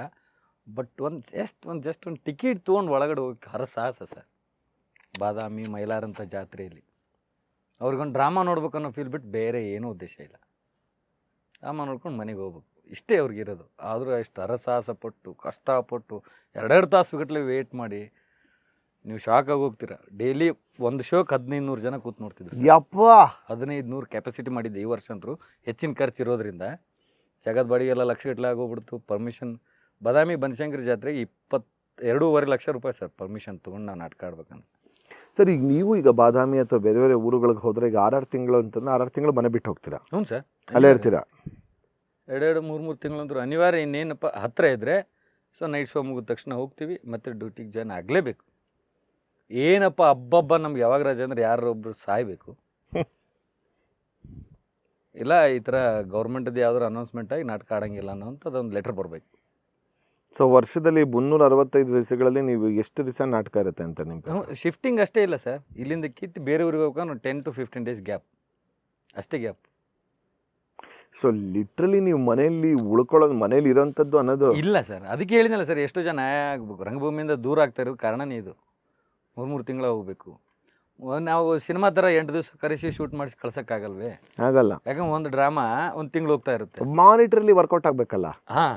ಆಮೇಲೆ ಇನ್ನೊಂದು ಏನು ಗೊತ್ತಾ ಸರ್, ಈಗ ಒಂದು ವಾರ ಒಬ್ಬನ ಆರ್ಟಿಸ್ಟ್ ನೋಡಿಬಿಟ್ಟಿರ್ತಾರೆ ಈ ಕ್ಯಾರೆಕ್ಟ್ರಲ್ಲಿ. ಈಗ ನಮ್ಮ ತಮ್ಮ ಈ ಕಾಮಿಡಿ ಮಾಡ್ಕೊಂಡು ಬಂದಾನು, ಅವನು ಆ ಕಾಮಿಡಿ ಕ್ಯಾರೆಕ್ಟರ್ ನೋಡಿರ್ತಾರೆ, ಅದನ್ನ ಜನ ಇಷ್ಟಪಟ್ಟು ಮಂದಿಗೂ ಹೋಗಿ ಹೇಳಿರ್ತಾರೆ, ಭಾರಿ ಮಾಡ್ತಾನಲ್ಲ ಅವ, ನೋಡ್ಕೊಂಬರಲಿ ಅಂತೇಳಿ. ಸೊ ಒಂದು ವಾರ ಆದಮೇಲೆ ಅವ್ನಿಗೇನೋ ರಜಾ ಕೊಟ್ವಿ, ಅವ್ನದೇನೋ ಫ್ಯಾಮಿಲಿ ಪ್ರಾಬ್ಲಮ್ ಇದೆ ಅಂದರೆ ಆ ಒಂದು ವಾರ ಆದಮೇಲೆ ಏನು ಬಂದಿರ್ತಾನಲ್ಲ ಅವ್ನು ಆ ಕ್ಯಾರೆಕ್ಟರ್ ತುಗ್ಸೋಕ್ಕಾಗಲ್ಲ. ಒಂದು ವೇಳೆ ತುಗ್ಸಿದ್ರು ಜನರನ್ನ ಇಂಪ್ರೆಸ್ ಮಾಡೋಕ್ಕಾಗಲ್ಲ, ಯಾಕಂದ್ರೆ ಜನ ಶಿಫ್ಟ್ ಆಗಿರ್ತಾರೆ ಆಲ್ರೆಡಿ.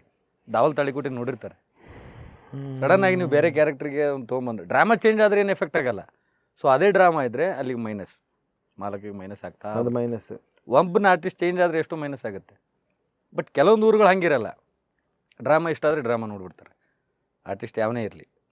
ಓ ಹಂಗೆ ಅದು ವರ್ಕೌಟ್. ಹಾಂ, ಹೌದು, ವರ್ಕೌಟ್ ಆಗುತ್ತೆ.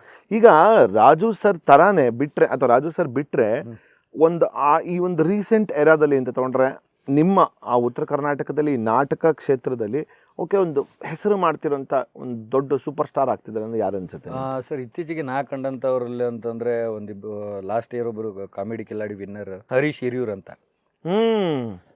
ಅವನು ಹುಟ್ಟಿದ್ದು ಸೇಮ್ ನಮ್ಮ ಥರ ನಾಟಕ ಕಂಪನಿಯಲ್ಲೇ ಹುಟ್ಟ, ನಾಟಕ ಕಂಪನಿಯಲ್ಲೇ ಬೆಳೆದ, ನಾಟಕ ಕಂಪನಿಯಲ್ಲೇ ಪಾರ್ಟ್ ಮಾಡಿ ಕಸ ಹೊಡೆದು, ಲೈಕ್ ಅವನು ರಾಜತಾಳಿ ಕೊಟ್ಟಿರ್ತಾರೆ ಎಲ್ಲ ವರ್ಕ್ ಮಾಡಿ ಅವತ್ತು ಆಡಿಷನ್ ಕೊಟ್ಟ, ವಿನ್ ಆದ. ಅವನು ಮೇ ಬಿ ಆಗುತ್ತಾನೆ ಸರ್. ಅವನು ನೆಕ್ಸ್ಟ್ ಬಿಟ್ಟರೆ ದಯಾನಂದ್ ಬೀಳಿಗೆ ಅಂತಿದ್ದಾರೆ. ಸೂಪರ್. ಅವ್ರದ್ದು ಫುಲ್ ಫ್ಯಾಮಿಲಿ ಮಂತನ, ಎಲ್ಲ ಕಲಾವಿದ್ರ ಮಂತನ. ಯಂಗ್ಸ್ಟರ್ ಈಗ ಒಂದಿಬ್ಬರು ಹುಡ್ತಾ ಇದ್ದಾರೆ. ಅವರೆಲ್ಲ ಒಳ್ಳೇದಾಗಲಿ ಅಂತ ಕೇಳ್ಕೊತೀನಿ.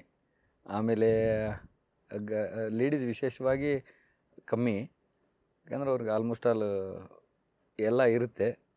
ಹಂಗೆ ಸ್ಟಾರ್ ಕಷ್ಟ ಅಂದರೆ ಇವರೇ ಒಂದಿಬ್ಬರು 3 ಜನ ಸರ್. ನಮ್ಮ ನಯನ ಅವ್ರು ಹೇಗಿದ್ದಾರೆ? ಯಾರು ಅವರಂತರೂ ಎಕ್ಸ್ಟ್ರಾರ್ಡಿನರಿ, ಹೇಳೋಂಗೆ ಇಲ್ಲ. ಒಂದೇ ದಿವ್ಸದಲ್ಲಿ ಬಂದು ನಾ ಕ್ಯಾರೆಕ್ಟರ್ ಅದಿದೆ ಅಂತ ಕೇಳ್ಬಿಟ್ಟು ಮಾಡ್ತಾರೆ. ಆಮೇಲೆ ಅವ್ರು ಬಂದರು, ಜನ ಆಡಿಯನ್ಸ್ ಬಂದು ಅವ್ರಿಗೆ ಇವಾಗ ಲೈಕ್ ಜೂನಿಯರ್ ರಾಜು ತಾಳಿ ಕುಡಿತಾರೆ. ಬಂದರೆ ಒಂದು 4 ದಿವಸ ಅವ್ರನ್ನ ಹಾಕೊಂಡ್ರೆ ಒಂದಿಷ್ಟು ಎಷ್ಟೋ ಖರ್ಚಿಗೆ ಕಿತ್ಕೊಂಡು ಮುಂದೋಗಕ್ಕೆ ಅನುಕೂಲ ಆಗುತ್ತೆ. ಬರ್ತಾರೆ ಸರ್ ಹಂಗೆ? ಬರ್ತಾರೆ, ಬಂದು ಒಂದೇ ದಿನದಲ್ಲಿ ಮಾಡ್ತಾರೆ. ಎಲ್ಲರ ಜೊತೆಗೆ ಚೆನ್ನಾಗಿ ಮಿಂಗಲ್ ಆಗಿರ್ತಾರೆ. ಆಮೇಲೆ ರಂಗಭೂಮಿ ಅಂದ್ರೆ ಅವ್ರಿಗೂ ಭಾಳ ಇಷ್ಟ. ನಾವು ಅವ್ರ ಜೊತೆಗೆ ಬೆರೆತರಾಗಿರೋದ್ರಿಂದ ಗೊತ್ತಾಗಿರೋದ್ರಿಂದ ರಂಗಭೂಮಿನ ಜಾಸ್ತಿ ಪ್ರೀತಿ ಮಾಡ್ತಾರೆ.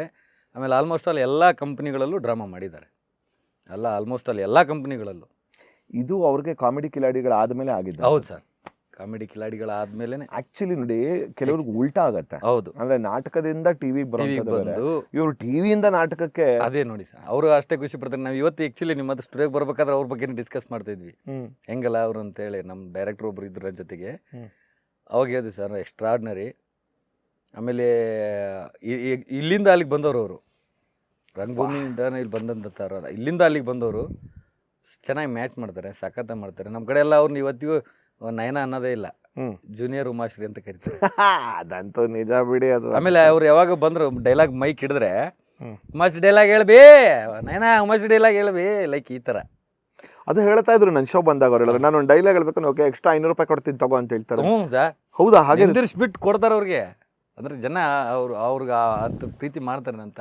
ಯಪ್ಪ ಸರ್, ಈಗಲೂ ಆಗಿನ ಕಾಲದಲ್ಲಿ ಇತ್ತಲ್ಲ, ಈಗ ಅಕಸ್ಮಾತ್ ಯಾರಾದ್ರು ಚೆನ್ನಾಗಿ ನಾಟಕ ಅಂದ್ರೆ ಒಂದು ಏನೋ ಫುಲ್ ಡೈಲಾಗ್ಸ್ಗಳು ಹೊಡಿತಿದ್ರೆ ಸಡನ್ ಆಗಿ ಎಕ್ಸೈಟ್ಮೆಂಟ್ ಅಲ್ಲಿ ಹೋಗ್ಬಿಟ್ಟು ಜೇಬ್ಗೆ 500 ರೂಪಾಯಿ ಸಿಕ್ಸೋಂಥದ್ದು ಅವೆಲ್ಲ ನಡೆಯುತ್ತೆ. ಇವಾಗಲೂ ನಡೀತೆ. ರೀಸೆಂಟ್ ಆಗಿ ಈ ಮಂತೆ ಅವ್ರು ನಮ್ಗೆ ಬಂದಿದ್ರು, ಏನವರು ಅಂಬರೀಶ್ ಅವ್ರ ಜಾತ್ರೆಯಲ್ಲಿ ರಾಯಚೂರು ಡಿಸ್ಟಿಕ್. ಆಡಿಯನ್ಸ್ ಒಬ್ಬನ ಕೊಟ್ಟನಿಲ್ಲ, ಅವ್ನು ಹಿಂದೆ 10 ಮಂದಿ ಬರೋರೆ, ನಂದು ತಗೋರಿ ಅಲ್ರಿ. ಆಮೇಲೆ ಕೂಡ ನೀ ತಗೋ, ನನ್ನ ಹೆಸರು ಹೇಳು. ಹೆಂಗೆ ಹೇಳ್ತಾರೆ ಹೆಸರನ್ನ? ಹೆಂಗೆ ಅವ್ರ ಹೆಸ್ರೇ? ಮಯೂರ, ಬೆಂಗಳೂರಿಂದ ಬಂದೀನಿ, 500 ರೂಪಾಯಿ ನಯನಾಗಂತ ಹೇಳ ತಗೋ. ಇಲ್ಲ ರೀ, ಆಮೇಲೆ ಹೇಳಿ ಯಾಕಿದ್ರಿ ಹೇಳಿ, ಯಾವೇನು ಮಾಡ್ತಾನೆ, ಲೈಕ್ ಹಿಂಗೆ ನಾಟಕದ ಮಧ್ಯದಲ್ಲಿದೆ. ಇಷ್ಟ ಆಗ್ಬಿಟ್ರೆ ಹಂಗೆ ಸರ್, 1,000, 2,000, 3,000 ಏನು ಲೆಕ್ಕಕ್ಕೆ ಇಲ್ಲ, ಆರಾಮಾಗಿ ಕೊಟ್ಬಿಟ್ಟು ಹೋಗ್ತಾರೆ. ಅದು ಆರ್ಟಿಸ್ಟ್ ದುಡ್ಡೆ. ಹೌದು ಸರ್, ಆಬ್ವಿಯಸ್ಲಿ. ಸೊ ಕೆಲವರು ಅಂದರೆ ನೀವು ಹೇಳೋ ಪ್ರಕಾರ ಐ ಆಮ್ ಜಸ್ಟ್ ಅಸ್ಯೂಮಿಂಗ್, ಈಗ ರಾಜು ಸರ್ ಅಂತ ಟೈಮಲ್ಲಿ ರಾಜು ಸರ್ಗೆ ಅಲ್ಲೇ ನೇರವಾಗಿ ಎದ್ದು ಎಷ್ಟು ದುಡ್ಡು ಕೊಟ್ಟಿರ್ಬೋದು ಜನ? ಎಷ್ಟೋ ಜನ ದುಡ್ಡಿನ ಮಾಲೆ ಹಾಕಿದ್ದಾರೆ. ಆಮೇಲೆ ಆಲ್ಮೋಸ್ಟ್ ಆಲ್ ಅವ್ರ ಜಗ್ಗೇಶ್ ಸರ್ ಥರ ಅಷ್ಟೂ ಬಾಳಲ್ಲಿ ಉಂಗುರ ಇರ್ಬೇಕು ಅವ್ರಿಗೆ. ಅದರಲ್ಲಿ 1-2 ಅವ್ರು ತೊಗೊಂಡಿರ್ಬೋದು ಅಷ್ಟೇ. ಇನ್ನುಳ್ಕದೆಲ್ಲ ಗಿಫ್ಟೇ. ಹೌದಾ? ಫ್ಯಾನ್ಸೇ ಕೊಟ್ಟಿದ್ದು. ಅವಾಗ ಆಲ್ಮೋಸ್ಟ್ ಆಲ್ ಎಲ್ಲ ಫ್ಯಾನ್ಸೇ ಮಾಡಿದ್ದು ಸರ್. ಯಪ್ಪ, ಎಲ್ಲ ಅವ್ರಿಗೆ ಫ್ಯಾನ್ಸೇ. ಉಂಗುರ, ಬಟ್ಟೆ, ಬರೆ ಅವರು ವಿಶೇಷವಾಗಿ ತೊಗೊಂಡು ಕಮ್ಮಿ. ಹೌದಾ? ಅಷ್ಟು ಲವ್ ಮಾಡ್ತಿದ್ರು. ಏನು ಇಷ್ಟಪಡೋರು ಅಲ್ಲಿ? ಅವ್ರು ಜಸ್ಟ್ ತಂದೆಯವರ ಅವ್ರು ದೋತ್ರ ಇಷ್ಟಪಡೋರು ಯಾವಾಗಲೂ. ಹೌದಾ? ದೋತ್ರ, ಒಂದು ಪೈಜಾಮ್, ನೀರು ಶರ್ಟ್. ಊಟ ಏನು ಇಷ್ಟಪಡೋರು? ಊಟ ಸರ್ ನಾರ್ಮಲ್ ವೆಜ್. ಅವರು ವೆಜ್ಜಾ? Pure veg. ಯಾರೂ ನಂಬಲ್ಲ, ಪ್ಯೂರ್ ವೆಜಿಟೇರಿಯನ್ ಮನುಷ್ಯ. ತಪ್ಪಿ ರಂಜಾನ್ ಹಬ್ಬ, ಯಾವುದೋ ಹಬ್ಬ ವಿಶೇಷವಾಗಿ ಅಥವಾ ಯಾರೋ ಗೆಸ್ಟ್ ಬಂದಿದ್ದಾರೆ ಅಂದರೆ ಮಟನ್ ಕೀಮಾ, ಮತ್ತು ಎಲುಬು ಪೀಸು ಜಗ್ಗಿನೂ ಮಟನ್ ಕೀಮಾ. ಅದರಲ್ಲಿ ಒಂದು ಎಲುಬಿರಲ್ಲ, ಮಟನ್ ಕೀಮಾ ಉಂಡಿ ಅಂದ್ರೆ ಭಾಳ ಇಷ್ಟ. ಒಂದು 2-3 ಉಂಡಿ ತಿಂದರೆ ಫಿನಿಶ್. ಇಲ್ಲ ಕಂಪಲ್ಸರಿ ರೊಟ್ಟಿ, ಚಪಾತಿ, ಪಲ್ಯ, ಅನ್ನ, ಸಾರು ಇದ್ದರೆ ಅವರಿಗೆ ಪಂಚಾಮೃತ ಅದು ಅಷ್ಟೇ. ಅಷ್ಟೇ. ಸೊ ನಿಮ್ಮ ಅಮ್ಮನೂ ಮಾಡ್ತಿದ್ದು ಅದೇ, ಅದನ್ನೇ ಮಾಡ್ತಿದ್ರು ಅವರು. ವಿಶೇಷವಾಗಿ ಮಮ್ಮಿ ಊಟನ ಯಾವಾಗ ಹೊರಗಡೆ ತಿಂದೇ ಇಲ್ಲ. ಅಲ್ಲೇ ಬಿಸಿ ಬಿಸಿದು ಮಾಡಿಕೊಡೋದು, ತಿನ್ನೋದು. ನಿಮ್ಮ ಕಡೆ ಎಲ್ಲ ಅಂತಂದರೆ ಅದು ನಾವು ಇವತ್ತಿಗೂ ಸರ್ ಫಾರ್ಮ್ ಹೌಸಲ್ಲಿ ರೈಸ್ ಒಂದು ಬಿಟ್ಟು ವಿಶೇಷವಾಗಿ ಏನೂ ಖರೀದಿನೇ ಮಾಡಲ್ಲ. ಎಲ್ಲ ಫಾರ್ಮ್ ಹೌಸಲ್ಲೇ ಆ ಥರ ಎಲ್ಲ ಸಿಸ್ಟಮ್ ಮಾಡೇ ಹೋದ್ರು ಅವರು. ಮನೆ, ಹಾಲು, ಏನು ಬೇಕು, ಆಡು, ಮಟನ್ ಬೇಕಾ ಕುರಿ ಕಡೀರಿ ತಿನ್ರಿ, ಕೋಳಿ ಬೇಕಾ ಕಡೀರಿ ತಿನ್ರಿ. ಇತ್ತೀಚೆಗೆ ಆರ್ಗ್ಯಾನಿಕ್ ಭಾಳ ಇಷ್ಟಪಟ್ಟು ಮಾಡ್ತಾಯಿದ್ರು. ಬಟ್ ಅವ್ರಿಗೆ ಯಾವುದು ಇಂಗ್ಲೀಷ್ ಮೆಡಿಸಿನ್ ಹತ್ತಲಿಲ್ಲ. ಅವ್ರಿಗೆ ಇದ್ದಂಥ ಒಂದು ಕನಸು ಅಂತಂದರೆ ನಾನು ಇದನ್ನು ಮಾಡಬೇಕಾಗಿತ್ತು ಅಂತಂದರೆ ಏನಿತ್ತು? ಸೊ ನಾನು ನಿನ್ನೆ ಹೇಳಿದೆ ಈ ವಿಷಯವಾಗಿ. ಅವ್ರಿಗೊಂದು ದೊಡ್ಡ ಆಸೆ ಇತ್ತು, ನನ್ನ ಮುಂದೆ ಹೇಳ್ತಾಯಿದ್ರು ಯಾವಾಗಲೂ, ನಾನೊಂದು ಸಿನಿಮಾ ಡೈರೆಕ್ಟ್ ಮಾಡಬೇಕು. ಅಯ್ಯೋ ಹೌದಾ? ಹಾಂ, ಅವ್ರಿಗೊಂದು ದೊಡ್ಡ ಆಸೆ ಇತ್ತದು. ಬರ್ದಿದ್ರೆ ಏನಾದ್ರು? ಅದು ಇಲ್ಲ ಸರ್, ಹಂಗೆ ಬರ್ದಿಲ್ಲ. ಅವ್ರು ಡೈರೆಕ್ಷನ್ ಮಾಡಬೇಕು ಒಂದು ಸಿನಿಮಾ ಮಾಡೇ ಸಾಯ್ತು. ಅವನೊಂದು ಬರ್ತಿಲ್ಲ, ಅವನವನು ಬೇಕಾದಲ್ಲಿ ಅದು ಮಾಡ್ತಂತಿದ್ರು. ಅದೇ ಒಂದು ಆಗಲಿಲ್ಲ ನಂಗೆ ತಿಳಿದ ಪ್ರಕಾರ. ಇನ್ನು ಡ್ರಾಮಾ ಇಂಡಸ್ಟ್ರಿಲಿಗೆ ಹೋದರೆ ಇಡೀ ಸಿನಿಮಾ ಆಗಿರ್ಬೋದು ಅಥವಾ ಬೇರೆ ರಾಜ್ಯದವ್ರಾಗಿರ್ಬೋದು ನಮ್ಮ ಡ್ರಾಮಾಗಳನ್ನು ತಿರುಗಿ ನೋಡಬೇಕು. ಅದರ ಅಚ್ಚುಕಟ್ಟು ಸಿಸ್ಟಮು ಎಲ್ಲ ಅವ್ರು ಭಾಳ ನೀಟ್ ಸರ್. ಹೌದಾ? ಪಕ್ಕ ಅಂದರೆ ಪಕ್ಕ. 1 ಸೆಕೆಂಡು ಲೇಟ್ ಆಗ್ಬಾರ್ದು ಅವ್ರಿಗೆ ಯಾವುದೇ ವಿಷಯಕ್ಕೆ. ಸಮಯಕ್ಕೆ ಒಂಥರ ಆದರೆ ಆಗಲೇಬೇಕು ಸರ್. ಕೇಳ್ತಾನೆ ಇರಲಿಲ್ಲ, ಬೇಕಾದಂಗೆ ಇರಲಿಲ್ಲ. ಎಷ್ಟೋ ಊರುಗಳಲ್ಲಿ, ಎಷ್ಟೋ ಜಾತ್ರೆಗಳಲ್ಲಿ MLA MP ಗಳನ್ನ PSIಗಳನ್ನೆಲ್ಲ ಎದುರಾಕೊಂಡಿದ್ದಾರೆ. ಅವರಿರೋ ಕಾಲ ಈಗ ಒಂಚೂರು ನಮ್ಮ ಕಡೆ ಒಂದು ಸ್ವಲ್ಪ ರೌಡಿಸಮ್ಮು ಲೈಕ್ ದ್ಯಾಟ್ ಆ ಥರ ಎಲ್ಲ ಕಮ್ಮಿ ಆಗಿದೆ. ಮೊದಲೆಲ್ಲ ಇದ್ರೆ ನಾಟಕ ಕಂಪ್ನಿ ಮುಂದೆ ದೊಡ್ಡ ರೌಡಿಸಮ್ಮು. ಹೌದಾ? ಬೆಳತನಕ ಚಾಲೂ ಇರ್ತಿತ್ತು. ಏನು ಬೇಕೆಲ್ಲ ಎಲ್ಲ ಸಿಗರೇಟು, ಪಾನ್ ಶಾಪ್, ಏನು ನಾಟಕ ಕಂಪ್ನಿ ಚಾಲೂ ಇರೋದು. ಅಲ್ಲಿ ಬಂದು ರೌಡಿ. ಊರಾಗ ಎಲ್ಲಿ ಮಾಡಲಿಲ್ಲ ಪ್ರೀ ಬಿಡು, ಗುಂಡಾಗಳದೀವಿ ಇಲ್ಲಿ ಲೋಕಲ್ ರೌಡಿಗಳು ನಾವು. ನೀ ಯಾವ್ರೀ ನನಗೇನು ಹೋಗಲೇ ಬೋಸುಡಿಕೆ ನಮ್ಮ ಅಪ್ಪನ ಸ್ಟೈಲ್.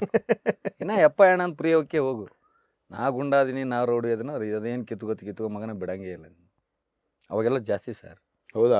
ಅವಾಗೆಲ್ಲ ಆ್ಯಕ್ಚುಲಿ ಹೆವಿ ಸರ್. ಅಂಬರೀಶ್ವರದಲ್ಲಿ ರೋಲ್ ಕಾಲ್ ಕೊಟ್ಟಿಲ್ಲ ಅಂತ ನಮ್ಮ ತಂದೆನ ಕೂಡ ಹಾಕ್ಬಿಟ್ಟಿದ್ರು ಆಮೇಲೆ ರೌಡಿಗಳು.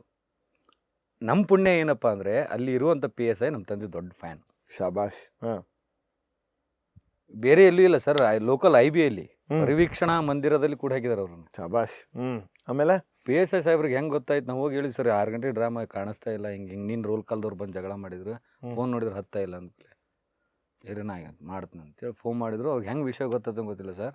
ನಮ್ಮ ಎದುರಿಗೇನೆ ಸಿನಿಮಾ ಸ್ಟೈಲಲ್ಲಿ IBದು ಡೋರ್ ಒದ್ದು ಒಳಗೆ ಅವ್ರನ್ನ ಇದ್ದವ್ನು ಕರ್ಕೊಂಡು ರಾಜ ಬಾನಿ ಯಾವ ಮಗ ನೀನು ಮುಟ್ಲಿ ಅಂತೇಳಿ ಸಿನಿಮಾ ಸ್ಟೈಲಲ್ಲಿ ಆ PSI ಸಾಹೇಬ್ರು ಕರ್ಕೊಂಬಂದು ಥಿಯೇಟ್ರಿಗೆ ಬಿಟ್ಟಿದ್ದು. ಇಲ್ಲೇ ಆಯ್ತಲ್ಲ, ಅವ್ರ ಬಯೋಪಿಕಲ್ಲಿ ಒಂದು ದೊಡ್ಡ ಸೀನೇ ಕೊಟ್ಬಿಟ್ರಿ ನನಗೀಗ. ಹ್ಞೂ ಸರ್, PSI ಸಾಹೇಬ್ರಿಗೆ ಅವ್ರಿಗೆ ಎಷ್ಟು ಥ್ಯಾಂಕ್ಸ್ ಹೇಳಿದ್ರು ಅವತ್ತು. ಯಾಕಂದ್ರೆ ಆ ಸಿಚುವೇಶನ್ ಹಂಗಿತ್ತು. ಹಂಗೆ ಕರ್ಕೊಂಬಂದು ಡ್ರಾಮಾ ಸ್ಟಾರ್ಟ್ ಆಗಿದೆ, ಹೌಸ್ಫುಲ್ ಇಲ್ಲ. ಇವರು ರೋಲ್ ಕಾಲ್ ಕೊಟ್ಟಿಲ್ಲ ಅಂತ ಅಲ್ಲಿರುವಂಥ ಲೋಕಲ್ ಪುಡಿ ರೌಡಿಗಳು ಅವ್ರನ್ನ ಕೂಡ ಹಾಕ್ಬಿಟ್ಟಿದ್ದಾರೆ ಒಂದು ರೂಮಲ್ಲಿ. ಅವ್ರು ಹೇಳಿದ್ದಾರೆ ಎಷ್ಟು ಸರ್ ಈ ಮಾತನ್ನ. ಸರ್ ಅವ್ರದ್ದು ಇಷ್ಟು ಮಾಡಿದಂಥ ಒಂದು ಥಿಯೇಟ್ರು ಮತ್ತು ಇವೆಲ್ಲ ಈಗ BTS ಮೂಮೆಂಟ್ಸ್ ಅಂತೀವಲ್ಲ, ಆ ಥರ ಒಂದು ಡಾಕ್ಯುಮೆಂಟ್ರಿ ಮಾಡೋಷ್ಟು ಫುಟೇಜಸ್ ಇದೆ ನಿಮ್ಮ ಹತ್ರ? ಇದೆ ಸರ್, ನಾನು ಖಂಡಿತ ಕೊಡ್ತೀನಿ. ಫುಟೇಜಸ್ ಇದೆ ಅವ್ರು ಮಾಡಿರೋ. ನೋಡಿ, ಈಗ ನಾವು ಅವಾಗೆಲ್ಲ CD ಕ್ಯಾಸೆಟ್ ಕಮರ್ಷಿಯಲಿಗೆ ಮಾಡಿದ್ದು. ಓಕೆ. ಕೆಲವೊಂದು ಅವರು ಮುಂದೆ ಬರುವಂಥ ಕಲಾವಿದರು ಇದನ್ನು ನೋಡಿ ಕಲೀಲಿ, ಕಮರ್ಷಿಯಲ್ ಮಾರಾಟಕ್ಕಲ್ಲ ಅಂಥವು ಎಷ್ಟೋ CDಗಳನ್ನು ಮಾಡಿಟ್ಟಿದ್ದಾರೆ. ಹೌದಾ? ಶೂಟ್ ಮಾಡಿಸಿ ಕಲ್ತು ಮಾಡಲಿ. ಅವಾಗ ಆ ಟ್ರೆಂಡು ಇರಲಿಲ್ಲ. CD ಮಾಡಬೇಕು, ಇದನ್ನು ಮಾಡಬೇಕು, ಯೂಟ್ಯೂಬಲ್ಲಿ ಹಾಕಬೇಕು. ಇವತ್ತಿಗೂ ನೋಡಿ ಎಲ್ಲ ಚಾನಲ್ಗಳಿದೆ, ಎಲ್ಲ ಕಂಪ್ನಿಯವ್ರದ್ದು. ನಮ್ಮ ರಾಜು ತಾಳಿಕೋಟಿ ಆಗಲಿ ಅಥವಾ ತಾಳಿಕೋಟಿ ಡ್ರಾಮಾ ಕಂಪ್ನಿ ಅಂತ ಯೂಟ್ಯೂಬ್ ಚಾನಲ್ ಇಲ್ಲ. ಆ್ಯಕ್ಚುಲಿ ಇಲ್ಲ ಸರ್, ಇಲ್ಲವೇ ಇಲ್ಲ. ನಾನು ಎಷ್ಟು ಸಲ ಅಪ್ರೋಚ್ ಮಾಡಿದೆ, ಅದರಿಂದ ಏನಾರ ಬರ್ತೈತೆ ರೀ, ನಮ್ಮ ನಾಟಕ ಶೂಟ್ ಮಾಡೋದ ಹಾಕೋದ, ಏನು ದೊಡ್ಡದ್ರಿ ನಾವು ನಾಟಕ ಥರನೇ ನೋಡ್ಬೇಕು, ನಾಟಕ ಕಂಪ್ನಿಯಾಗ ನೋಡ್ಬೇಕು. ನಾನು ಎಷ್ಟೋ ಸಲ ಅವ್ರ ಕೂಡ ಜಗಳ ಮಾಡೀನಿ. ಇವತ್ತಿಗೂ ನಾನು ಇವತ್ತು ಅವ್ರು ಇಲ್ಲ. ನಾನು ಚಾನಲ್ ಮಾಡ್ಬೇಕಂದ್ರೂ ಭಯ ಆಗ್ತಾಯಿದೆ ನನಗೆ. ಬೇಡ ಸರ್, ನಾನೇ ಹೇಳ್ತೀನಿ, ನಾನೇ ಒಬ್ಬ ಯೂಟ್ಯೂಬರ್. ಹ್ಞೂ ಸರ್, ಈಗ ಎಷ್ಟೋ ಜನ ಅದನ್ನು ಡ್ರಾಮಾಗಳನ್ನು ಹಾಕಿ ಲಕ್ಷಗಟ್ಟಲೆ ತೊಗೋತಾ ಇದ್ದಾರೆ. ಅದನ್ನು ನನ್ನ ಕಣ್ಣು ಮುಂದೆ ಕೆಲವೊಂದು ಮಾಲೀಕರಾಗಿರ್ಬೋದು ಸರ್. ಅದು ಒನ್ ಟೈಮ್ ಸರ್. ಅಲ್ಲಲ್ಲ, ಒನ್ ಟೈಮ್ ಒಪ್ತೀನಿ. ನಂದು ಇದೆ ಸರ್ ವಾದ. ಒನ್ ಟೈಮ್ ನೋಡ್ತಾರೆ, ಬಿಟ್ಟು ಆಮೇಲೆ ಅಂದರೆ ನಾನು ಯಾವುದೋ ಕಂಪ್ಯಾರಿಸನ್ ಕೊಡ್ತಿದ್ದೀನಿ ಅಂತಲ್ಲ ಸರ್. ಈಗ ಒಂದು ಓಮ್ ಸಿನಿಮಾ ಬಂದಿತ್ತು ಅಂತ. ಓಮ್ ಸಿನಿಮಾನ ನನಗೆ ತಿಳಿದ ಮಟ್ಟಿಗೆ ಸುಮಾರು ಒಂದು 200 ರಿಂದ 250 ಸಲ ರಿಲೀಸ್ ಇತ್ತು. ಓಕೆ, ಒಂದು ಪಾಯಿಂಟಿಗೆ ಒಂದು 10 ವರ್ಷದ ಕೆಳಗಡೆ ಅದನ್ನು ಒಂದು ಅಮೌಂಟ್ ಕೊಟ್ಬಿಟ್ಟು ಕೊಟ್ಬಿಟ್ರು. ಉದಯ ಟಿವಿಗೆ ಬಂತು, ಇದಕ್ಕೆ ಬಂತು. ನಾನು ಹೇಳ್ತೀನಿ, ಈಗ ಸಿನಿಮಾ ರಿಲೀಸ್ ಅಂತ ಇವಾಗ ಏನು ಅನ್ನೊಂದು ಬೇರೆ ಬೇರೆ ಸಿನಿಮಾಗಳೆಲ್ಲ ನಾವು ಮೆರೆಸ್ತಿದ್ದೀವೋ, ಇದನ್ನು ನಾನು 96ರಿಂದ ನಾನೊಂದು 6ನೇ ಕ್ಲಾಸ್ ಇದ್ದಾಗಿಂದ ಹಿಡಿದು ನಾನು ಬುದ್ಧಿ ಬಂದು ನಾನು ಇಂಜಿನಿಯರಿಂಗ್ ಓದೆಲ್ಲ ಆಗೋವರೆಗೂ ನಾನು ಓಮ್ ಸಿನಿಮಾ, ಶಿವರಾತ್ರಿನೇ ನನಗೆ ಗೊತ್ತಿದ್ದು ಒಂದೇ, ಬೆಳಗ್ಗೆಯಿಂದ ಪೂಜೆ ಮಾಡು, ರಾತ್ರಿ ಜಾಗರಣೆ ಅಂತಂದರೆ ಇಲ್ಲಿ ಯಾವುದೋ ಟೆಂಟೋ ಥಿಯೇಟರ್ಗಳಲ್ಲಿ ಓಮ್ ಹಾಕೋರು, ಹೋಗೋ 4 ಶೋ ಟಿಕೆಟ್ ತಗೋ, ಶಿವಣ್ಣನ ನೋಡು, ಕೂತ್ಕೊಂಡು ಸಿನಿಮಾ ನೋಡ್ಕೊಂಡು ಬಾ. ಇದು ನಂಗೆ ನೆನಪಿರೋಂಥದ್ದು. ಆ ರಿಲೀಸ್ಗಿರೋಂಥ ಬೆಲೆ ಇತ್ತಲ್ಲ, ಅಂದರೆ ನನಗೆಲ್ಲೂ ಓಮ್ ಸಿನಿಮಾ ಯೂಟ್ಯೂಬಲ್ಲಿ ಸಿಗ್ತಿರ್ಲಿಲ್ಲ. If I have to go ಅಂದರೆ ನಾನು ಥಿಯೇಟ್ರಿಗೆ ಹೋಗ್ಬೇಕು. ಸೊ ಹಾಗಾಗಿ ನಾನೇನು ಹೇಳಕ್ಕೆ ಬಂದಿದ್ದು ಅಂದರೆ, ಅದನ್ನು ಒಂದ್ಸಲಿ ನೀನು ಟಿ ವಿಗೆ ಬಂದ್ಬಿಡ್ತು ಅಂದ್ಕೊಳ್ಳಿ, ನನಗೆ ಮತ್ತೆ ಅದು ನೋಡಬೇಕು ಅನ್ನೋ ಸೆಳೆತ ಕಮ್ಮಿ ಆಗುತ್ತೆ. ಸೊ ಹಾಗಾಗಿ ನಾಟಕನೂ ಅದೇ, ನಾಟಕ ಸಿಂಪಲ್ ಸರ್. ಅದಕ್ಕೆ ಸರ್ ನಮ್ಮ ತಂದೆಯವರು ಅದನ್ನೇ ಹೇಳಿದ್ದು, ಯೂಟ್ಯೂಬ್ ಚಾನಲ್ ಮಾಡಬೇಡ, ಮಾಡಿ ನೀ ಏನ್ರ ನೀನು ಬ್ಲಾಗ್ ಹಾಕೋ, ನೀನು ಇಂಥವ್ರ ಮಗ ಅಂತ ಹಾಕೋ, ನೀನು ರಂಗಭೂಮಿ ತೋರಿಸು. ಕರೆಕ್ಟ್. ನಮ್ಮ ನಾಟಕ ಎಲ್ಲೂ ಅಪ್ಲೋಡ್ ಮಾಡಿಕೊಡ್ದು ಮಾಡಿಲ್ಲ ಸರ್, ನಾವು ಇದುವರೆಗೂ ಮಾಡಿಲ್ಲ, ನಮ್ಮ ಚಾನಲೇ ಮಾಡಿಲ್ಲ, ನಾವು ಅಪ್ಲೋಡೇ ಮಾಡಿಲ್ಲ. ಬಟ್ ವೀಡಿಯೋಗಳು ಮಾಡಿಟ್ಟಿದ್ವಿ ಬೇಜಾನ್. ಈಗಲ್ಲ, ಅವಾಗಿಂದ ಸುಮಾರು ನಾಟಕದ ವೀಡಿಯೋಗಳು ಮಾಡಿಟ್ಟಿದ್ವಿ. ನಾನು ಫಸ್ಟ್ ಬಂದಾಗೆಲ್ಲ ಅವ್ರಿಗೆ ಅದು ಮಾಡಿಸಿಡ್ಬೇಕು, ಬೇರೆದವ್ರು ಬಂದ್ರೆ ತೋರ್ಸಕ್ಕೆ, ಅದನ್ನ ನೋಡಿ ಕಲೀಲಿ ಅವರು. ಅನುಕೂಲಕ್ಕೋಸ್ಕರ ಮಾಡಿದ್ದೆ ಹೊರತಾಗಿ ಎಲ್ಲೂ ಅಪ್ಲೋಡ್ ಮಾಡಬೇಕು ಅನ್ನೋ ಉದ್ದೇಶ ಅಲ್ಲ, ಅಲ್ಲಿ ಮಾಡಿಯೂ ಇಲ್ಲ. ಈ ಇಷ್ಟು ಗ್ಯಾಪ್ ಮಧ್ಯದಲ್ಲಿ ನೀವು ರಾಯರ ಭಕ್ತರು ಹೇಗಾಗಿದ್ದು? ಸರ್, ಅದು ಮುಂಚೆಯಿಂದ ನಾನು ಇದನ್ನು ಹೇಳಿದ್ವಲ್ಲ, ನಮ್ಗೆ ಯಾವಾಗಲೂ ವಿಶೇಷವಾಗಿ ಕಾಸ್ಟ್ ಅಂತ ಯಾವುದು ಗೊತ್ತಿರಲಿಲ್ಲ. ನಾವು ಓದಬೇಕಾದ್ರೆ ಬೆಳಗಾಂ ಡಿಸ್ಟ್ರಿಕ್ಟ್ ಯರಗಟ್ಟಿ ಅನ್ನೋ ಒಂದು ಸಣ್ಣ ಊರಲ್ಲಿ, ಅಲ್ಲಿ ಬರಬೇಕಾದ್ರೆ ರಾಘವೇಂದ್ರ ಸ್ವಾಮಿದು ಒಂದು ದೇವಸ್ಥಾನ ಮಠ ಇತ್ತು. ಹೋಗೋರು ಕೈ ಮುಖಂದು ಹೋಗೋರು ಬರೋರು, ಅದು ಬಿಟ್ಟರೆ ಯಾವುದು ದೇವರೇ ನೋಡಿಲ್ಲ ನಾನು, ವಿಶೇಷವಾಗಿ ಹೇಳ್ಬೇಕಂದ್ರೆ. ಯಾವುದು ಊರು ಆಚೆ ಇತ್ತು ನಮ್ಮದು ಹಾಸ್ಟೆಲ್, ಆ್ಯಕ್ಚುಲಿ ಊರಿಂದ ಹೊರಗಡೆ. ಬರ್ಬೇಕಾದ್ರೆ ಅದನ್ನೊಂದೇ ನೋಡೋದು, ಅದನ್ನೊಂದೇ ಹೋಗೋದು. ಆಮೇಲೆ ನಂಗೆ ಬರ್ತಾ ಜಾಸ್ತಿ ಅವ್ರ ಜೊತೆಗೆ ಬಾಂಡಿಂಗ್ ಜಾಸ್ತಿ ಆಯ್ತು. ನಾನು ಏನು ಹೇಳ್ಬೇಕಾದ್ರೆ, ರಾಘವೇಂದ್ರ ಸ್ವಾಮಿ ನೋಡ್ತು, ನಮ್ಮ ಅಪ್ಪನ ಬರೋಲ್ಲ, ನಾನು ಸೂಟಿ ಕೊಟ್ಟೈತಿ, ರಾಘವೇಂದ್ರ ಗುರುವೇ ನಮ್ಮದು ರಜೆ ಕೊಟ್ಟರೆ ಎಲ್ಲಿ ಹೋಗ್ಬೇಕಂತ ಗೊತ್ತಿಲ್ಲ. ಸೊ ಹಿಂಗೆ ಅವ್ರ ಜೊತೆ ಬಾಂಡಿಂಗ್ ಸ್ಟಾರ್ಟ್ ಆಗಿತ್ತು. ಆಮೇಲೆ ಬರ್ತಾ ನಾವೇನೇ ಕೇಳಿದ್ರು ಕೊಡಕತ್ಬಿಟ್ರು ಅವರು, ರಾಯರು. ಸೊ ಅಲ್ಲಿಗೆ ಫಿಕ್ಸ್, ರಾಯರು ಭಕ್ತರಾಗ್ಬಿಟ್ವಿ. ಎಷ್ಟು ವರ್ಷ ಆಯಿತು? ಸುಮಾರು ಒಂದು 30 ವರ್ಷ ಸರ್, 30 ವರ್ಷ. ಇತ್ತೀಚೆಗೆ ಜಾಸ್ತಿ ಹೋಗ್ತಾಯಿದ್ದೆ, ಅವಾಗ ಮುಂಚೆಯಿಂದ ನಾವು ಹೋಗಿಲ್ಲ ಜಾಸ್ತಿ, ಎಲ್ಲಿದೆ ಅಂತಲೇ ಗೊತ್ತಿರಲಿಲ್ಲ ಅದು. ಇವತ್ತು ಆ ಕಡೆ ಹೋದ್ರೆ ರೀಸೆಂಟಾಗಿ ಬಿಜಾಪುರದ ಮಂತ್ರಾಲಯಕ್ಕೆ ದೂರ ಸರ್, ಅದು ಆಂಧ್ರ, ಇದು ಕರ್ನಾಟಕ. ಮ್ಯಾಕ್ಸಿಮಮ್ ಒಂದು 200 ಕಿಲೋಮೀಟರ್ ಮೇಲಾಗುತ್ತೆ. ಬಟ್ ನಾವು ಬಿಜಾಪುರಲ್ಲಿ ಇಲ್ವಲ್ಲ, ನೀವೆಲ್ಲಿ? ನಾವು ಎಲ್ಲೋ ಸರ್ವಾಂತರ್ಯಾಮಿ, ಎಲ್ಲಿ ಕಂಪ್ನಿ ಇರ್ತಾವ ಅಲ್ಲಿ ಬಿಟ್ಟರೆ, ಅದಕ್ಕೂ ಮುಂಚೆ ಎಲ್ಲ ಬೆಳಗಾಂ ಡಿಸ್ಟಿಕಲ್ಲೇ ಓದಿದ್ದು, ಹುಟ್ಟಿರೋದು ಅಲ್ಲೇ, ಬೆಳೆದಿದ್ದು ಅಲ್ಲೇ.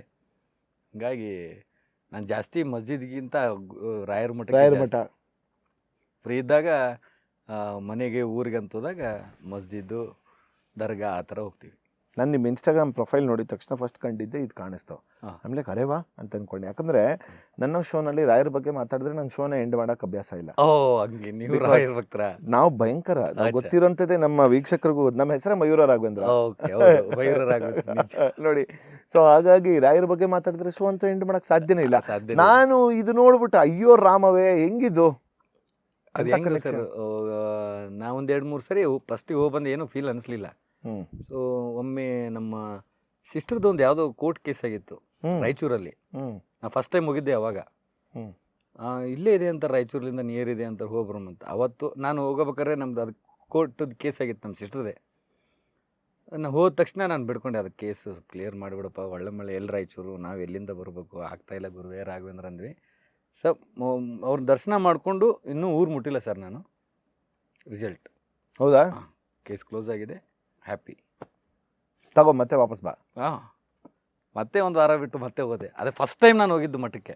ಸುಮಾರು 2001-2 ಇರ್ಬೋದು ಸರ್, ಮೇ ಬಿ. ಅಯ್ಯೋ, ಅವಾಗ ನಾನು ರಾಯಚೂರಕ್ಕೆ ಕೇಸ್ಗಂತ ಹೋದವ ನಾನು. ಅವಾಗಿದ್ದಂಥ ಮಂತ್ರಾಲಯಕ್ಕೂ ಇವಾಗ ಲಾಟ್ ಆಫ್ ಡಿಫ್ರೆನ್ಸ್ ಇದೆ. ಈಗ ರೀಸೆಂಟಾಗಿ ಅಲ್ಲಿಂದ ಬರುವಾಗ ಇಲ್ಲಿಗೆ ಬರಬೇಕಾದ್ರೆ ಹೋಗಿ, ಆ್ಯಕ್ಚುಲಿ ನಯನ ಅವರು ಇದ್ದರು ಆ್ಯಕ್ಟಿಂಗ್ ನಮ್ಮ ಜೊತೆಗೆ. ಅವರು, ನಾವು, ಕೋ ಆರ್ಟಿಸ್ಟ್ ಎಲ್ಲರೂ ಸೇರಿ ಹೋಗಿ ದರ್ಶನ ಮಾಡಿಕೊಂಡು. ನಾನು ವರ್ಷಕ್ಕೆ 3 ಬಾರಿ ಹೋಗ್ತೀನಿ. ನಾವು 1 ಟೈಮ್ ಆರ್ 2 ಟೈಮ್ ಹೋಗ್ತೀವಿ. ಸೇಮ್, ನಾನು ಅಷ್ಟೇ. ಏನು ಮಾಡೋಕ್ಕಾಗಲ್ಲ. ಅದು ಒಂಥರ. ಮೊನ್ನೆನೂ ಅಷ್ಟೇ, ನಾನು ಮತ್ತು ಇವರು ನಮ್ಮ ಕ್ಯಾಮ್ರಾಮನ್ ಇಬ್ಬರು ಕೂಡ ಇದಕ್ಕೆ ಹೋಗಿದ್ವಿ, ಶ್ರೀಶೈಲ ಮಲ್ಲಿಕಾರ್ಜುನ ದೇವಸ್ಥಾನಕ್ಕೆ. ಸೊ ಅಲ್ಲಿಂದ ಬಂದು ಉಳ್ಕೊಂಡಿದ್ದು ಕರ್ನೂಲು. ಸೊ ಹೋಟೆಲಲ್ಲಿ ಇದ್ದೆ. ನೆಕ್ಸ್ಟ್ ಡೇ ಇಬ್ಬರಿಗೆ ಇದ್ವಿ. ಪ್ಲಾನ್ ಎ ಪ್ಲಾನ್ ಬಿ ಅಂತ ಅಂದ್ಕೊಂಡ್ವಿ. ಏನಂದರೆ, ಪ್ಲಾನ್ ಎ ಕರ್ನೂಲಲ್ಲಿದ್ದೀನಿ ಅಂದರೆ 2 ಅವರ್ ಮಂತ್ರಾಲಯಕ್ಕೆ ಹೋಗಬೇಕು, ಇಲ್ಲ ಪ್ಲಾನ್ ಬಿ ಬೆಂಗಳೂರಿಗೆ ಬರಬೇಕು ಅಂತ. ಅವತ್ತು ರಾತ್ರಿ ಡಿಸೈಡ್ ಮಾಡೋಣ ಅಂದರೆ ರಾತ್ರಿ ಬಿರಿಯಾನಿ ತಿಂದ್ವಿ. ತಿಂದ್ಬಿಟ್ಟು ವೆಜ್ ಬಿರಿಯಾನಿ ಆಮೇಲೆ ಅದಕ್ಕೂ ಹಾಕ್ತಾರೆ ಕಮೆಂಟ್ಸು ವೆಜ್ ಬಿರಿಯಾನಿ ಇಲ್ಲ ಗುರು ಅಂತಾರೆ, ವೆಜ್ ಪುಲಾವ್ ಅಂತ ಹೇಳೋರು, ಬಟ್ ವೆಜ್ ಬಿರಿಯಾನಿನೇ. ತಿಂದ್ವಿ, ಏನು ಮಾಡೋಣ ಅಂತ ಕೇಳ್ದ, ಪ್ಲ್ಯಾನೇ ಅಂತದೆ. ಬೆಳಗ್ಗೆ ಎದ್ವಿ, ಫೋನ್ ಮಾಡಿದ್ವಿ ನಮ್ಮ ಪಿ ಆರ್ ಒ ಸಾಹೇಬ್ರಿಗೆ, ಅಯ್ಯೋ ಸರ್ ಬನ್ನಿ. ಅವತ್ತು ಆ್ಯಕ್ಚುಲಿ ಕರೆಕ್ಟಾಗಿ ಶನಿವಾರ. ಸೊ ಆಮೇಲೆ ಹೇಳಿದ್ರು, ಸಾರ್ ಶನಿವಾರ ಬಂದರೆ ನನಗೆ ಶನಿವಾರ ಭಾನುವಾರ ಹೋಗೋದು ನಿಲ್ಸ್ಬಿಟ್ಟಿದ್ದೀನಿ ಸರ್ ಈಗ, ಬಿಕಾಸ್ ಲಕ್ಷಾಂತರ ಜನ ಇರ್ತಾರೆ. ಸೊ ಅಲ್ಲಿ ನೆಮ್ಮದಿಯಾಗಿ ಒಂದು 2 ನಿಮಿಷ ಬೇಡ್ಕೊಳ್ಳೋಕ್ಕೂ ಸಿಗಲ್ಲ. ಅದೇನೋ ನನ್ನ ಪುಣ್ಯನೋ ಸರ್, ಹೋದಾಗೆಲ್ಲ ಸಿಗುತ್ತೆ, ಜನ ಕಮ್ಮಿ ಇರ್ತಾರೆ, ಅಲ್ಲೇ ನಿಂತ್ಕೊತೀನಿ, ನಂಗೆ ಎಷ್ಟೊತ್ತು ಬೇಕೋ ಅಷ್ಟೇ ನೆಮ್ಮದಿಯಾಗಿ ಬೇಡ್ಕೊಂಡು ಬರ್ತೀವಿ. ಹೋದೆ, ಬೇಡ್ಕೊಂಡ್ವಿ. ನೆಕ್ಸ್ಟ್ ಟೈಮ್ ಹೋಗುವಾಗ ಹೇಳಿ ಸರ್, ನಾನು ಖಂಡಿತ ಹೇಳ್ತೀನಿ ಸರ್. ನೆಮ್ಮದಿಯಾಗಿ ಊಟ ಮಾಡಿದ್ವಿ, ಅಲ್ಲಿಂದ ಬೆಂಗಳೂರಿಗೆ ಬಂದ್ವಿ ಅಷ್ಟೇ. ನೆಮ್ಮದಿ ನನಗೆ ಅನ್ನೋದು 2 ಜಾಗ, ಒಂದು ಶೃಂಗೇರಿ ಶಾರದಾಂಬೆ, ಇನ್ನೊಂದು ಮಂತ್ರಾಲಯ ರಾಘವೇಂದ್ರ ಸ್ವಾಮಿ. ಓಕೆ, ಇನ್ನೇನಿದೆ ಸರ್ ಹೇಳೋದಕ್ಕೆ ನಮಗೆ? ನಮ್ಗೆ ಹೇಳೋದಿದೆ ಸರ್. ಹೇಳಿ ಮ್ಯಾಮ್. ಆವಾಗಲೇ ಹೇಳಿದೆ ನಿಮ್ಮ ಮುಖಾಂತರ, ಈಗಲೂ ಹೇಳ್ತಾ ಇದ್ದೀನಿ, ರಂಗಭೂಮಿಗೆ ಒಂದು ಒಳ್ಳೆಯ ಸ್ಥಾನ, ಗೌರವ, ಮಾನ ಇದೆ. ನಾವೆಲ್ಲ ಯಂಗ್ಸ್ಟರ್ಸು, ಯೂತ್ಸು ಇತ್ತೀಚೆಗೆ ಬಂದಿದ್ದೀವಿ ಡ್ರಾಮಾ ಕಂಪ್ನಿಗೆ, ನಾಟಕ ಕಂಪ್ನಿಯಲ್ಲೇ ನಮ್ಮ ಜೀವನ ರೂಪಿಸ್ಕೊಳ್ತಾ ಇದ್ವಿ, ಅದರಿಂದನೇ ಹೊಟ್ಟೆ ಪಾಡು ತುಂಬಿಸ್ಕೊಳ್ತಾ ಇದ್ವಿ. ಸೊ ಅದನ್ನು ಚೆನ್ನಾಗಿ ನೋಡ್ಕೋಬೇಕಾಗಿರೋದು, ಅದನ್ನು ರಕ್ಷಿಸಬೇಕಾಗಿದ್ದು ನಮ್ಮಂಥ ಕಲಾವಿದ್ರ ಕರ್ತವ್ಯ. ಇಲ್ಲಾಂದ್ರೆ ಲಾಸ್ಟ್ ಟೈಮು ಈಗೆಲ್ಲ ಮುಂಚೆ ನಮ್ಗೆ ಡೈನೋಸಾರಸ್ ಇದ್ದು ಹಿಂಗಂತ ತೋರಿಸ್ತಾರಲ್ಲ, ಹಂಗೆ ನಾವು ಯೂಟ್ಯೂಬಲ್ಲಿ ತೋರಿಸ್ಬೇಕಾಗತ್ತೆ.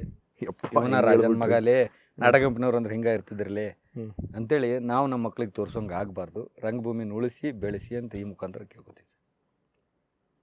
ಶೋ ಬಂದಿದ್ದ ಅನುಭವ ಹೇಗಿತ್ತು ಸರ್? ಸರ್ ಆ್ಯಕ್ಚುಲಿ ನಾನು ಪಾಡ್ಕಾಸ್ಟ್ ಯಾವಾಗೂ ಮಾಡಿಲ್ಲ. Thanks for you. ಒಬ್ರು ಪ್ಯಾರೆಟ್ ಅನ್ನೋರ್ದು ಮಾಡಿದ್ದೆ, ಕರೆಕ್ಟ್. ಇವಾಗ ಇದು ಮಾಡಿದ್ದೀನಿ. ಒಂಥರ ಮನಸ್ಸು ಬಿಚ್ಚಿ ಮಾತಾಡೋಕೆ ಒಂದು ಅವಕಾಶ ಸಿಕ್ಕಂಗಾಯ್ತು ಸರ್ ನನಗೆ. ಯಾಕಂದರೆ ಬೇರೆ ಎಲ್ಲ ಕಡೆ ಆದರೆ ಅವ್ರದ್ದು ಹೇಳಿದ್ದು ನಾನು ಕೇಳಬೇಕು, ಅಥವಾ ಅವ್ರಿಗೆ ಹೇಳಿರುವಂಥ ಪ್ರಶ್ನೆಗೆ ಉತ್ತರ ಮಾಡೋಕೆ. ಇಲ್ಲ ಹಂಗಲ್ಲ, ನಾನು ಏನು ಬೇಕಾದ್ದು ನನಗೆ ಒಳಗಡೆ ಇರೋದೇನು ನಾನು ಮಾತಾಡ್ಬೋದು. So I like you and I love you. ಅಯ್ಯೋ ಸರ್, ಥ್ಯಾಂಕ್ ಯು. ಅಲ್ಲ, ನನಗೆ ಖುಷಿ ಏನು ಗೊತ್ತಾ, ಇವತ್ತು ವಿಶ್ವರಂಗಭೂಮಿ ದಿನ ಏನು ಪ್ಲಾನ್ ಇಲ್ಲ, ನಿನ್ನೆವರೆಗೂ ನಾವು ಮಾತಾಡಿಲ್ಲ. ಅಂದ್ರೆ ಇವತ್ತು ವರ್ಲ್ಡ್ ಥಿಯೇಟರ್ ಡೇ ಅಂತ. ನಿಜ ಹೇಳ್ತೀನಿ, ಇಲ್ಲಿ ಬಂದ ಮೇಲೆ ನನಗೆ ಗೊತ್ತಿಲ್ಲ ಡೇಟ್, ನನಗೆ ನೆನಪಿಲ್ಲ. ನನಗೆ ಆಮೇಲೆ ಇಲ್ಲಿ ಹೋಗ್ತಾ ಮೇಲ್ಗಡೆ ಲಿಫ್ಟಲ್ಲಿ ಹೋಗ್ತಾ ಹಿಂಗೆ ನೋಡಿದೆ, ಯಾರೋ ವಿಶ್ವರಂಗಭೂಮಿ ದಿನಾಚರಣೆ ಶುಭಾಶಯಗಳು ಅಂತ ಹಾಕಿದ್ರು. ಆಮೇಲೆ ಕರೇವಾ ಅಂತ ಅಂದ್ಕೊಂಡೆ, ಇದು ಎಂಥ ಡೇ ಗುರು, ಇವತ್ತಿನ ದಿವಸ ಕರೆಸಿ ಇವ್ರ ಜೊತೆ ಮಾತಾಡ್ತಿದ್ದೀನಿ ಅಂದರೆ it is so destine and ಬರೀ ರಂಗಭೂಮಿ ಬಗ್ಗೆ ಮಾತಾಡಿದ್ವಿ. ನನಗೆ this felt like so surreal ಅಂತ ಅನ್ಸ್ಬಿಡ್ತಲ್ಲ. Like thank you so much. ಎಷ್ಟು ವಿಷಯಗಳು ನನಗೇನೆ ಗೊತ್ತಿಲ್ಲ. ಅಂದರೆ ಇದನ್ನೇನೋ ಗೊತ್ತಿಲ್ಲ ಅಂತ ಹೇಳಿದ್ರೆ ಕೆಲವ್ರು ಆಗ್ತಾರೆ ಕಮೆಂಟ್, ತಿಳ್ಕೊಂಡು ಮಾತಾಡಬೇಕಾಗತ್ತೆ ನೀವು ಅಂತ ನನಗೆ ಹೇಳ್ತಾರೆ. ನಾನು ಇದು ಈಗ ನೀವು ಶೋ ಮುಖ ಹೇಳ್ತೀನಿ, ನಾನು ತಿಳ್ಕೊಬೇಕಾಗಿದೆ. ನಾನು ಯಾವುದೋ ಬ್ರಹ್ಮಜ್ಞಾನಿನೂ ಅಲ್ಲ, ಎಲ್ಲ ವಿಷಯಗಳು ತಿಳ್ಕೊಳ್ಳೋಕ್ಕೆ. ನನಗೆ ಗೊತ್ತಿಲ್ಲದೆ ಇರೋದಕ್ಕೆ ತಿಳ್ಕೊಳ್ಳೋಕೆ ಕರ್ಸ್ಕೊತಾ ಇದ್ದೀನಿ ನಾನು. ಸೊ ಹಾಗಾಗಿ ನಾನು ಮೇಧಾವಿನೂ ಅಲ್ಲ. ಸೊ ಹಾಗಾಗಿ ಎಷ್ಟು ವಿಷಯ ತಿಳ್ಕೊಂಡೆ ಇವತ್ತು ಅಂತಂದರೆ, ಒಂದು ನನಗೆ ಉತ್ತರ ಕರ್ನಾಟಕದವ್ರ ಪರಿಚಯ ಅಷ್ಟಿಲ್ಲ. ನನಗೆ ಹಬ್ಬನ ಹುಬ್ಳಿಗೆ ಹೋಗಿದ್ದೀನಿ, ಹುಬ್ಳಿ ಮತ್ತು ಧಾರವಾಡಗೆ ಒಂದು 2-3 ಸಲ ಹೋಗಿದ್ದೀನಿ. ಬಿಟ್ಟರೆ ಉತ್ತರ ಕರ್ನಾಟಕದ ಮಂದಿನೂ ಕೂಡ ನನಗೆ ಅಷ್ಟು ಗೆಳೆಯರು ಅಷ್ಟಿಲ್ಲ. ನಮಗೆ ಜಾಸ್ತಿ ಬೆಂಗಳೂರಲ್ಲೇ ಹುಟ್ಟಿ ಬೆಳೆದವರು. ಬಟ್ ಒಂಥರ ಫ್ಯಾಸಿನೇಷನ್ ಯಾವಾಗಲೂ, ಒಂಥರ ಇದು ಹೆಂಗಿರುತ್ತೆ ಅಂತ. ಇವತ್ತು ಎಷ್ಟು ವಿಷಯಗಳು ತಿಳ್ಕೊಂಡೆ ಅಂತಂದರೆ, ನಾನು ಯಾವಾಗಲೂ ನನ್ನ ಶೋನಲ್ಲಿ ಹೇಳೋದು, ನನಗೆ ಟೇಕ್ ಅವೇ ಇದ್ದರೆ ನನ್ನ ಆಡಿಯನ್ಸಿಗೆ ಟೇಕ್ ಅವೇ ಇರುತ್ತೆ.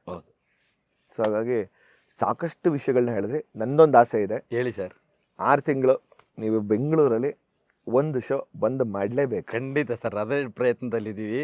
ಖಂಡಿತ ಮಾಡ್ತೀವಿ, ನಿಮ್ಮನ್ನೆಲ್ಲ ಗೆಸ್ಟ್ ಆಗಿ ಕರೆಸ್ತೀವಿ. ಖಂಡಿತ ಹೇಳಿ, ನಮ್ಮ ಸಪೋರ್ಟನ್ನ ನಾವು ಏನು ಕೊಡಬೇಕೋ ಅದನ್ನು ನಮ್ಮ ಶೋ ಮೂಲಕನೂ ಕೊಡ್ತೀವಿ. ಆಗಲಿ ಸರ್. ಸೊ ಏನೇನು social media what ever will do, we will go all out and we will promote. ಸರಿ ಸರ್, ನಂದು ಅದೇ ಆಸೆ ಸರ್. ನನಗೆ ಹೇಳಿದ್ನಲ್ಲ, ನಾವು ಮೈಸೂರು ಜನತೆಗೆ, ಮಂಡ್ಯ ಜನತೆಗೆ, ಬೆಂಗಳೂರು ಜನತೆಗೆ ಡ್ರಾಮಾ ತೋರಿಸ್ಬೇಕು. ಈಗ ನಮ್ಮ ಕಡೆ ಯಕ್ಷಗಾನ ತೋರಿಸ್ತಾರೆ, ಕರೆಕ್ಟ್. ನಾವು ಯಾರೂ ನೋಡೋಂಗಿಲ್ಲ ಅಂದರು. ಪ್ರತಿಯೊಂದು ಜಿಲ್ಲೆಯಲ್ಲಿ ಮಂಗಳೂರು ಸೈಡ್ದವರು ಶೆಟ್ಟಿ ಫ್ಯಾಮಿಲೀಸ್ ಇದ್ದಾರೆ. ಅಂದರೆ ಎಲ್ಲ ಹೋಟೆಲ್ ಮೇಂಟೈನ್ ಮಾಡ್ತಾ ಇರೋದು ಉತ್ತರ ಕರ್ನಾಟಕ. ಅವರೆಲ್ಲ ಜಾಯ್ನ್ ಆಗಿ ಒಂದಿಷ್ಟು ಅಮೌಂಟ್ ಹಾಕಿ ಅವ್ರನ್ನ ಕರೆಸ್ತಾರೆ, ಆರಾಮಾಗಿ ಕುಂದಿರ್ತಾರೆ, ಯಕ್ಷಗಾನ ನೋಡ್ತಾರೆ, ಅವ್ರು ಪೇಮೆಂಟ್ ಮಾಡಿ ಅವ್ರನ್ನ ಕಳಿಸ್ತಾರೆ. ಉತ್ತರ ಕರ್ನಾಟಕದಲ್ಲಿ ಹೋಟೆಲ್ ಮಾಡ್ತಿರೋಂಥದ್ದು ಶೆಟ್ಟಿ ಕಡೆಯವರನ್ನ? ಹೌದು ಸರ್. ಹೌದಾ? ಮ್ಯಾಕ್ಸಿಮಮ್ 99% ಅವರೇ, 99%. ಬಟ್ ಉತ್ತರ ಕರ್ನಾಟಕ ಶೈಲಿ ಅಡುಗೆನೇ ಮಾಡಿಸ್ತಾರೆ? ಇಲ್ಲ ಸರ್, ಅವ್ರು ತಮ್ಮದೇ ಸ್ಟೈಲಲ್ಲಿ ಮಾಡ್ತಾರೆ. ಲೈಕ್ ಪಲಾವು, ಉಪ್ಪಿಟ್ಟು, ಸೀರಾ, ಇಡ್ಲಿ ಇದೆ. ನಮ್ದು ಏನು ಮಾಡಲ್ಲ ಅವರು.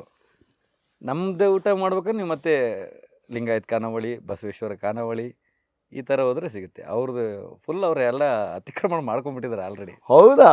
ಪ್ರತಿಯೊಂದು KSRTC ಏನು ಗೌರ್ಮೆಂಟದ್ದು KSRTC ಸೊ ಅವ್ರದ್ದೇನು ಹೋಟೆಲ್ಸ್ ಇದೆಯೋ ಹೌದು. ಪ್ರತಿಯೊಬ್ಬೊಬ್ಬರು ಅವರೇ ಇದ್ದಾರೆ. ಎಂಟೈರ್ ಉತ್ತರ ಕರ್ನಾಟಕ ಪ್ರತಿಯೊಂದು ಜಿಲ್ಲೆ, ತಾಲೂಕು, ಹೋಬಳಿ ಪ್ಲೇಸಲ್ಲೂ ಕೂಡ. ವಾವ್. ಅವ್ರಿಗೆ ಅದು ಗಿಫ್ಟ್ ಗಾಡ್ ಕೊಟ್ಟಿರೋದು. ಆ್ಯಕ್ಚುಲಿ ನಿಜ ಹೇಳ್ತೀನಿ, ಅದು ಎಲ್ಲೇ ಹೋದ್ರೂ ಕೂಡ ಒಂದು ತುಂಬ ನಂಬಿಕೆ ಇಟ್ಟು, ಓಕೆ ಇವ್ರದ್ದು ಮಂಗಳೂರವ್ರ ಹೋಟೆಲ್ ಇದಾರೆ, ಅಡಿಗರಿದ್ದಾರೆ, ಶೆಟ್ಟಿ ಇದ್ದಾರೆ, ಇವ್ರು ಇದ್ದಾರೆ ಅಂದ್ರೆ ನಂಬಿಕೆ ಇಟ್ಬಿಟ್ಟು ಹೋಗಿ ನಂಬಿಕೆ ಇಟ್ಟು ಟ್ರಸ್ಟ್ ಇಟ್ಕೊಂಡು ವೆಜಿಟೇರಿಯನ್ಸ್ ಅವೆಲ್ಲ ಇದ್ರೆ ಆಮೇಲೆ ಹಬ್ಬ ಸದ್ಯ ಒಂದು ಮನೆ ಊಟ ಸಿಗುತ್ತೆ ಅನ್ನೋ ಉದ್ದೇಶಕ್ಕೆ. ಹಿಂಗಾಗಿ ಅವರು ಒಳ್ಳೆ ಹೋಟೆಲ್ಗಳನ್ನು ಮೇಂಟೈನ್ ಮಾಡ್ತಾ ಇದ್ದಾರೆ. ನಮ್ಮ ಕಡೆ ಬೇಜಾನ್ ಇದಾವೆ ಸರ್. ಅವ್ರು ಯಕ್ಷಗಾನ ಕರೆಸ್ತಾರೆ. ನಮ್ಮವ್ರು ಯಾರು ಇಲ್ವಲ್ಲ ಇಲ್ಲಿ ಬೆಂಗಳೂರಲ್ಲಿ, ಯಾವ ಹೋಟೆಲ್ದಲ್ಲೂ ಇಲ್ಲ. ಬಂದಿರೋರೇ ವರ್ಕರ್ಸು, ಅದು ಯಾರಪ್ಪ ದಿನಗೂಲಿಗಾರರು.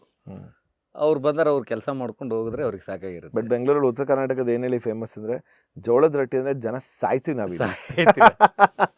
ನಮ್ಗೆ ಇಲ್ಲಿ ಜೋಳದ ರೊಟ್ಟಿ ಊಟ ಅಂತಂದ್ರೆ ಅದು ಬಿಡಿ, ಅದು ಬೇರೆನೇ ವಿಷಯ ಅದು. ಹೌದು. ಬಟ್ ನಂಗೆ ಅಥೆಂಟಿಕ್ ನಾನು ಹೇಳ್ತಾ ಇದ್ದೀನಿ ಸರ್. ಇಲ್ಲಿ ಇವತ್ತು ಒಂದು ಬನ್ನರ್ಘಟ್ಟ ರೋಡಲ್ಲಿ ರೀಸೆಂಟಾಗಿ ಬಸವೇಶ್ವರ ಖಾನಾವಳಿ ಅಂತ ಒಂದು ಓಪನ್ ಆಗಿದೆ. ನಾಟ್ ದಿ ಒರಿಜಿನಲ್ ಬಸವೇಶ್ವರ ಖಾನಾವಳಿ ಅಲ್ಲ, ಇದು ಯಾರೋ ಒಬ್ರು ಇವರು ಉತ್ತರ ಕನ್ನಡದಿಂದ ಬಂದವರು. ಚಿಕ್ಕ ದರ್ಶಿನಿ ಥರ ಇದೆ ಹೋಟೆಲ್. ನಮ್ಮ ಯಾರೋ ಫ್ರೆಂಡ್ ಕರ್ಕೊಂಡೋದ್ರು. ಎಂಥ ದೊಡ್ಡ ಫ್ಯಾನ್ ಆಗಿದ್ದೀನಿ ಸರ್. ನನಗೆ ನಿಮ್ಮ ಕಡೆ ರೊಟ್ಟಿನ ತಟ್ತಾರಲ್ಲ, ಆ ತಟ್ಟೋ ಶೈಲಿ ಇದೆಯಲ್ಲ, ಅದು ಕರೆಕ್ಟ್ ಅಥೆಂಟಿಕ್ ಆಗಿರೋದು ಬೇಕು. ಹೌದು ಸರ್. ಏನು ಸಖತ್ತಾಗಿರೋ ಜಾಗ ಸಿಗಿದೆ ಅಂದರೆ ಅಲ್ಲಿ ಐ ಆಮ್ ಲೈಕ್ ಫ್ಯಾನ್ ಆಗ್ಬಿಟ್ಟಿದ್ದೀನಿ ಈಗ. But I want to come to your place. ನಮ್ಮ ಕಡೆ ಬನ್ನಿ ಸರ್, ಇನ್ನೂ ಒರಿಜಿನಲ್ ರೊಟ್ಟಿ ತಿನ್ನಿಸ್ತೀನಿ ನಿಮಗೆ. ಅವಾಗ ಬರ್ತಿರೋ ಬರ್ರಿ, ಸಖತ್ತಾಗಿರ್ತದೆ ನಮ್ಮ ರೊಟ್ಟಿ. ನಾಟಕ ನೋಡೋಕ್ಕೂ ಬರಬೇಕು. ಐ ಥಿಂಕ್ ಒಂದು ಟ್ರಿಪ್ ನಾವು ಉತ್ತರ ಕರ್ನಾಟಕಕ್ಕೆ ಮಾಡಬೇಕು. ಮಾಡಿ ಸರ್ ಪ್ಲೀಸ್. ಅಲ್ವಾ? ಬೇಜಾನಿದೆ ಅಲ್ಲಿ, ಮಾಡಿ. Okay sir, thank you so much. ಭಾಳ ಖುಷಿ ಆಯಿತು ಬಂದಿದ್ದಕ್ಕೆ. ಸೊ ಆ್ಯಂಡ್ ಇದೇ ರೀತಿ ಇನ್ನಷ್ಟು ಹೆಚ್ಚು ಕಾರ್ಯಕ್ರಮಗಳನ್ನ ಮುಂದುವರಿಸಿ, ಆ್ಯಂಡ್ ಜೊತೆಗೆ ಸಿನಿಮಾ ಕೂಡ ಮಾಡ್ತಾ ಇದ್ದೀರಾ. ಹೌದು ಸರ್. ಸೊ ಹಾಗಾಗಿ ಇದರಲ್ಲೂ ಕೂಡ ಇನ್ನಷ್ಟು ಹೆಚ್ಚು ಸಿನಿಮಾಗಳನ್ನ ಮಾಡಿ, and whatever the legacy of ನಮ್ಮ one and only Raju Talikote ಅವರ ಲೆಗಸಿನ ಕ್ಯಾರಿ ಫಾರ್ವರ್ಡ್ ಮಾಡ್ತಿರೋಂಥವ್ರು ನೀವೇ. ಆ್ಯಂಡ್ ನಿಮ್ಮ ತಮ್ಮಂಗೆ ಅವೆಲ್ಲ ಆಗಿದೆಲ್ಲ ಮರ್ತು ಬಿಡೋಕೆ ಹೇಳ್ಬಿಡಿ. ಮರ್ತಿದ್ದಾನೆ ಅಂತಂದರೆ ಇನ್ನೇನಿದ್ರು ಅವ್ರು ಮುಂದೆ ನಿಂತ್ಕೊಂಡು ಜೂನಿಯರ್ ತಾಳಿಕೋಟೆ ಅಂತ ನಾವು ನೋಡಲೇಬೇಕು ಆಗ. ಹಾಗೆ ಸೊ ಭಾಳ ಖುಷಿ ಆಯಿತು ಬಂದಿದ್ದಕ್ಕೆ. ಸೊ ಎಲ್ಲ ಒಳ್ಳೇದಾಗಲಿ ಅಂತ ಹೇಳ್ತಾ ಮತ್ತೊಮ್ಮೆ ವಿಶ್ವ ರಂಗಭೂಮಿ ದಿನಾಚರಣೆ ಹಾರ್ದಿಕ ಶುಭಾಶಯಗಳು. ತಮಗೂ ಕೂಡ ಥ್ಯಾಂಕ್ ಯು ಸರ್. ಒಬ್ಬ ಉತ್ತರ ಕರ್ನಾಟಕದ ರಂಗಭೂಮಿ ಕಲಾವಿದರನ್ನ ತಾವು ಗುರುತಿಸಿ ಇಲ್ಲಿವರೆಗೂ ಕರೆಸಿ ಆ ರಂಗಭೂಮಿ ಬಗ್ಗೆ ಆಗಿರ್ಬೋದು ಅಥವಾ ನಮ್ಮ ತಂದೆಯವ್ರ ಬಗ್ಗೆ ಆಗಿರ್ಬೋದು ಮಾತಾಡಿದರೆ ನಮಗೂ ಫುಲ್ ಖುಷಿ ಆಯಿತು. ಇಂಥ ಉತ್ತರ ಕರ್ನಾಟಕ ಕಲಾವಿದರನ್ನ, ರಂಗಭೂಮಿ ಕಲಾವಿದರನ್ನ ಬೆಳೆಸಿ ಅಂತ ನಿಮ್ಗೆ ಕೇಳ್ಕೊತೀನಿ sir. Thank you very much. Thank you sir. On that note ಇವತ್ತಿನ ಈ ಒಂದು ಶೋನ ಮುಕ್ತಾಯ ಮಾಡ್ತಾ ಇದೀವಿ. ಮತ್ತೆ ಮುಂದಿನ ಸಂಚಿಕೆ ಸಿಗ್ತೀವಿ. ಟಿಲ್ ದೆನ್ ಸೈನಿಂಗ್ ಆಫ್ ನಮ್ಮ ಸ್ಟೈಲಲ್ಲೇ 3, 2, 1 ನಮಸ್ಕಾರ ಗುರು.